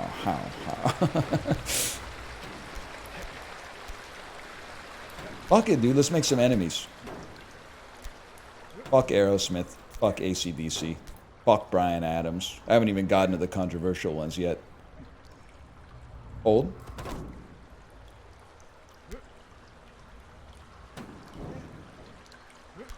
Fuck Aerosmith the most. Because at least AC/DC is funny. I'm not insulted yet. Please continue. Apollo, so you... I know you and I see you and you're valid. Because I think we're part of the last generation that grew up with classic American and British classic rock having religious level significance to us in the culture, which was supplanted, I think, by like pop, hip hop, and like electronic music soon after we matriculated, which is fine. It's just taste, it's culture, and culture changes. We're part of we're the last contemporaneous classic rock generation. So I see you, and I don't have too many Apollo takes where I'm like, that's indefensible. There are some, and I think I'm gonna get -2 for them. I think Africa by Toto is a horrendous song. I hate it. And part of the reason I hate it is because Weezer covered it, which is not Toto's fault, but it does make an impact.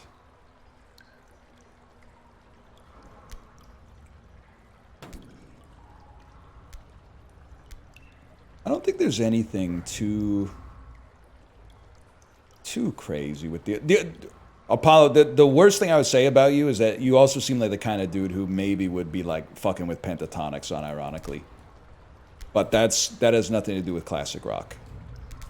Pentatonics, anything Pentatonics has ever done is probably worse than Waka Waka this time for Africa, if we're being honest. How do I do this, guys?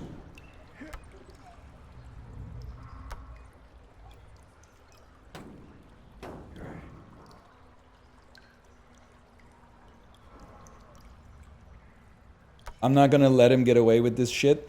What do you, Apollo? You just strike me as the kind of guy where you would be like, you would enjoy the vibe of a band that's 5 people and they each sing like one of them's a soprano, one of them's an alto, one of them's a baritone, etc., etc.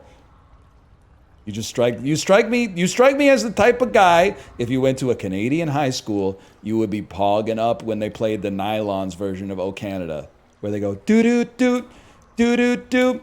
Ba ba ba ba do do do do. That one, Canada.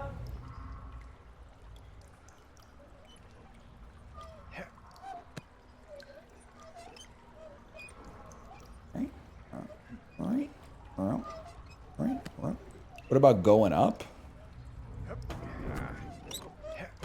That's a different game. I think it's got negative reviews on Steam.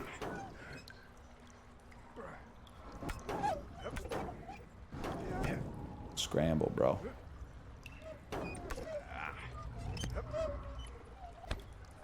Single swing, not a rock. That makes sense because I'm losing some momentum when my feet hit the side here. Oh, that was not that bad for a second there too.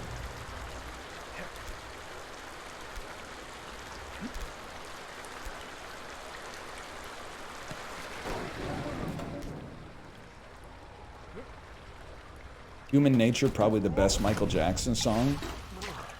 God bless. God bless. I'm not interacting with that one. That's insane. I mean, it's a fine song. No, I'm interacting with that one. That's crazy.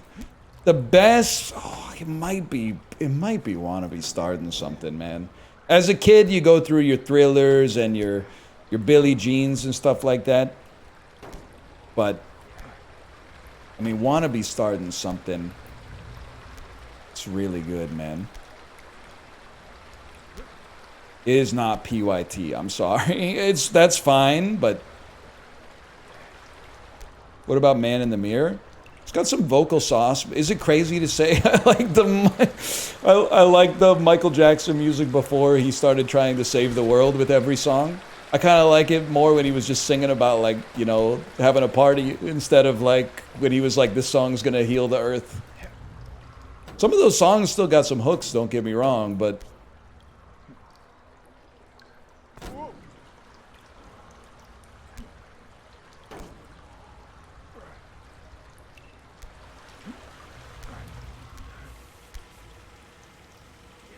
why do you dislike Queen?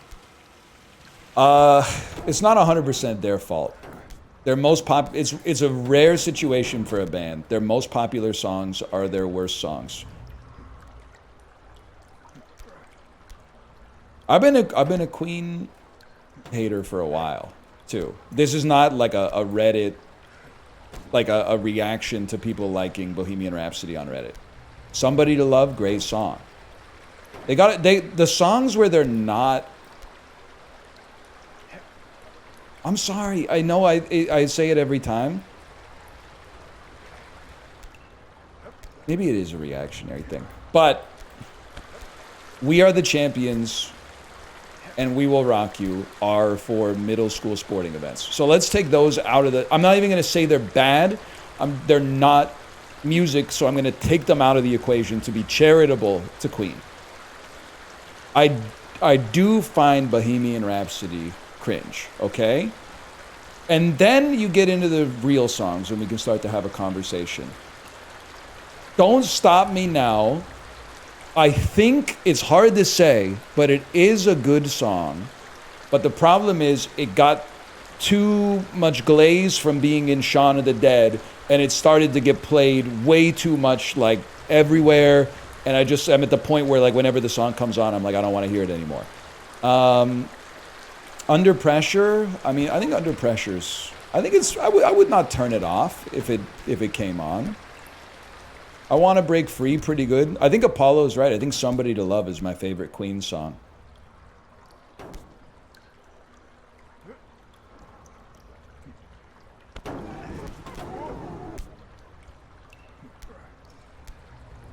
Killer Queen? It's good. It's good. It's good enough to be in Guitar Hero 1. I do like Princes of the Universe, but I like it kind of in a self-aware way. Here we are, born to be kings. It's so funny that it's just like a bunch of guys who live in England. We're the princes of the universe. Do-do-do-do-do-do-do-do. Here we are, fighting to survive in a world with the darkest power. Like, what are you talking about, bro? Get a chip, buddy. You really want to rile people up? Tell them Linkin Park sucks. Justin, this is one that I think you and I just have to share this in whispered, hushed tones to one another until we're free from this earth.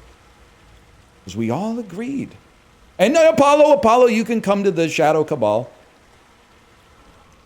When you're in the 8th grade, Linkin Park hits like crazy. And I was in the 8th grade when they popped off.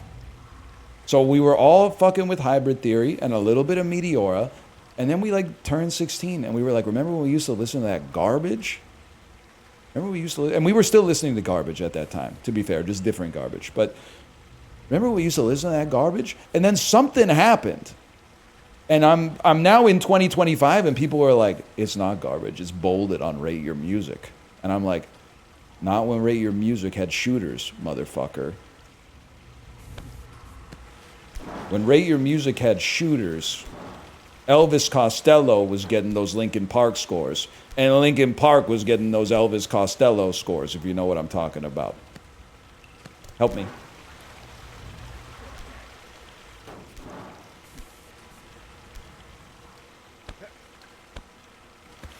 That was amazing. That was incredible. It's not bolded on Rate Your Music. Okay, but I go check. I guarantee they have some bolded tracks. If something like Numb is bolded on Rate Your Music, I mean, I'm entering the side of the culture war on whatever side doesn't have Linkin Park. Both sides have Linkin Park. I'm opening up a third frontier on the culture war.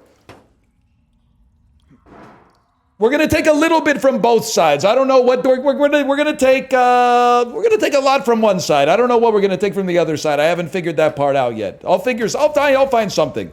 I'll find some. Maybe it's sausage gravy. Because they were too woke to eat sausage gravy. It's bad for you. It's bad for you. Man, fuck you. You do ketamine.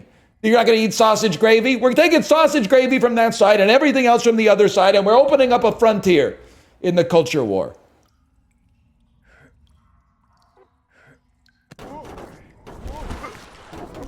Don't be surprised if I fall head over feet, man. At least Limp Bizkit was funny. All plus to that. I came into this world as a reject. Look into these eyes. And they show Wes Borland's fucked up, like all black eyes in the music video when they say look into these eyes. That was funny.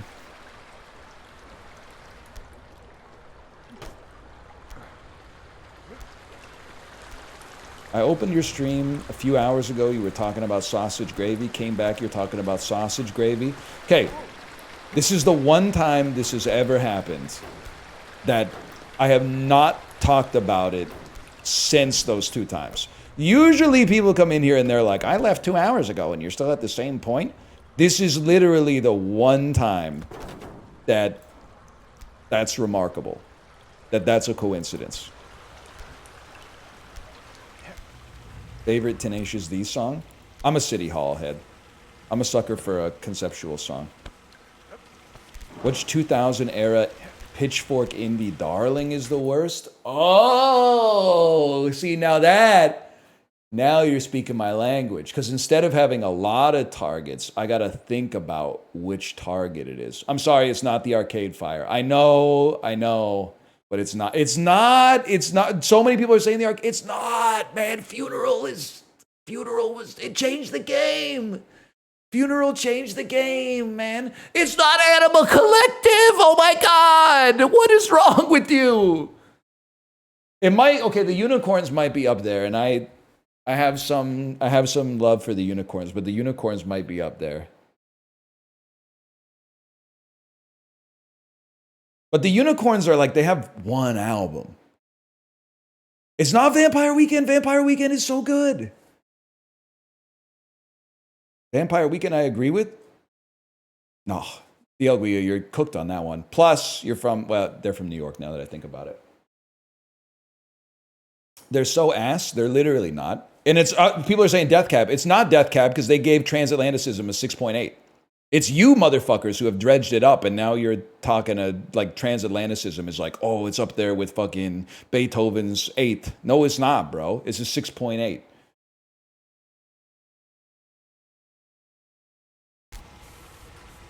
Bright Eyes?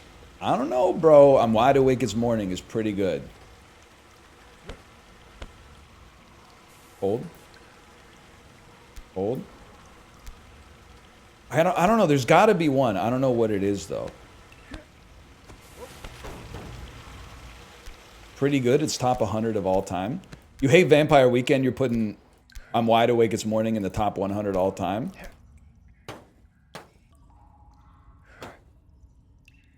Well, everybody's different. Trying to think.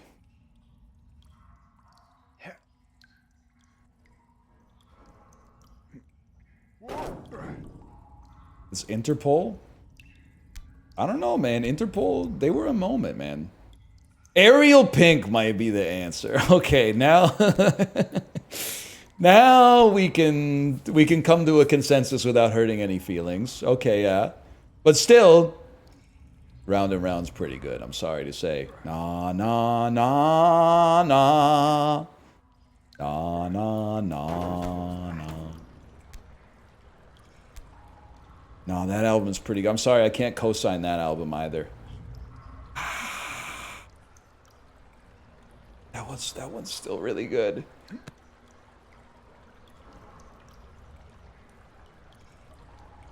I don't know, man. I don't know. I'm trying to think.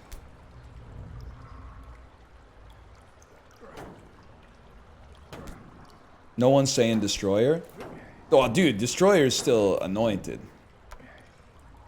He reinvents himself with like every 2 albums, and people love it. Okay, one swing! One swing! There's only one swing!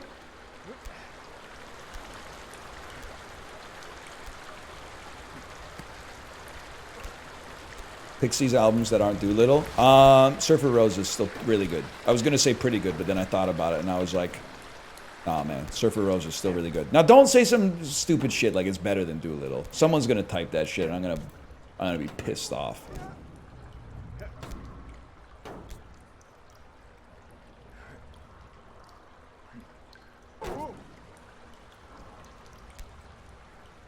Hold. Clap your hands, say yeah. Okay, so the first album, the self-titled, got like a 9.1, but they weren't fucking with the second album. I don't think that makes them Pitchfork darlings. And I think the self-titled, Clap Your Hands, Say Yeah, is still really good. I mean, maybe they overrated it a little bit, but I wouldn't be too upset about that.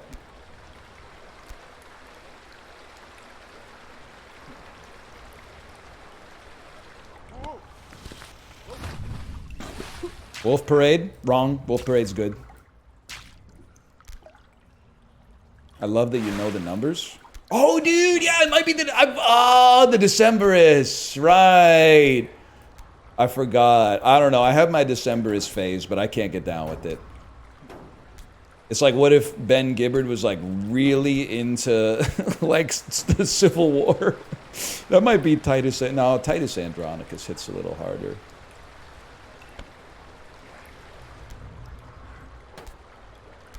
Anyway.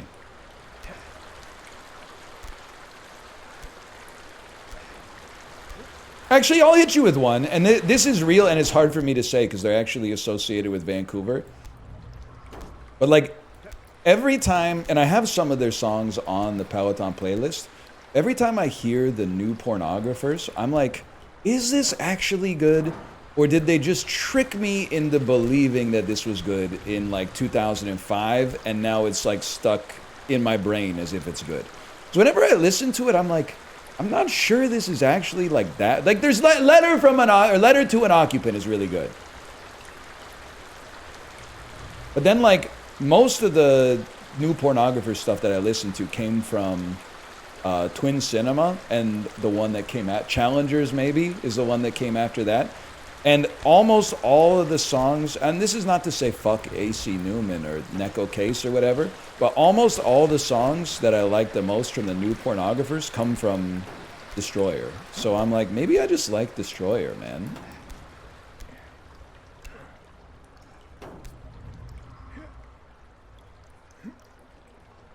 I gotta think about it though. Maybe it's the new pornographers. Owen Pallett. Huge fan. Whether he's pooing clouds or like killing Sephiroth.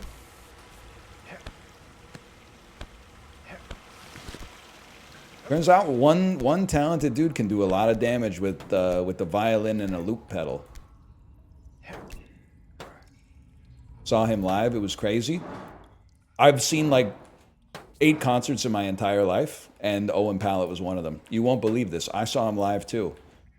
It was the dude got best new music. Maybe it was like an 8.0, no best new music. But either way, dude got anointed by Pitchfork. 3 weeks later, I saw him at a church in Kingston, Ontario, with like 80 people in the pews. It's like, what the? Nobody's heard of this fella. Nobody checks out the Polaris Prize shortlist.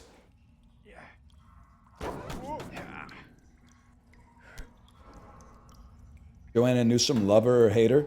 Lover. Taylor Swift song, by the way. Lover, look it up. Joanna Newsom, kind of like, what if the Decemberists were good or whatever? Anyway, sorry. I mean, now we're just like, there's no lower form of conversation than remember when. That being said, remember when Tony Soprano said that?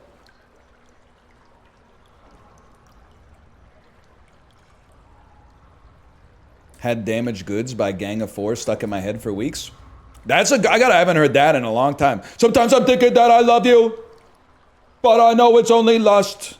I gotta put that on the Peloton playlist, man. I haven't heard that in like 20 years. Your sweat so sweet.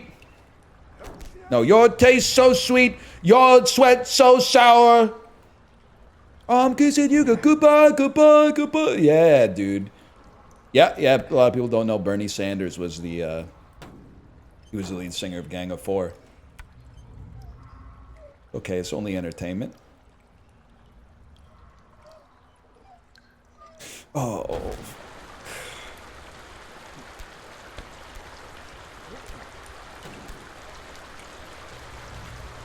Hold.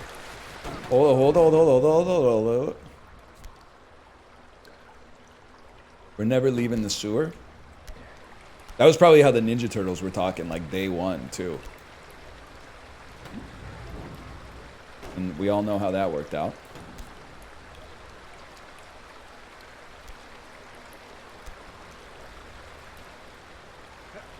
Feels so good. I don't know, Justin Apollo, if you're still here. I made the mistake of doubling down too much on variety and had no banter. I was playing 15 new games a week, and the only thing coming out of my mouth was like, oh, I guess when we get this, we'll get a double jump. Feels so good to be playing just something where you can lock the fuck in. Man, that feels good. Yeah, I was Let's playing, and it felt bad. Felt bad. You're not locked in? I'm locked in on commentary. Gameplay-wise, like, who gives a fuck? You're 31 years old. What do you mean I'm not locked in on the gameplay? Look in the mirror, bro. You're looking like Unc, talking like nephew. You got an Unc-nephew dissonance going on. Gray-ass goatee saying, pay attention to the game? What the fuck you talking about? You're talking like an 8th grader. When he picks a random age and it's mine. Everybody's got to pay the iron price.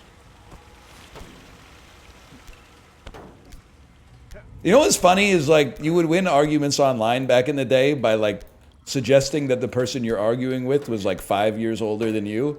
But, like, the older you get, the more insane it sounds. So now I'm, like, 36, and I'm like, man, you sound like you're, like, 44 years old. Which is, like, functionally basically the same age that I am.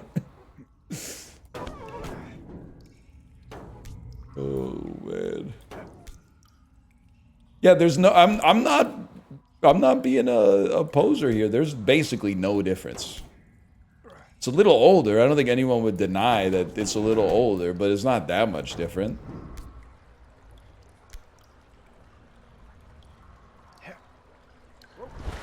That hurts.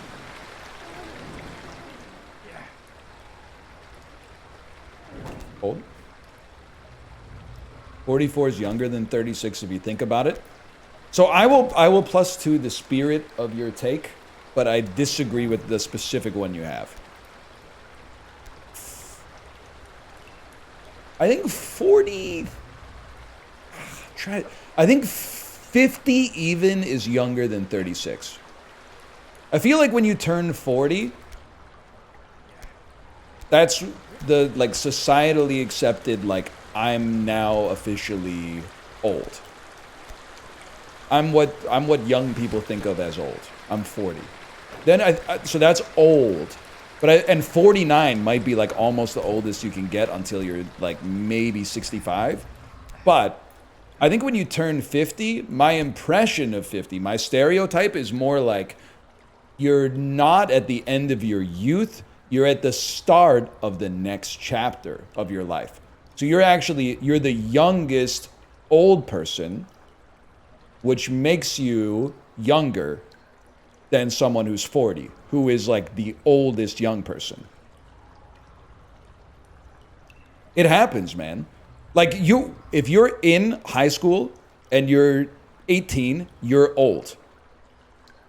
But 4 months later, you go to college, you're older, but you're younger because you're a freshman. And the same thing happens a little bit, like, as you get older too. Like, 25 is older than...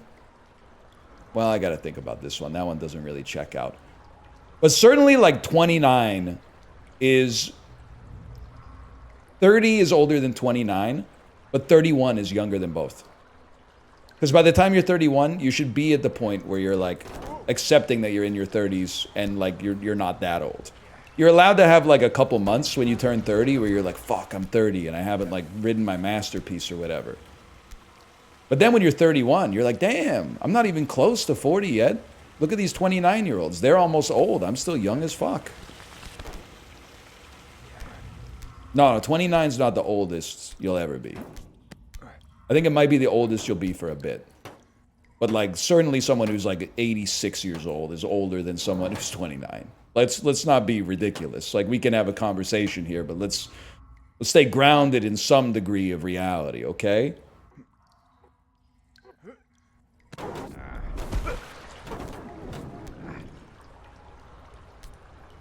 What if you die when you're 29? That is fucked up. I often think about how, like, I don't believe in heaven. Or hell. But fear them as well, or whatever. Isaac Brock, if he was Robert De Niro in Meet the Parents. This one's a doctor. This one's a nurse. It doesn't really make any sense. But either way, what was I talking about? Does anyone else smell burnt toast? I often think so. I don't believe in reincarnation. If you do, that's chill and definitely not cope. You probably got your reasons, but it seems fucked up that, like, one person texting and driving can, like, end your one life on Earth. That, like, you as a composition of atoms that is now, you know, calcified into an individual via repeating opinions and behaviors and stuff like that. It seems crazy that and that's why we should honestly think about upping the death penalty. Because if I have to lose my life because like one dude's texting and driving, and then that dude loses his license for a year or something like that, and his insurance goes up, that hardly seems fucking fair. I only had one shot, bro, and he snuffed out my candle so briefly. And he's gonna, this dude's gonna, but he grieved, he was sad for like a year. Meet me in the cosmos is all I'm saying. It just doesn't seem fair. If it's an accident, if you're like just bad at driving and you hit me with your car and I die, then like whatever, 10 years, supermax. If you make a mistake like texting and driving or drunk driving and you hit me, do they still do? I know some places still have the electric chair. Do they have the ones with the levers?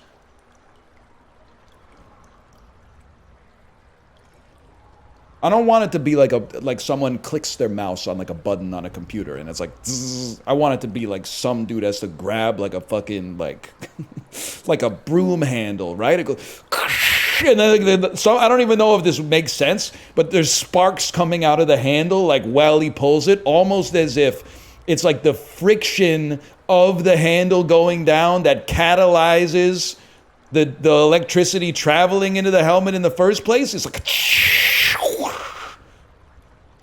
yeah, or like they can only do it like when it's storming above the prison. They're like, go, go, go! They say the clouds are gonna pass in 10 minutes. We don't have time for this. So just get them in the...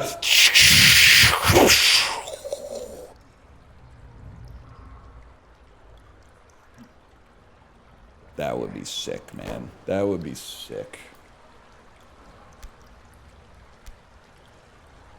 Yeah, and then after he fucking, like he pulls the lever down and he slams it, like he flies backwards with no, like he doesn't dip at all, like he flies like a line drive backwards against the wall. And he goes like, coo, like he hits the wall with all of his limbs outstretched and then slides straight down like they cranked gravity up to like 10x. And then like dust flies up from the floor. But then the electricity doesn't take right away. Like the dude is so evil that he can't get killed by lightning. So he's kind of like, he's fighting back against the electricity and like the lights are going out. Like the light bulbs are exploding and shit. And like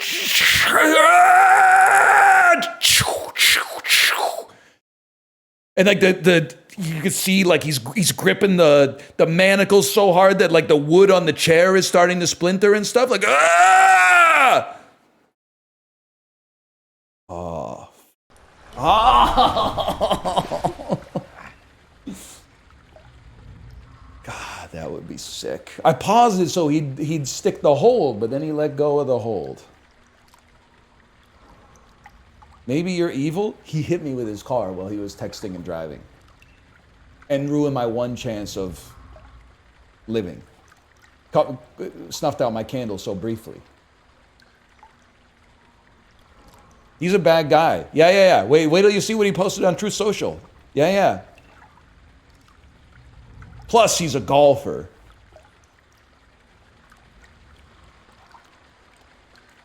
He was texting his pregnant wife. Yeah, look up the text. Here, I got the text. It says, fuck you and your baby. Beep. Lol, I just killed a guy. I just killed a really good guy with a family. Lol. And I'm immune to electricity. No electricity can kill me, so it's a perfect crime. That's the guy you're rooting for? That's your mans? Come on.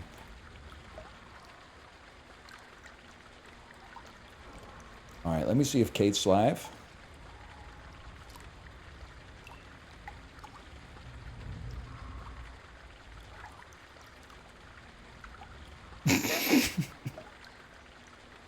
Justin, I see your posts. I'm sorry to tell you, I don't know what you're going to look like when you're 74. But you, in my head, aged up, kind of looks like Marcel Dion, which is not an insult. The fact that people keep calling it an insult is pissing me off. He's a professional athlete. He's not like a scrub either. Like, he's not a replacement level player. The dude literally is in the top 10 career points in the NHL.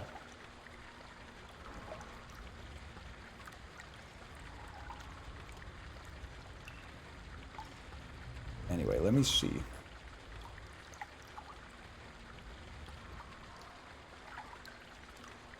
Apollo, you're gonna seriously look at that picture and say it doesn't even look a little bit like Justin? Are you trolling? Like 15%? That's all I needed. Thank you for that. Now my watch has ended.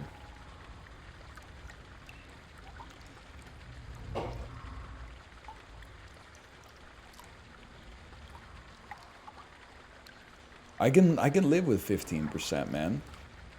Me talking about Canadian sales tax. I don't even know what it was 15% when I was a kid. And then they made it like Stephen Harper was like 13%.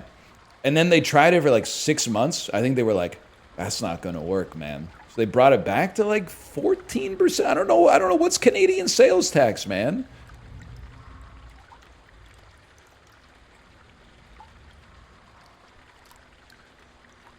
$13 in Ontario? Why? I don't understand if people are saying 15% like it's a lot, and they all live in like Portland, Oregon, or 15% is a little, and they all live in like London, or other parts of the EU that are, you know, VAT is like the lifeblood. I don't know. Oregon has no sales tax? Yeah, that's why I brought it up. I think if you lived in a place with zero sales tax, you would be like, whoa, 15%? That's a lot. That's the whole reason I use that as my point of reference. I've been doing this for 5 hours. I'm warm. So you better come correct, is all I'm trying to say.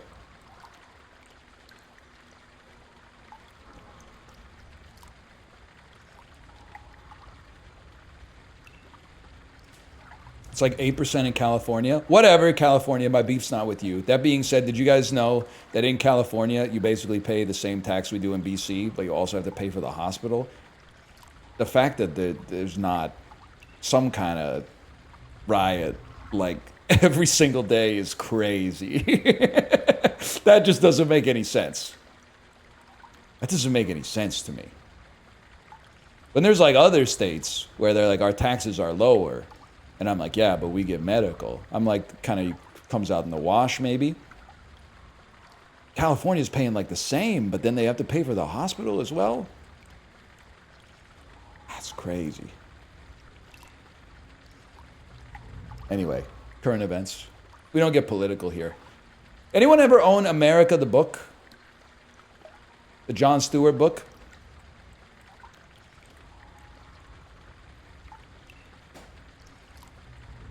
Yeah, I read that bitch on the toilet. 100%.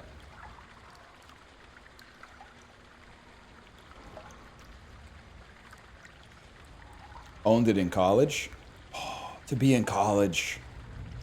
Wait, I was going to say to be in college with the 2008 election happening. But then I was like, wait a minute, that's fucking me, dude. I was in college when the 2008 election happened. And it was exactly as sweet as you thought it was.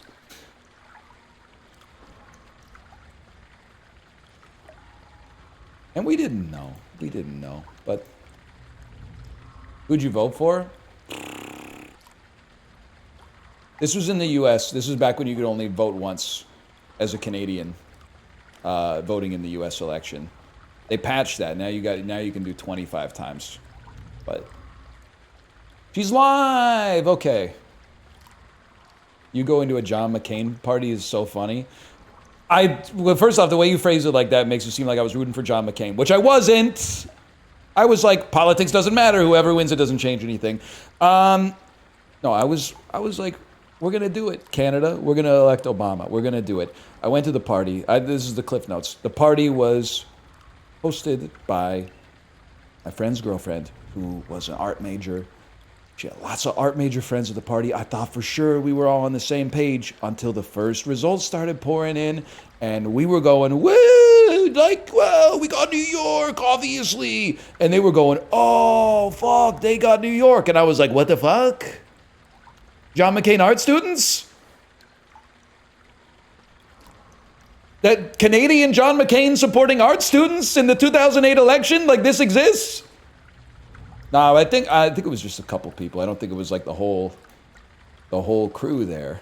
Wow, we were eating like fucking crudité and shit, man. I should have known. Crudité, we were eating crudité at a university party. I should have known. The writing was on the wall, but I was naive back then. Anyway, I'll send you over to my wife's stream. They're chill though. I don't know. I don't know them. I don't know. I only met them the one time, and we were not invited back, man. Anyway, good night, y'all.